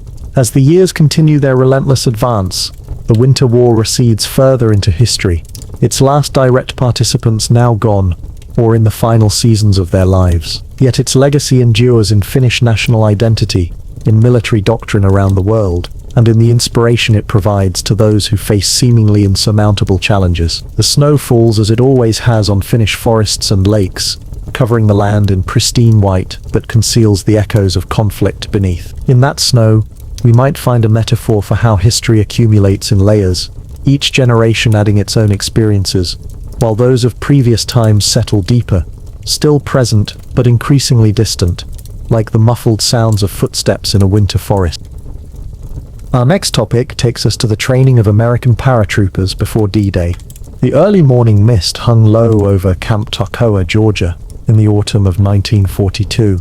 The air was crisp with possibility and fear, as young men from across America gathered at the base of Currahee Mountain. Their breath formed small clouds in the cool air as they stood at attention, bodies rigid with anticipation and nerves. These men, most barely in their 20s, had volunteered for one of the most dangerous assignments of World War II, becoming paratroopers who would eventually jump behind enemy lines in occupied France. The mountain loomed before them, an imposing 3 miles up and 3 miles down, soon to become both nemesis and badge of honor. Their commanding officer, Colonel Robert Sink, stood before the assembled men, his voice carrying across the silent formation. They would be expected to run that mountain daily, in full gear, regardless of weather or personal discomfort. It was the first test of many, designed to separate those with the necessary determination from those who merely thought themselves brave. In those early days of the airborne program, everything was experimental. The United States Army had never before attempted to create fighting units that would drop from the sky. The very concept seemed almost fantastical, yet the war demanded innovation, boldness, and new tactics. The men who volunteered knew only that they would receive $50 extra each month for hazardous duty pay, an enticing sum in those days, and that they would be part of something elite. The training grounds at Camp Toccoa were sparse wooden barracks arranged in neat rows, obstacle courses designed to push human endurance to its limits, firing ranges that echoed with gunfire from dawn until dusk, and always, the mountain. Currahee, a Cherokee word meaning stands alone, became their mantra, their identity. The men who trained there would later have it emblazoned on their unit patches, a permanent reminder of where their transformation began. Day one of training established the brutal rhythm that would continue for months. The recruits were awakened before sunrise by the shrill blast of whistles and the shouts of drill instructors. They tumbled from their bunks, rushed through morning ablutions with barely time to brush their teeth, and assembled outside in the pre-dawn darkness. The mountain run came first, always first. up and down Currahee while their bodies screamed for mercy and their minds fought against the instinct to quit. Thomas Calloway, a 20-year-old farm boy from Iowa, with wheat-colored hair and hands already cold from years of labor, found himself wondering what insanity had led him to volunteer for this punishment. His lungs burned as he pushed up the steep incline, legs trembling with exertion, sweat soaking through his cotton uniform despite the morning chill. Around him, other men struggled similarly, some vomiting on the side of the trail, others moving forward with grim determination etched on their faces. The drill instructors showed no sympathy, running alongside them with seemingly effortless ease, hurling insults at those who lagged behind. Some men quit that first day, unable to complete the run, unwilling to subject themselves to such torment. They were immediately transferred out, their departure serving as both warning and motivation to those who remained. The message was clear: perform or leave. There was no middle ground in the airborne. After the morning run came physical training, endless push-ups, pull-ups, and calisthenics that pushed muscles beyond fatigue to a place of numb compliance. Men dropped from exhaustion, only to be hauled to their feet and ordered to continue. The purpose was clear: break them down completely, then rebuild them as paratroopers, as warriors willing and able to endure conditions beyond what ordinary soldiers might face. Meals were consumed rapidly, barely tasted, serving only as fuel for the next round of training. There was classroom work as well, learning the mechanics of parachutes, aircraft exit procedures, landing techniques, all studied in theory, before a single man ever saw an actual airplane. They memorized the parts of their equipment, the sequence of checks before a jump, the emergency procedures if something went wrong. The instructors drilled them relentlessly, knowing that in the chaos of combat, these procedures would need to be automatic, performed without conscious thought. In the evenings, muscles aching and minds numb with fatigue, the men gathered in the barracks. Despite their exhaustion, bonds began to form, connections that would deepen into the unique brotherhood of the airborne. They came from every corner of America, from city streets and rural farms, from privilege and poverty, yet here they found common ground in shared suffering and shared purpose. Michael Donovan, a Boston Irish kid with a quick wit that survived even the brutality of training, became the unofficial morale officer of his barracks. His ability to find humor in their collective misery provided brief respites from the grueling routine. In contrast, James Washington, a quiet, serious young man from Philadelphia, rarely spoke but was often found helping struggling comrades, offering a supportive hand or an extra portion from his rations to those who needed it most. As weeks passed, the training intensified. The instructors introduced new challenges, mock combat scenarios, nighttime navigation exercises, weapons training with an emphasis on speed and accuracy. The men learned to assemble and disassemble their rifles blindfolded, understanding that they might need to do so in the darkness behind enemy lines. They practiced hand-to-hand combat, knife fighting, silent killing techniques, the brutal necessities of their future role as shock troops. Throughout it all, the mountain remained their constant companion. They ran it in rain that turned the trails to slippery mud traps. They ran it under the blistering southern sun that left them dizzy with dehydration. They ran it in pre-dawn darkness, guided only by the footsteps of the man ahead. Currahee became more than a physical challenge. It became a state of mind, an emblem of their transformation. After 2 months at Toccoa, the physical changes were evident. Bodies had hardened, fat burned away to reveal lean muscle. Faces that had arrived soft and youthful now appeared chiseled, weathered, with eyes that held a steady, determined gaze. But the more profound changes were internal, the development of mental toughness, of unwavering resolve, of the certainty that they could endure whatever came next. The men made a final run up Currahee before boarding trains that would take them to Fort Benning for the next phase of their training, actual parachute jumps. They ran with a different energy this time, no longer driven primarily by fear of their instructors, but by pride in what they had accomplished and determination to complete the journey they had begun. The mountain that had once seemed an impossible obstacle now felt like an old friend, challenging but familiar. At Fort Benning, Georgia, the aspiring paratroopers encountered the tools of their trade for the first time. The parachute towers stood like sentinels against the sky, 250 feet tall, visible from miles away. These steel structures would be the first test of their courage, the first moment when theory became terrifying reality. The sight of them sent a collective shiver through the ranks of the trainee. Parachute jump school began with intensive ground training. The men learned the proper body position for jumping from an aircraft, the legs together, knees slightly bent, hands gripping the reserve chute, chin tucked to chest. They practiced this position for hours until it became second nature, until their bodies would assume it automatically even when their minds were clouded by fear. They learned to land, perhaps the most crucial skill for preventing injury.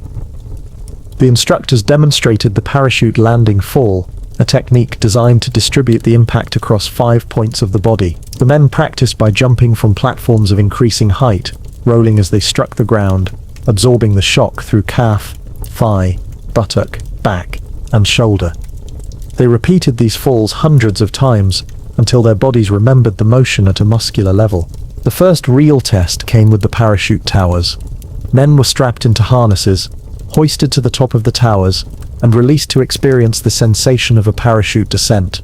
Though safely controlled by cables, the psychological impact was profound. For many, it was their first confrontation with genuine fear, with the visceral recognition that they were placing their lives in the hands of equipment and training.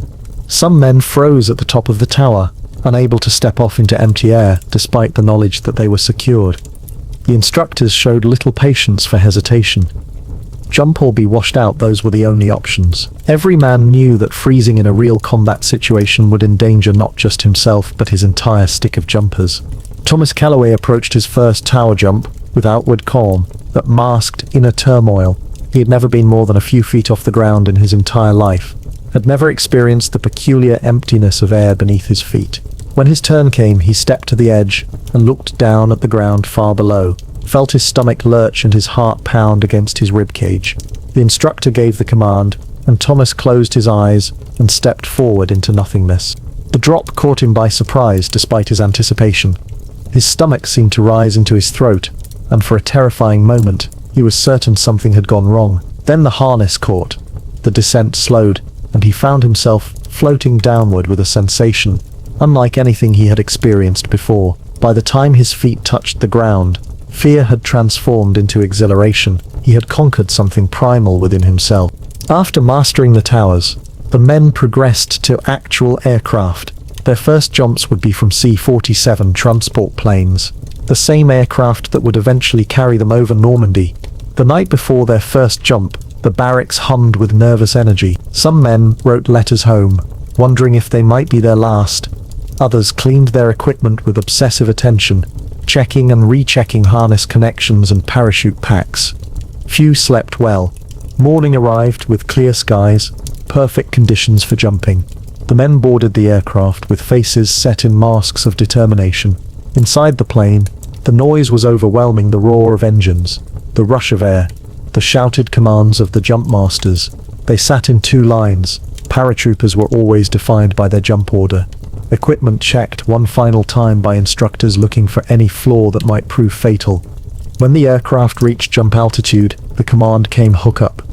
Each man attached his static line to the cable running the length of the aircraft.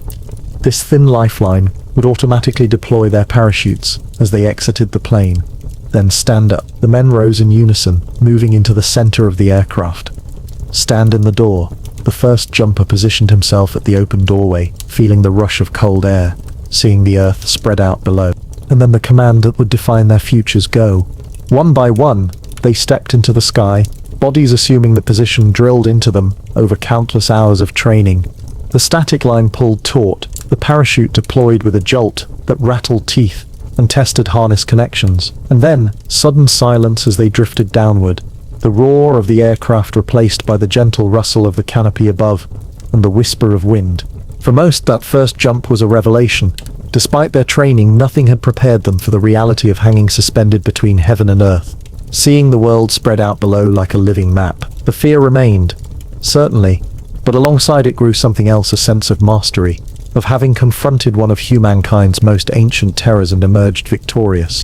To earn their wings, the aspiring paratroopers needed to complete 5 qualifying jumps, including one at night and one with full combat equipment.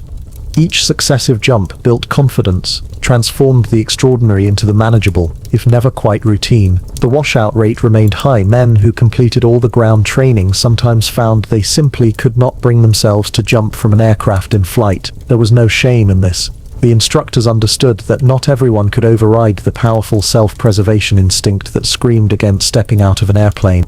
Those who completed all 5 jumps received their parachutist wings in a ceremony that marked their transition from trainees to qualified paratroopers. The silver wings were pinned to their chests, often with enough force to draw blood, a final reminder that their chosen path was one of voluntary suffering embraced for a greater purpose. They were paratroopers now, members of an elite brotherhood defined by their willingness to leap into the unknown.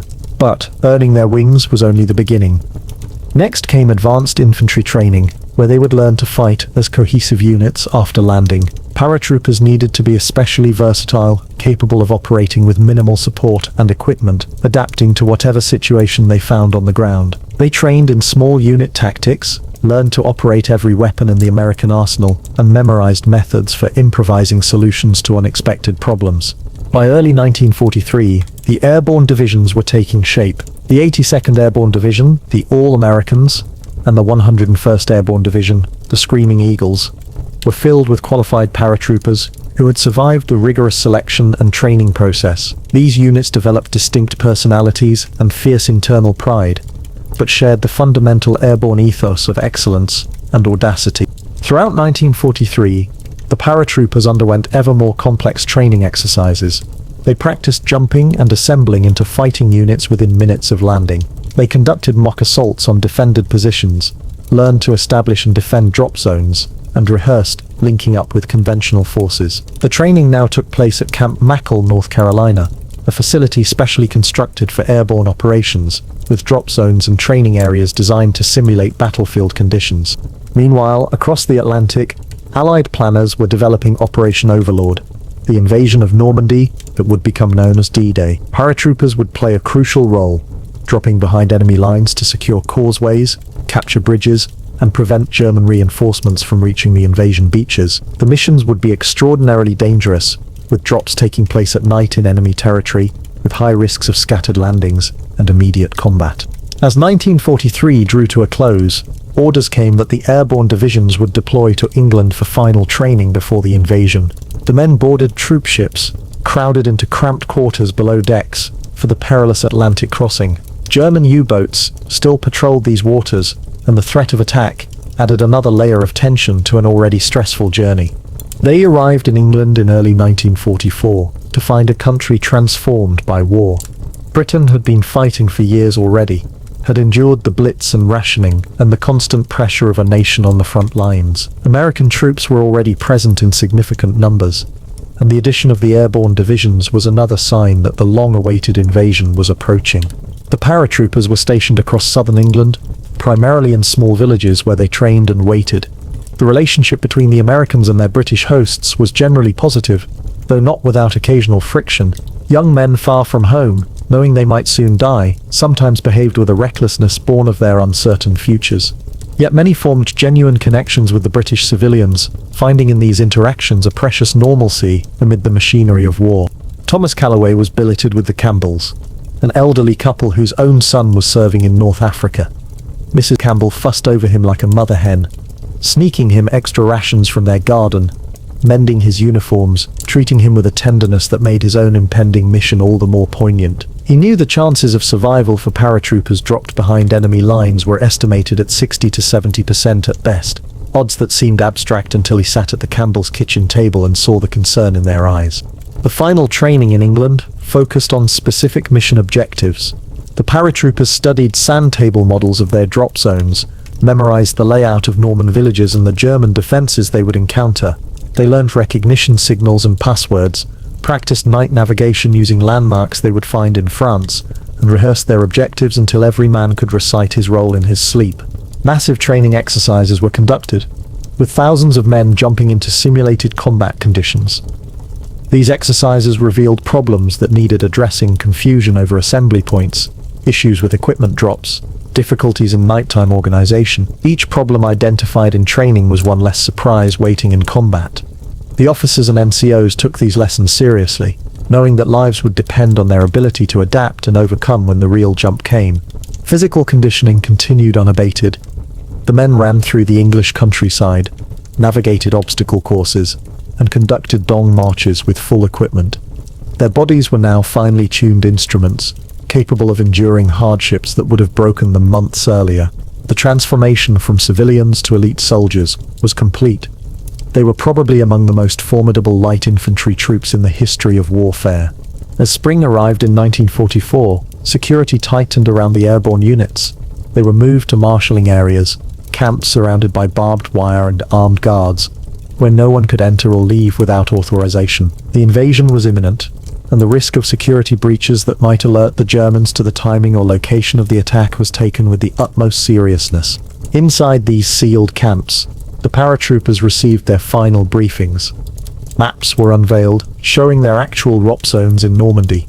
For the first time, they learned the specific details of their missions. The 82nd would drop near Sainte-Mère-Église to secure crossings over the Meurthe River. The 101st would land further east to capture exits from Utah Beach and secure the area behind the coast.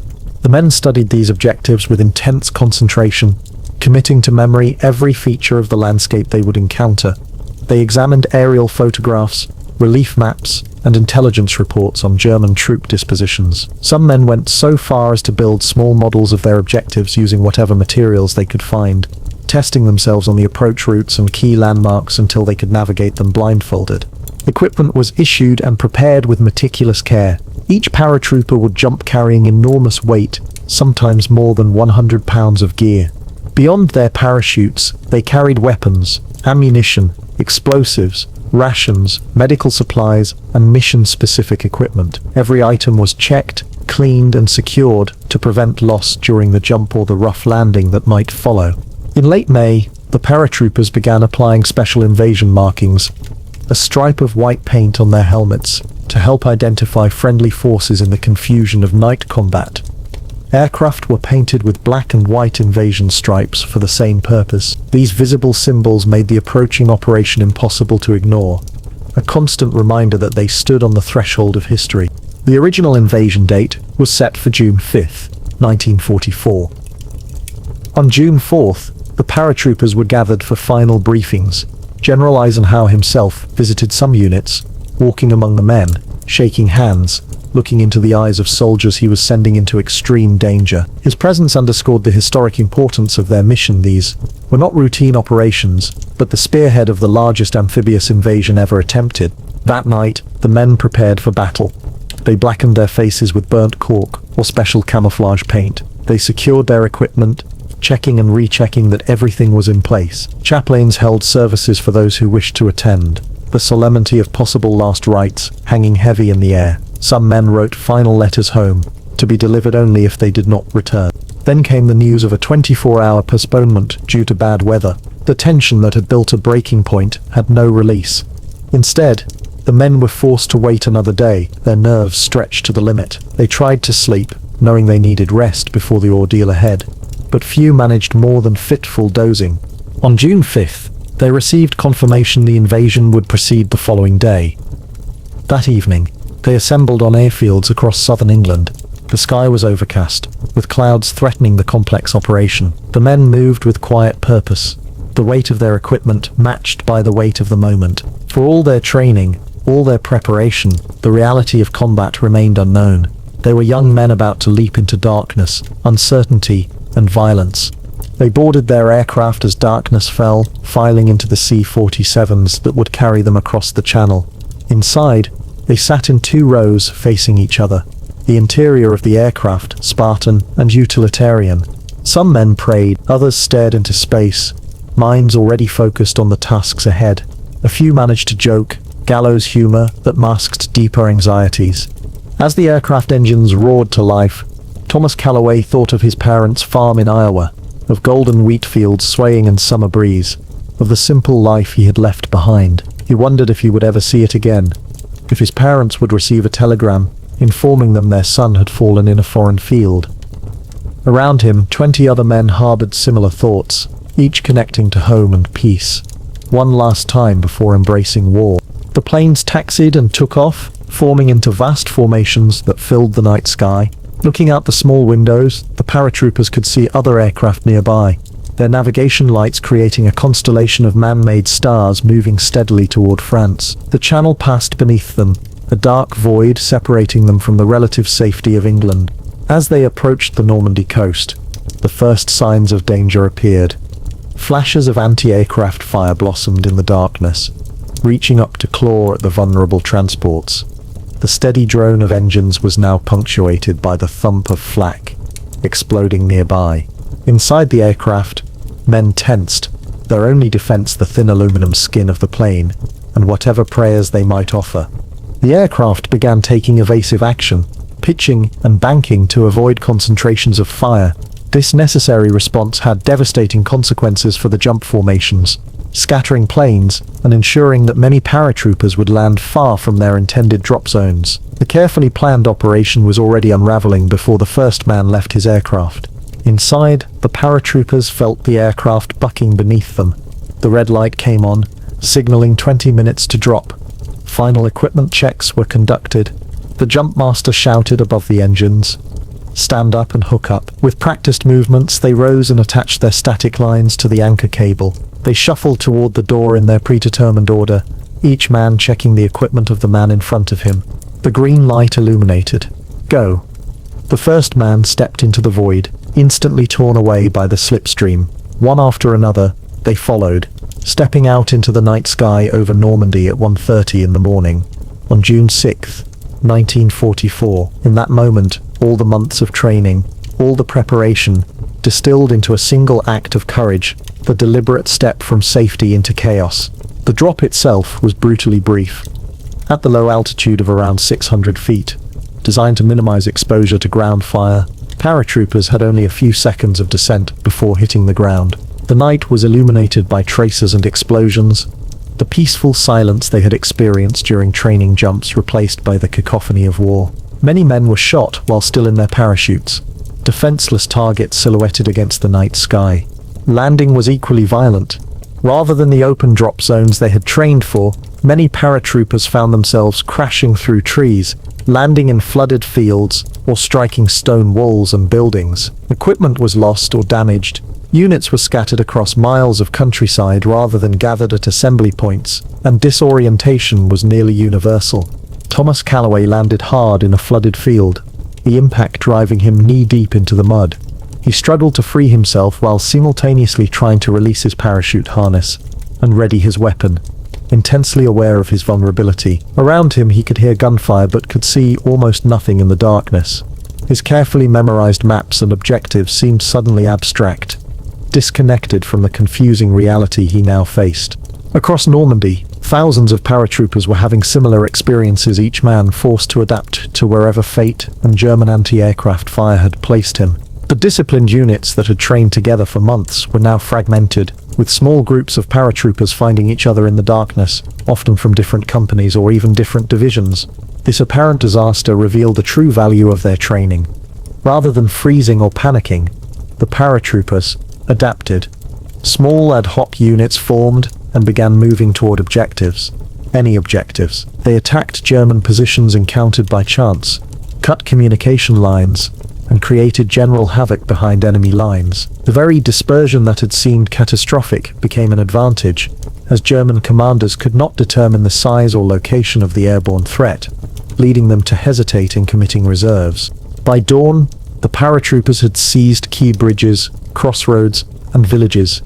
Not always the ones they had been assigned, but their presence inland from the beaches was already complicating German defensive efforts. As morning light spread across Normandy, revealing the full extent of the Allied invasion, the paratroopers found themselves engaged in desperate combat, holding positions against German counterattacks, with whatever men and equipment they had managed to assemble. Their mission continued for days after the initial drop, fighting to link up with the forces landing on the beaches, clearing areas of German resistance, and preventing enemy reinforcements from reaching the crucial coastal battle. The cost was high in the two American airborne divisions, casualties approached 30%, but their contribution to the success of the invasion was immeasurable, having sown confusion in German ranks during the critical early hours and secured vital terrain inland from the beaches. The young men who had trained at Camp Tokoa, who had run up and down Currahee Mountain until their bodies screamed in protest, who had learned to conquer fear by stepping into empty air, had played a crucial role in the liberation of Europe. Their preparation had forged them into soldiers capable of functioning amid chaos, of adapting to rapidly changing circumstances, of fighting effectively despite isolation and confusion. In the peaceful stillness of the English countryside, the airfields that had launched the airborne assault stood empty. Personal belongings left behind awaited owners who would never return to claim them. Letters were delivered to parents, wives, and sweethearts, explaining that their loved ones had fallen in service to their country. For those who survived, the war continued through the hedgerows of Normandy, the winter siege of Bastogne, and ultimately into the German homeland itself. The training that had once seemed unnecessarily harsh, even cruel, had proven its worth in the crucible of combat. The psychological and physical hardening, the endless repetition of skills until they became instinct, the development of unit cohesion that transcended formal organization, these elements had created soldiers capable of achieving what many military experts had considered impossible. They had jumped into the night, into the unknown, and had helped change the course of the war. Thomas Calloway did return to that Iowa farm, though not until 1945, after fighting across France, Belgium, and into Germany. He brought with him memories that would both haunt and inspire him throughout his life. The friendships forged in training, the terror and exhilaration of combat, the knowledge that he had been part of something momentous. When he visited Camp Tocoa years later, standing again at the base of Currahee Mountain, he understood more clearly than ever that his transformation had begun there, with that first painful run-up an unforgiving slope in the Georgia hills. The legacy of those airborne troops extended far beyond World War II. The methods developed for their training became the foundation for special operations forces worldwide. The innovative tactics they pioneered influenced military doctrine for generations. Most importantly, their example of courage, adaptability, and perseverance in the face of daunting odds provided inspiration for those who followed in their footsteps. In later years, the aging veterans would gather at reunions, silver-haired men with straight backs and firm handshakes. They would share stories that civilian ears could never fully comprehend, would toast comrades who had not returned from distant battlefields, would feel again the unique bond that had formed during those intense months of training and combat. They had been young men once, hurtling through darkness toward an uncertain fate, united by silver wings on their chests, and the simple, powerful motto they had earned through sweat and courage, Currahee, we stand alone, together. Throughout 1943, as the airborne divisions continued their training, the strategic importance of their role in the coming invasion became increasingly clear. Allied planners recognized that the success of the beach landings would depend significantly on preventing German reinforcements from reaching the coast. The paratroopers would be essential to this strategy, dropping inland to secure bridges, crossroads, and causeways, effectively creating a blocking force behind enemy lines. The training evolved to reflect these specific missions. The paratroopers practiced seizing and holding bridges against counterattack, setting up roadblocks at key intersections, and establishing defensive perimeters with minimal manpower. They learned to use explosives to destroy targets if they could not be held, and to create obstacles that would delay enemy movements toward the beaches. Communication was emphasized as critical. Scattered drops meant that radio discipline and alternate signaling methods would be essential for units to locate each other and coordinate their actions. The men practiced with signal mirrors, colored smoke grenades, cricket clickers, and predetermined visual signals. They memorized authentication codes and challenge phrases designed to distinguish friend from foe in the confusion of night operation. Mock villages were constructed on training grounds, replicas of the Norman towns and hamlets they would encounter. The paratroopers conducted endless rehearsals, assault teams breaching buildings, clearing rooms, establishing defensive positions at street corners and intersections. They practiced urban combat techniques, learning to move from building to building while maintaining cover, to use structures as strong points, to navigate the confined spaces of village streets and alleys.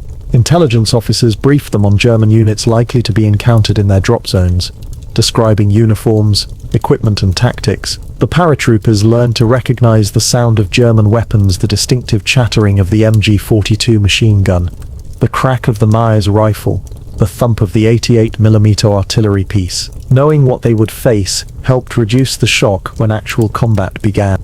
In England, the training took on even greater urgency and specificity.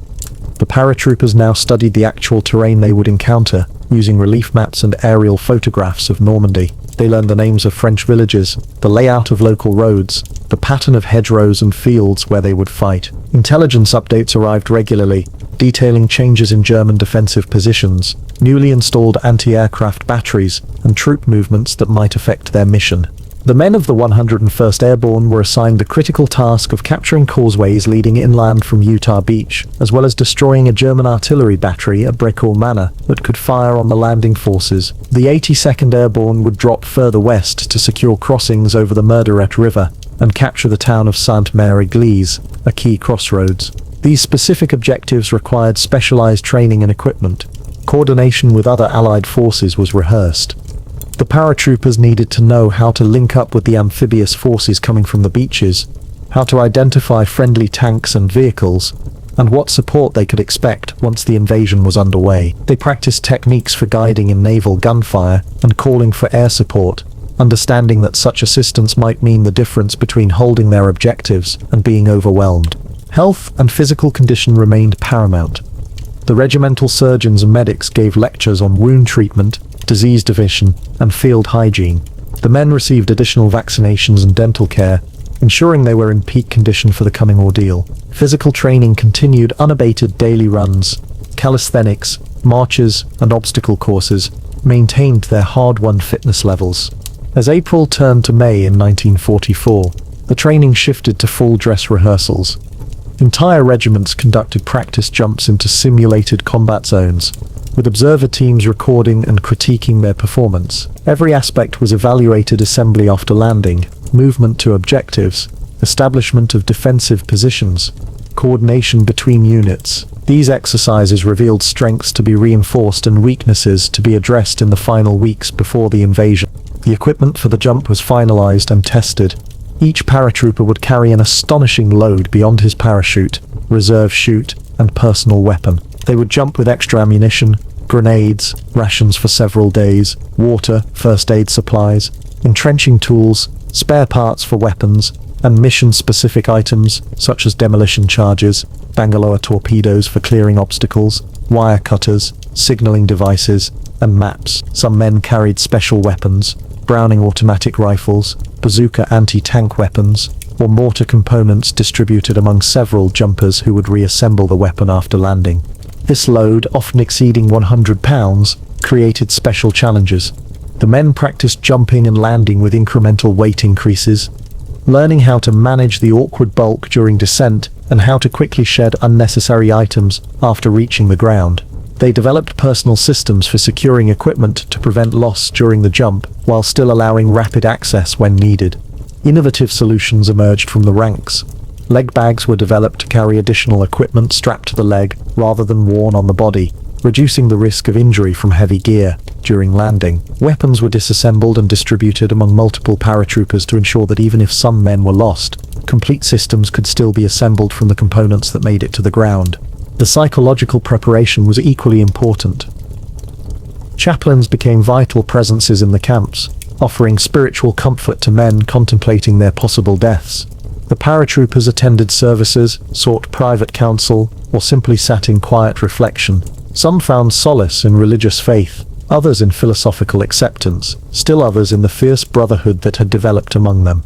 Officers and NCOs paid careful attention to morale, watching for signs of excessive stress or anxiety among their men. Occasional passes to local towns provided brief respite from the intensity of preparation. The English pubs became gathering places where paratroopers could temporarily set aside thoughts of the coming battle, enjoying simple pleasures that might soon be beyond reach. As the invasion date approached, security measures intensified. The paratroopers were moved into sealed camps, surrounded by barbed wire and armed guards. All communication with the outside world ceased. No letters could be sent, no phone calls made, no visitors received. Within these isolated compounds, the final mission briefings took place in closely guarded tents, where detailed sand table models revealed the actual drop zones and objectives. For the first time, the men learned exactly where they would be jumping and what specific tasks they would perform. They memorized the terrain features, landmarks, and German positions relevant to their individual roles. Each man knew his primary mission, his alternate missions if the primary became impossible, and the rally points where scattered units would attempt to gather. The sand tables became objects of intense study. Officers and NCOs quizzed their men relentlessly. Can you identify this church steeple? Which direction is this road heading? How far from the drop zone to the first objective? What German units are believed to be in this area? The answers needed to be automatic, retrievable even under the stress of combat and the disorientation of a night drop.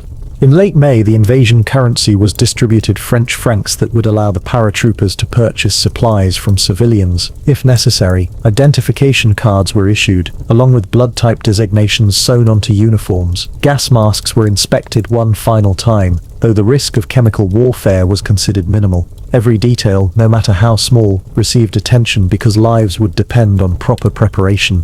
The men wrote letters to be delivered in case of their deaths.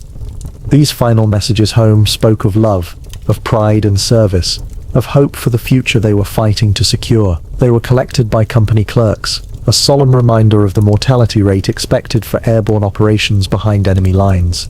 On June 2nd, the paratroopers received their ammunition and live grenades. The distribution of these lethal supplies made the proximity of combat undeniable. Men cleaned their weapons with special care, knowing that a malfunction might be fatal not just to themselves, but to their comrades. They sharpened knives and trench tools, checked the mechanisms of grenades, and counted rounds of ammunition with meticulous attention. June 3rd brought the code words that would signal the start of specific operations.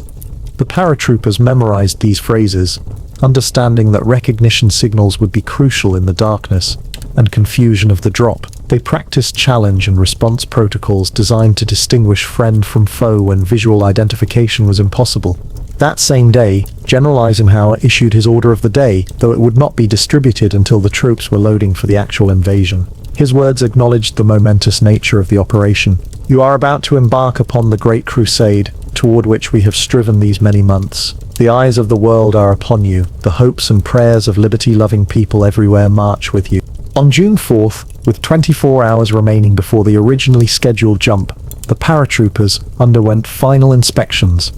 Every piece of equipment was checked, every man evaluated for physical and mental readiness. Weapons were test-fired one last time on makeshift ranges within the sealed camps. Parachutes were inspected by riggers who understood that their attention to detail would determine whether a chute opened properly or failed catastrophically. That evening, the chaplains held services that were attended by men of all faiths, seeking whatever fervor or courage faith might provide, before facing the ultimate test. As darkness fell, the mood in the camps grew solemn. Men spoke in hushed tones, shared quiet moments with close friends, or sat alone with their thoughts. Some tried to sleep, knowing rest would be precious, before the ordeal ahead. Then came the news of postponement. Weather conditions over the Channel and Normandy were unfavorable for the complex operation. The jumps would be delayed by at least 24 hours. This announcement was met with a mixture of relief and increased tension. The additional weight stretched nerves already pulled taut by weeks of anticipation. During this unexpected day of waiting, men sought distractions, card games, letter writing, equipment maintenance, anything to occupy hands and minds. Officers moved among their troops, offering encouragement and steady presence. The delay allowed for final questions about objectives and procedures, for clarification of any lingering uncertainties. The evening of June 5th brought confirmation the invasion would proceed in the early hours of June 6th.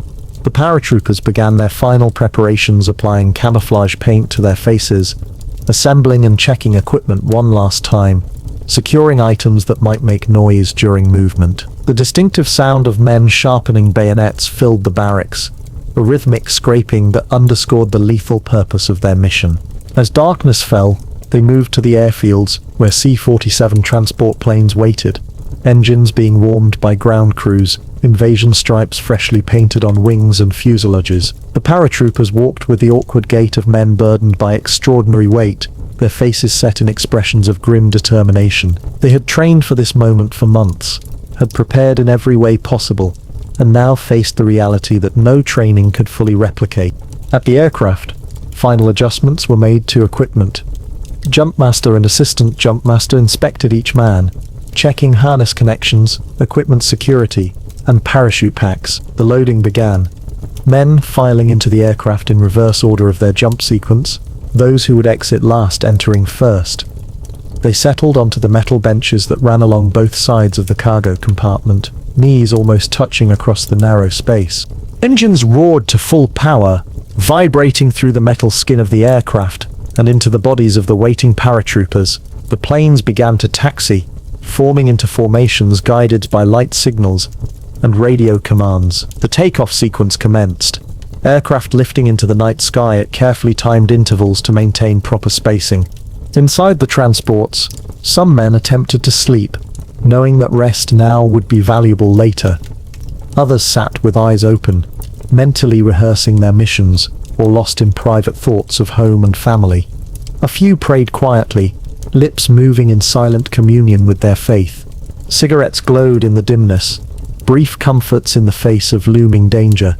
As the aircraft crossed the English Channel, the paratroopers felt the shift in mood and mission. They were leaving Allied territory, heading for occupied France, where every person and object they encountered might represent mortal danger. The channel passing below represented a boundary not just of geography, but of experience. They were crossing from preparation into combat, from training into application, from the known into the uncertain. Thomas Calloway sat near the door of his aircraft, positioned to be among the first to jump. He checked his equipment again, though he had already done so multiple times. The weight of his Thompson submachine gun pressed against his chest, secured for the jump, but ready for quick access upon landing. His leg bag contained extra ammunition, rations, and demolition charges for disabling enemy vehicles. The cricket clicker that would help him locate friendly forces was secured in his pocket, within easy reach. Around him, the men of his stick sat in various postures, some tense, others with the artificial relaxation of those deliberately suppressing fear. They had become his family over the past months, men whose habits, strengths, and weaknesses he knew intimately. They had trained together, suffered together, celebrated together, and now would fight together if they managed to reassemble after the drop. As the aircraft approached the Normandy coast, the first flashes of anti-aircraft fire appeared below and around them. The steady drone of engines was now punctuated by the sharp reports of exploding flak. The plane began to buck and weave as the pilots took evasive action, making the paratroopers brace themselves against the sudden movements. The red light came on, signaling 20 minutes to drop. "Stand up and hook up," the jump master shouted above the engine noise. The men rose, connected their static lines to the anchor cable, and began their equipment checks. Each man inspected the parachute and harness of the man in front of him, tapping his shoulder to signal completion. The aircraft continued its evasive maneuvers, now flying through clouds that obscured visibility and disoriented the pilots. The planned drop zones were becoming difficult to identify, and the formations were breaking up as planes sought individual paths through the increasingly heavy anti-aircraft fire. The tension inside the aircraft reached its peak as the green light illuminated. "Go!" the jumpmaster shouted, and the first man stepped into the doorway and disappeared into the night. Thomas followed seconds later, stepping forcefully into the slipstream that instantly tore him away from the relative safety of the aircraft. The shock of the prop blast, the momentary sensation of falling, and then the violent opening of his parachute occurred in rapid succession. The quiet that followed was surreal, the roar of aircraft engines replaced by the gentle rustling of his canopy and distant sounds of combat. Tracers streaked through the night sky around him, some uncomfortably close to his vulnerable form suspended beneath the white target of his parachute. His descent was brief at the low jump altitude, giving him only moments to orient himself and prepare for landing. The ground rushed up faster than expected, and he had no chance to avoid the flooded field that received him with a jarring impact. Water and mud splashed upward as he executed his landing fall, but the soft surface at least prevented broken bones. The immediate tasks flashed through his mind from countless rehearsals: release harness, secure parachute, ready weapon, establish location, move to assembly point. He struggled with the waterlogged harness, finally freeing himself and retrieving his submerged leg bag. His Thompson came out of its protective covering and he chambered a round, the metallic sound providing a small measure of security in the darkness. All around him, similar dramas were unfolding as paratroopers landed in fields, in trees, on roads, in villages far from their intended drop zones. The carefully planned operation had fragmented into hundreds of individual stories of adaptation and survival. Yet even in this apparent chaos, the months of training were paying dividends. Men were orienting themselves, forming impromptu units, and beginning to move toward objectives based on their understanding of the mission and the terrain. Thomas found 3 other paratroopers from different aircraft gathering in the darkness at the edge of the flooded field. None were from his stick, but they immediately formed a functioning unit. A corporal from another company had a map and compass, and had determined their approximate location about 2 miles from their intended drop zone. They set out toward the nearest known objective, moving cautiously through hedgerows and across fields, alert for German patrols. Similar scenes were occurring across the Norman countryside. The very dispersion that seemed disastrous was becoming a tactical advantage, as German commanders received reports of American paratroopers appearing in dozens of locations simultaneously. Unable to determine the main thrust of the airborne assault, they hesitated to commit reserves, uncertain which reports represented the actual threat. By dawn, the confusion had begun to resolve into a new order. Small groups linked up into larger units, often mixing companies and even regiments. Officers and NCOs took command of whatever men they found, organizing them into ad hoc combat teams focused on the nearest critical objectives. The flexibility and initiative instilled during training allowed this self-organization to occur with remarkable effectiveness. As morning light revealed the full extent of the invasion, thousands of ships offshore, more planes overhead, the beaches themselves visible in the distance, the paratroopers found themselves engaged in fierce combat. They fought to secure their objectives against German counterattacks, to link up with other airborne units, and eventually to connect with the forces coming inland from the beaches. The training that had once seemed excessive, even cruel, had created soldiers capable of functioning in conditions of extreme stress and confusion. The endless repetition of skills had ensured that basic combat functions remained possible, even when higher planning collapsed. The physical conditioning had produced men able to fight effectively despite sleep deprivation, heavy loads, and the adrenaline crash that followed intense fear.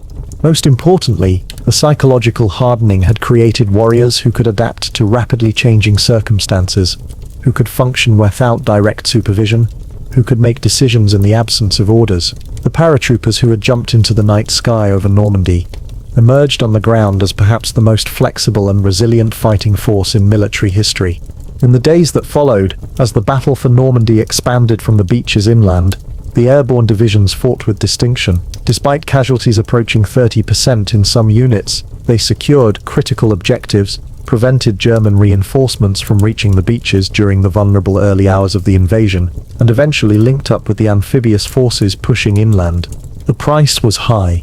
Many of the young men who had trained so diligently never returned to the peaceful fields and cities of America. They rest in military cemeteries overlooking the beaches and fields where they fought, a permanent reminder of the cost of liberty. Those who survived carried the experience with them for the rest of their lives, shaped by the intense forge of combat and the unique brotherhood of the airborne.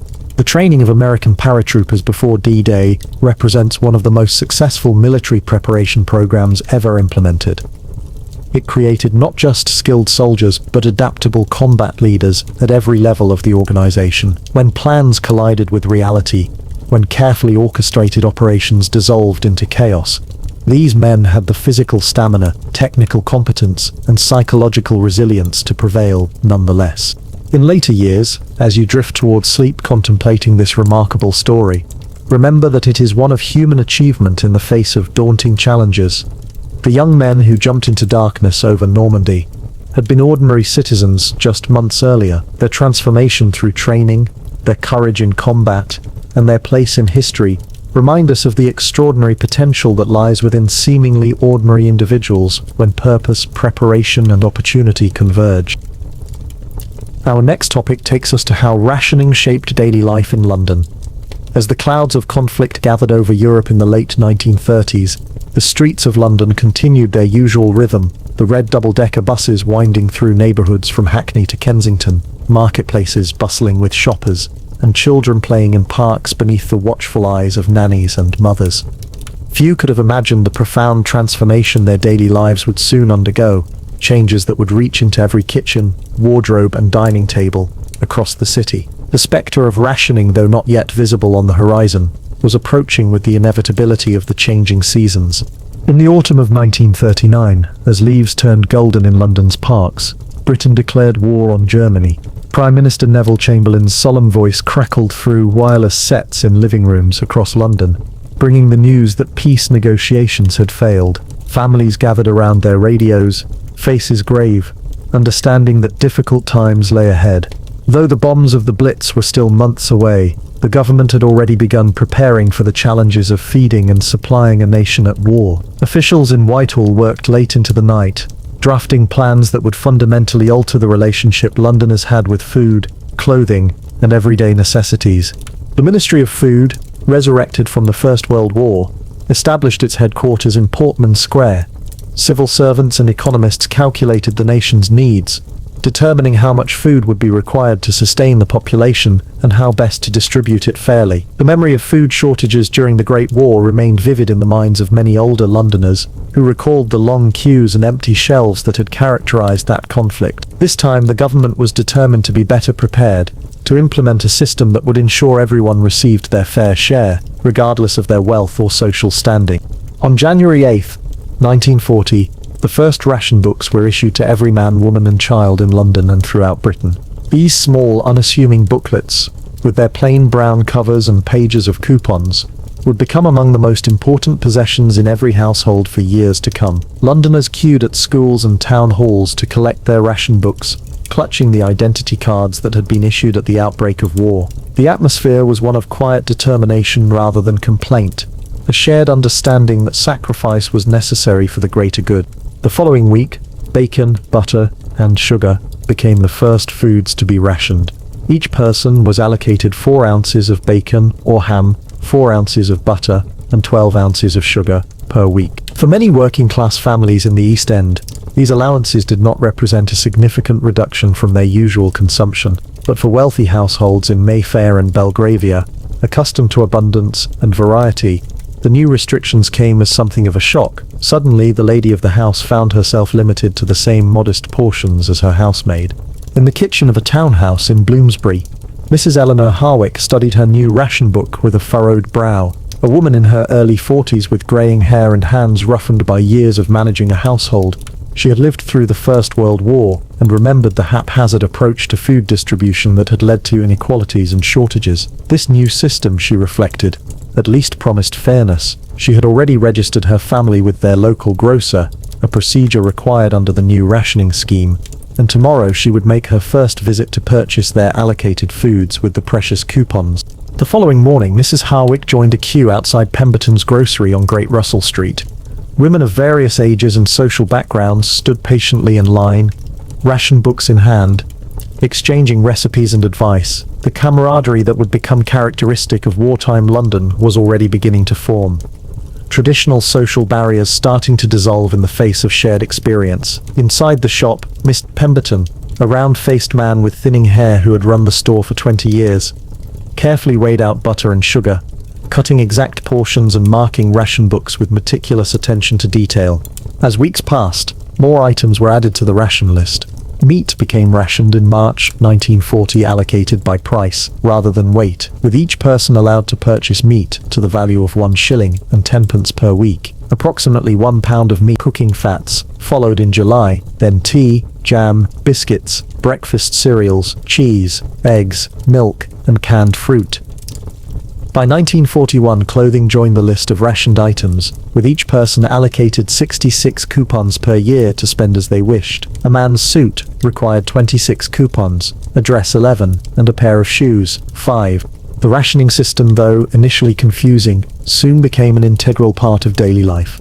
Londoners adapted with remarkable resilience and ingenuity. In homes across the city, from the grand mansions of Kensington to the modest terraced houses of Bermondsey, recipe books were consulted for ways to stretch meager ingredients into satisfying meals. Women exchanged tips in queues and over garden fences, their conversations focusing on how to make a small amount of meat feed a family, or how to bake without eggs.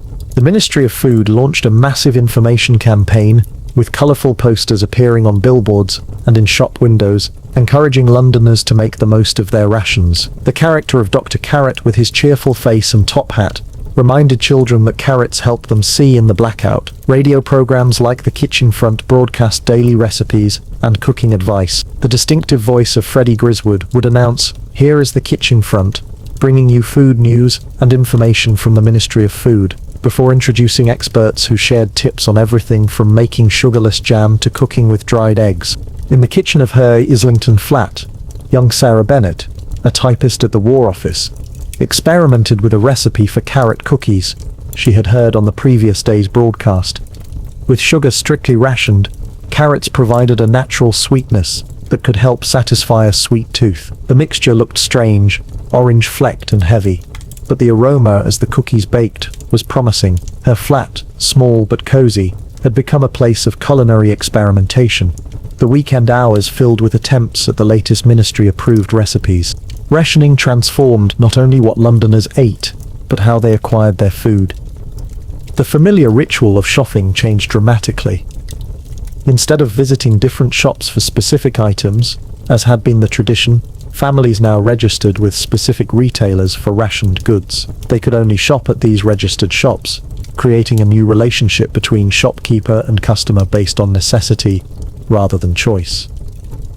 Mr. Green, the butcher on Tooley Street, knew each of his registered customers by name and often kept back choice cuts for those with special occasions or ill family members, bending the rules slightly in the spirit of community.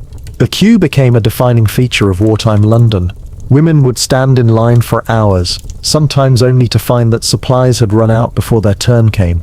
They developed systems of cooperation, holding places for neighbours or elderly community members who could not stand for long periods. In the East End, Mrs. Cohen, who ran a small haberdashery, would send her young son to tell her regular customers when a delivery of darning wool had arrived, ensuring they didn't waste time queuing for items that weren't available. Spring of 1941 brought a particularly difficult period, as shipping losses in the Atlantic meant further reductions in rations. The butter ration was cut to 2 ounces per week, cooking fats to 1 ounce. The tea ration, particularly painful for Londoners who valued their cuppa as a source of comfort and normality, was reduced to 2 ounces per week. For a population that typically consumed 3 or 4 cups daily, this represented a significant sacrifice. Dried egg powder, imported from America, replaced fresh eggs in many households, its unfamiliar smell and texture requiring adjustments to traditional recipes. The Woolton pie, named after the Minister of Food Lord Woolton, became a symbol of wartime ingenuity. Created by the head chef at the Savoy Hotel, but designed for ordinary households, it contained no meat, instead combining vegetables like potatoes, cauliflower, carrots, and turnips in a white sauce, topped with a potato pastry crust, made without fat. In homes throughout London, variations of this dish appeared on dinner tables, sometimes enhanced with herbs grown on windowsills or a precious sprinkle of grated cheese, saved from the weekly ration. Clothing rationing presented different challenges. With fabric needed for uniforms and parachutes, civilian clothing was strictly limited. London, once a fashion capital, saw its stylish residents learning to make do and mend, rather than buying new. Sewing circles formed in neighborhoods across the city, women gathering to turn adult clothes into children's garments, unpick old sweaters to re-knit the wool into new items, or patch and darn existing clothing to extend its life. The government produced instructional leaflets showing how to turn men's suits into women's costumes, or how to make a new outfit from 2 old ones. In her flat above a bakery in Soho, fashion designer Eliza Montgomery, whose promising career had been interrupted by the war, found a new purpose teaching neighborhood women how to alter clothes. Her small living room became a workshop where women from various backgrounds, from office workers to the wives of local shopkeepers, learned to use patterns made of old newspapers and techniques for making clothing without using precious coupons. Scraps of fabric too small for garments were used for quilting, creating colorful bedspreads from tiny pieces that would otherwise have been discarded. The utility clothing scheme, introduced in 1941, standardized production to eliminate wasteful designs and ensure quality. Clothing bearing the distinctive CC41 label, which became known as the 2 cheeses due to its design, was basic but well made, with restrictions on pleats, pockets, buttonholes, and decorative elements. For many Londoners, particularly those of modest means, utility clothing represented an improvement in quality over what they had been able to afford before the war. The scheme democratized fashion in a way, as everyone, regardless of income, had access to the same styles and quality. Children's clothing presented particular challenges as young bodies grew quickly, making hand-me-downs and adaptable designs essential. Soules relaxed uniform requirements, understanding that replacing outgrown items used precious coupons. In playgrounds across London, children wore clothes that had been let out, taken in, patched, and passed down through families or neighbors. Knitting became an essential skill taught to even young children, with school projects often involving making squares for blankets or simple garments. The Dig for Victory campaign transformed London's green spaces. Parks, playing fields, and private gardens were converted to vegetable plots. The ornamental flower beds of Hyde Park gave way to rows of potatoes and cabbages. In squares and crescents throughout the city, the carefully tended lawns that had once been purely decorative now produced food for local consumption. Roof gardens appeared on apartment buildings, window boxes were repurposed for herbs, and families kept rabbits or chickens in back gardens to supplement the meat ration. Kensington Gardens, once a showcase of ornamental horticulture, became a patchwork of allotments where people from all walks of life worked side by side. Lord Devonshire could be seen in mud-spattered boots discussing potato blight with a bus conductor from Hammersmith, both equally invested in maximising their yields. These shared spaces fostered a sense of community that transcended traditional class boundaries, creating connections that would endure beyond the war years. The restrictions extended beyond food and clothing. Soap was rationed from February 1942, with each person allocated 3 ounces per month, for Londoners contending with dust from bombings and the grime of air raid shelters. This presented genuine difficulties in maintaining cleanliness. Families saved scraps to make their own soap, boiling them with caustic soda in metal bins in back gardens, the acrid smell permeating the neighborhood. Laundry became a careful calculation, with items worn multiple times before washing to conserve soap. Fuel rationing affected every aspect of daily life. Gas and electricity were restricted, with households allocated units based on family size and existing equipment. In winter, families often gathered in one room to conserve heat, beds piled high with coats and blankets against the cold. Coal was particularly precious, delivered in small amounts that had to be carefully managed throughout the winter months. In many London homes, hot water became a luxury reserved for specific days or purposes, with family members sharing bath water to make the most of the fuel used to heat it. Despite the hardships, a remarkable spirit of innovation emerged. The Evening Standard published regular columns on making the most of your ration, featuring creative solutions to everyday problems. Londoners learned that soapy water from laundry could be reused for cleaning floors, that potato water contained nutrients and could form the base of soups, that carrot tops could be chopped into salads. Nothing was wasted, everything repurposed in an early form of recycling born of necessity rather than environmental concern. The black market, or under-the-counter trade, existed alongside the official rationing system. While most Londoners prided themselves on adhering to the rules, seeing it as their contribution to the war effort, the temptation of extra food or clothing without coupons proved too much for some. Certain pubs and cafes became known as places where one might purchase items off the ration, though prices were exorbitant and quality often questionable. The penalties for black market activities were severe, with substantial fines and even imprisonment for serious offenders, reflecting the government view that such activities undermined the fairness that rationing was designed to ensure. Yet the overwhelming majority of Londoners complied with rationing regulations, seeing them as their contribution to the war effort.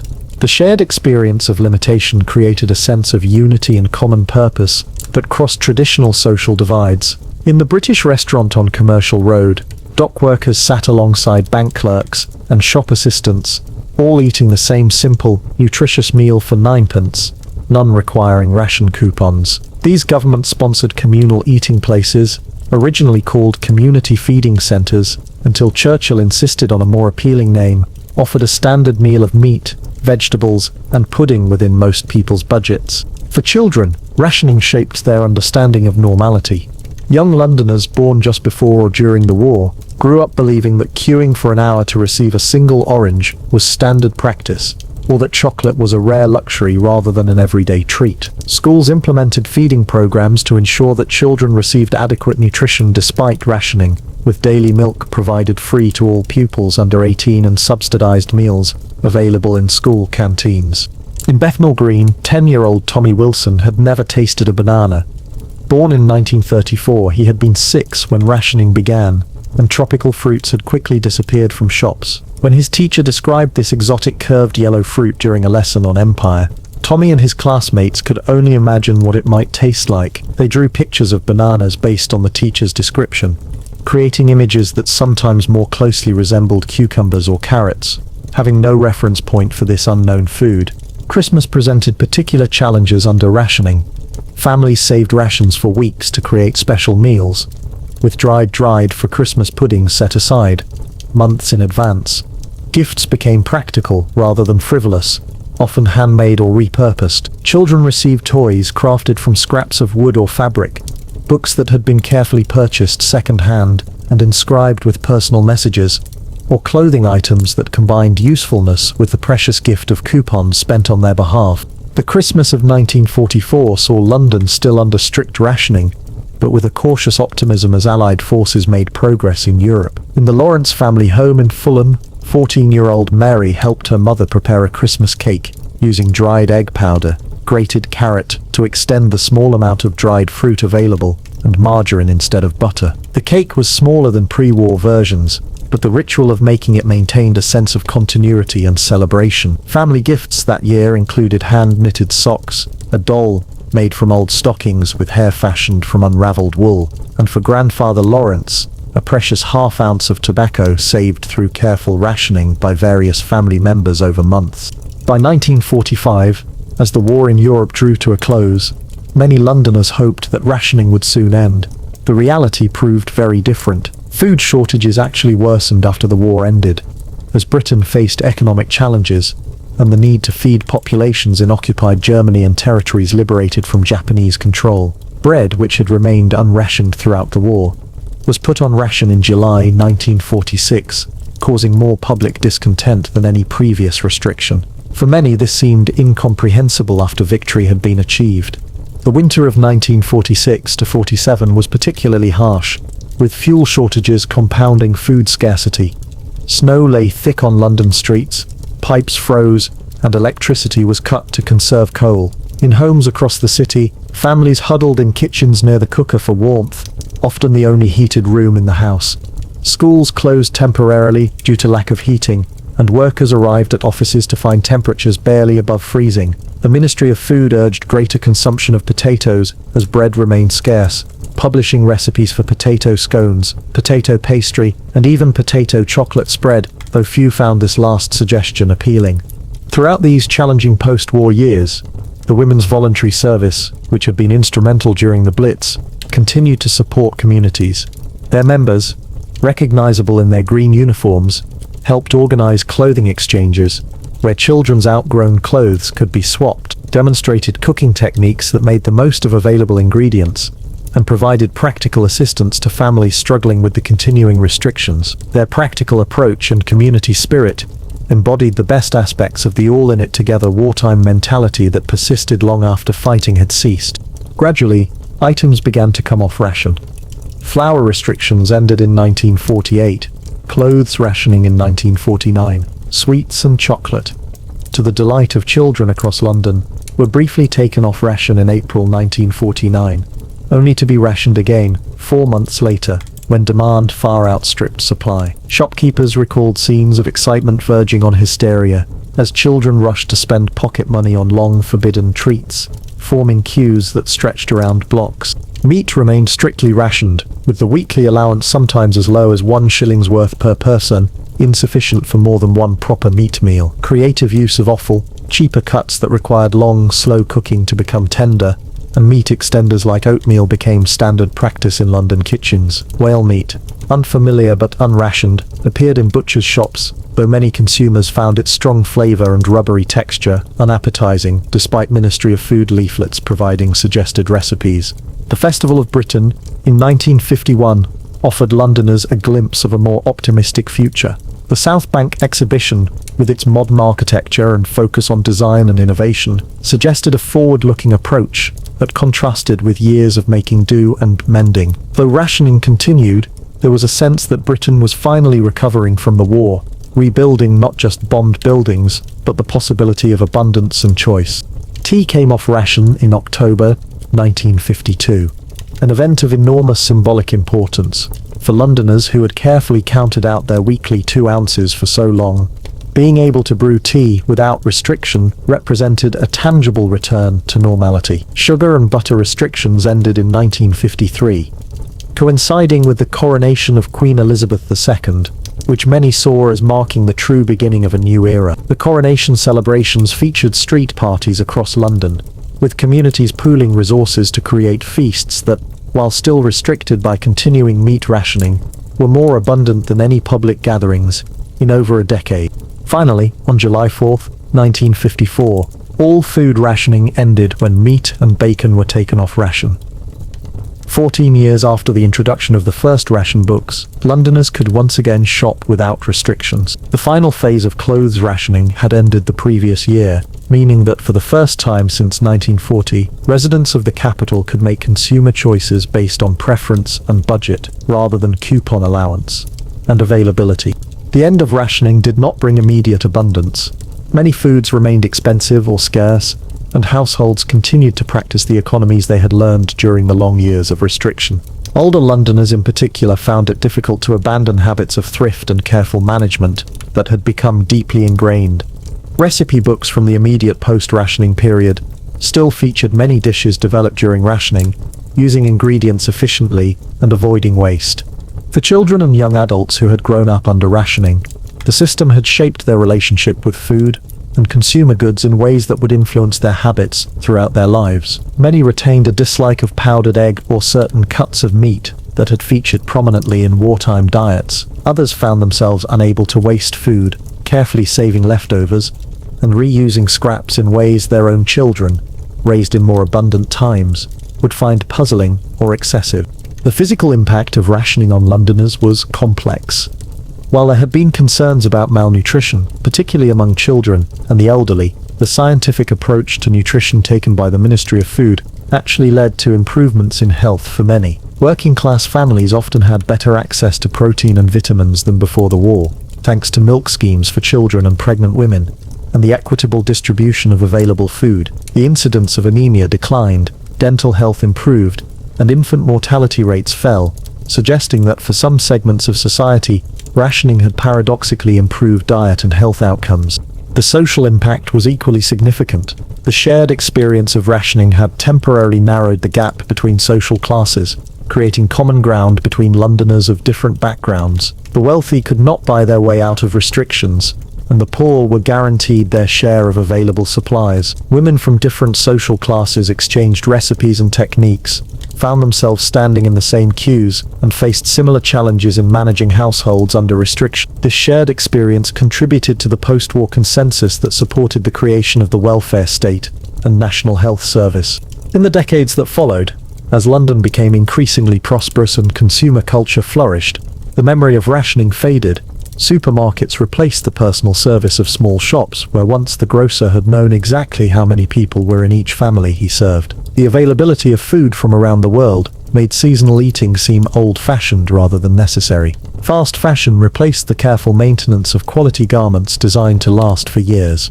Yet the legacy of rationing persisted in subtle ways.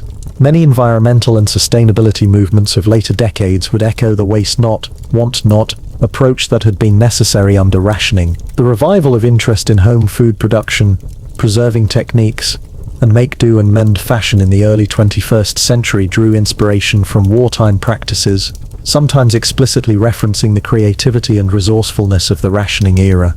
For those who had lived through it, rationing remained a defining experience, a time when necessity fostered innovation, when community trumped individual desire, and when the shared challenge of managing with less created bonds that crossed traditional social boundaries. The ration book, that small booklet that had dictated so much of daily life for so long, became a powerful symbol of both hardship and resilience, a reminder of a time when fairness was deemed essential to national survival. As evening draws in across modern London, with its brightly lit restaurants offering cuisine from around the world and shops filled with abundant choices, it is difficult to imagine the city as it was during those years of careful counting and creative substitution. Yet in the memories of older Londoners, in family stories passed down through generations, and in the archives of the Imperial War Museum, where ration books and Ministry of Food leaflets are carefully preserved, the era of rationing remains a testament to human adaptability and communal spirit in the face of scarcity.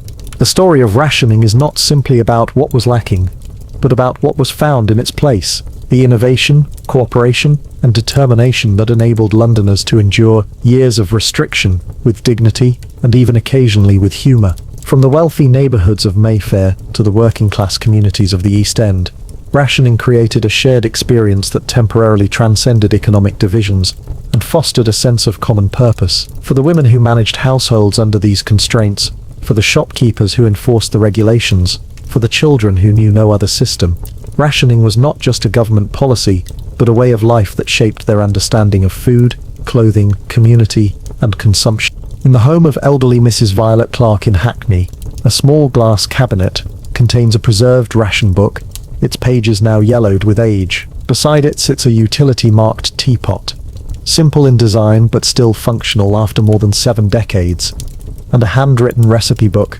containing instructions for carrot fudge, eggless cake, and other creations born of necessity. These modest items tell the story of a London transformed by rationing, of ordinary people facing extraordinary circumstances with practical solutions and remarkable resilience. They remind us that in times of scarcity, human ingenuity and community spirit can transform limitation into a different kind of abundance. As London grew and changed in the decades following the end of rationing, the physical landscape transformed dramatically.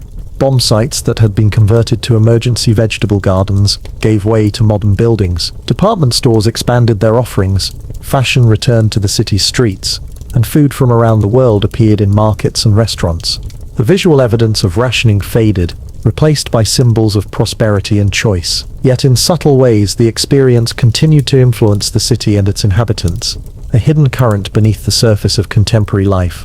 For many Londoners born in the 1930s and 40s, the habits formed during rationing became so deeply ingrained that they persisted long after necessity had passed. They were the ones who carefully saved wrapping paper from gifts, who kept jars of buttons and scraps of fabric for future use, who could create a meal from seemingly nothing, stretching ingredients in ways that mystified later generations raised in abundance. These were skills not easily unlearned, approaches to material goods that shaped lifelong attitudes toward consumption and waste. In the kitchen of her Belem flat in the 1970s, Miss Jean Taylor, who had raised 3 children under rationing, still carefully scraped plates into a container for soup stock, saved the water from boiled vegetables for gravy, and baked her own bread, not as a fashionable hobby, but as a continuation of wartime practice. Her daughter Susan, raising her own children in a semi-detached house in Croydon, found herself unconsciously adopting some of these habits while rejecting others, creating her own blend of post-war convenience and wartime wisdom. This intergenerational transfer of knowledge, sometimes embraced and sometimes resisted, formed part of London's recovery from the long shadow of restriction. The end of rationing coincided with significant changes in London's demographics. The arrival of immigrants from the Commonwealth, particularly from the Caribbean and South Asia, brought new culinary traditions to a city that had been limited to a fairly monotonous diet for more than a decade. Spices that had been virtually unobtainable during the war years began to appear in local shops, introducing Londoners to flavors that contrasted dramatically with the bland fare of rationing. Restaurants offering Indian, Chinese, and Caribbean cuisine opened in neighborhoods across the city, their vibrant flavors a stark contrast to the utility cooking that had dominated for so long. For these new arrivals, many of whom came from places where food had been more abundant during the war years, adaptation to British food traditions could be challenging. West Indian families who settled in Brixton and Notting Hill in the 1950s found the limited range of vegetables in local shops puzzling and restrictive. Indian families in Southall sought out specialty importers for the spices essential to their traditional cooking. These communities established their own supply networks, gradually introducing their neighbours to ingredients and dishes that expanded London's culinary horizons beyond recognition. The physical spaces where Londoners shopped also transformed in the post-rationing era. The small, specialised shops that had been the norm before and during the war, where personal relationships between shopkeeper and customer had been central to the distribution system, began to give way to self-service stores and eventually to supermarkets. The first Sainsbury's self-service store opened in Croydon in 1950, marking the beginning of a retail revolution that would fundamentally change shopping habits. For older Londoners, accustomed to being served by a grocer who knew their preferences and family circumstances, the shift to selecting goods from shelves and paying at a checkout counter represented a significant change in social interaction as well as shopping method. The disappearance of the personal element, where once Mr. Roberts at the grocer's might have set aside a choice cut for a special occasion, or offered advice on how to prepare an unfamiliar ingredient, marked a shift toward anonymity in daily transactions. The abundance that gradually returned to London's shops was received differently by different generations. Those who had been adults during the war appreciated the end of queuing and the return of choice, but often maintained the careful shopping habits they had developed under rationing. Their children, who had known nothing else, experienced the end of rationing as a liberation, a chance to explore foods and goods they had only heard about. The generation born after rationing had no personal reference point for scarcity, growing up instead with expanding choice and increasing affluence. By the 1960s, with rationing a fading memory for many and completely unknown to younger Londoners, the city had embraced a new consumer culture. Carnaby Street and King's Road became international symbols of fashion and youth culture, far removed from the utility clothing that had clothed Londoners during the war years. Food trends reflected international influences and increasing prosperity, with dinner parties featuring dishes that would have been impossible under rationing restrictions. Yet beneath this apparent transformation, certain values instilled during the rationing era persisted. The idea that waste was morally wrong, that resources should be used carefully and completely, remained powerful for many Londoners. The make-do and mend approach evolved into various craft movements, sometimes as a form of creative expression, rather than necessity, but still drawing on skills and attitudes developed during rationing. Community gardens, though no longer called dig for victory plots, continued the tradition of urban food production that had been so important during the war. The oil crisis and economic challenges of the 1970s prompted a brief resurgence of interest in wartime approaches to conservation. Government campaigns urging energy saving drew explicit parallels to wartime rationing, suggesting that the nation could once again pull together to address resource limitations. Cookbooks featuring economical recipes became bestsellers, their advice on stretching ingredients and avoiding waste echoing Ministry of Food publications from 3 decades earlier. For older Londoners, these campaigns stirred memories of a time when sacrifice had been linked to national survival, though younger generations sometimes found the comparisons overblown. In museums and archives across London, the material culture of rationing began to be preserved and exhibited as an important part of the city's history. Ration books, identity cards, utility-marked furniture and clothing, Ministry of Food leaflets, and other ephemera of the period were collected and catalogued. Oral history projects recorded the memories of those who had lived through rationing, preserving their experiences for future researchers and visitors. These efforts recognized that the rationing era represented not merely a set of government policies, but a significant cultural moment that had shaped a generation's relationship with material goods and community.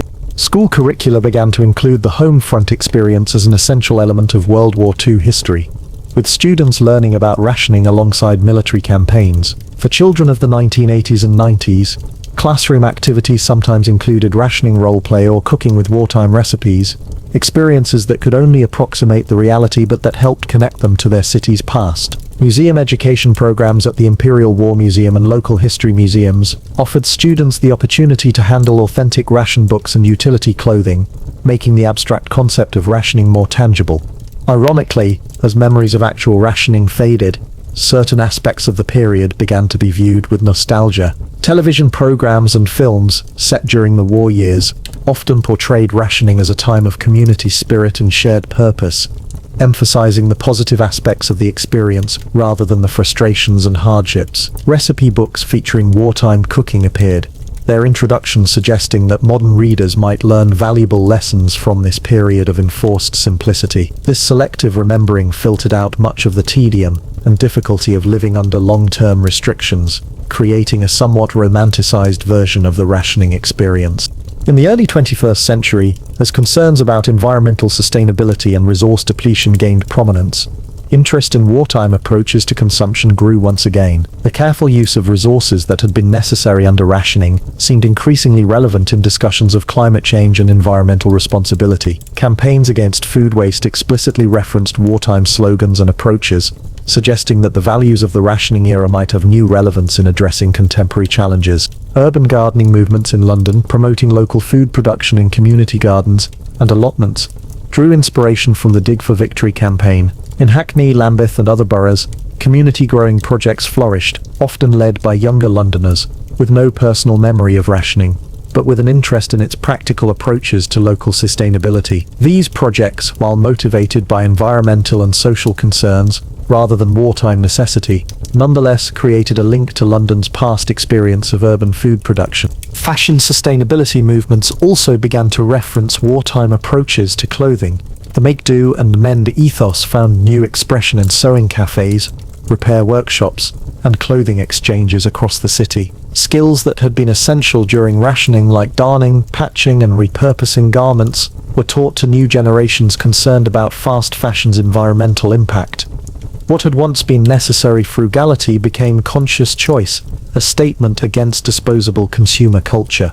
To the dwindling number of Londoners who had lived through rationing as adults, these revivals of wartime practices sometimes seemed to miss the essential context, the lack of choice that had defined their experience. While happy to share their knowledge of how to make resources stretch or repair rather than replace, they often emphasized that the reality of year after year of restriction had been far from the romanticized versions sometimes portrayed in media and sustainability campaigns.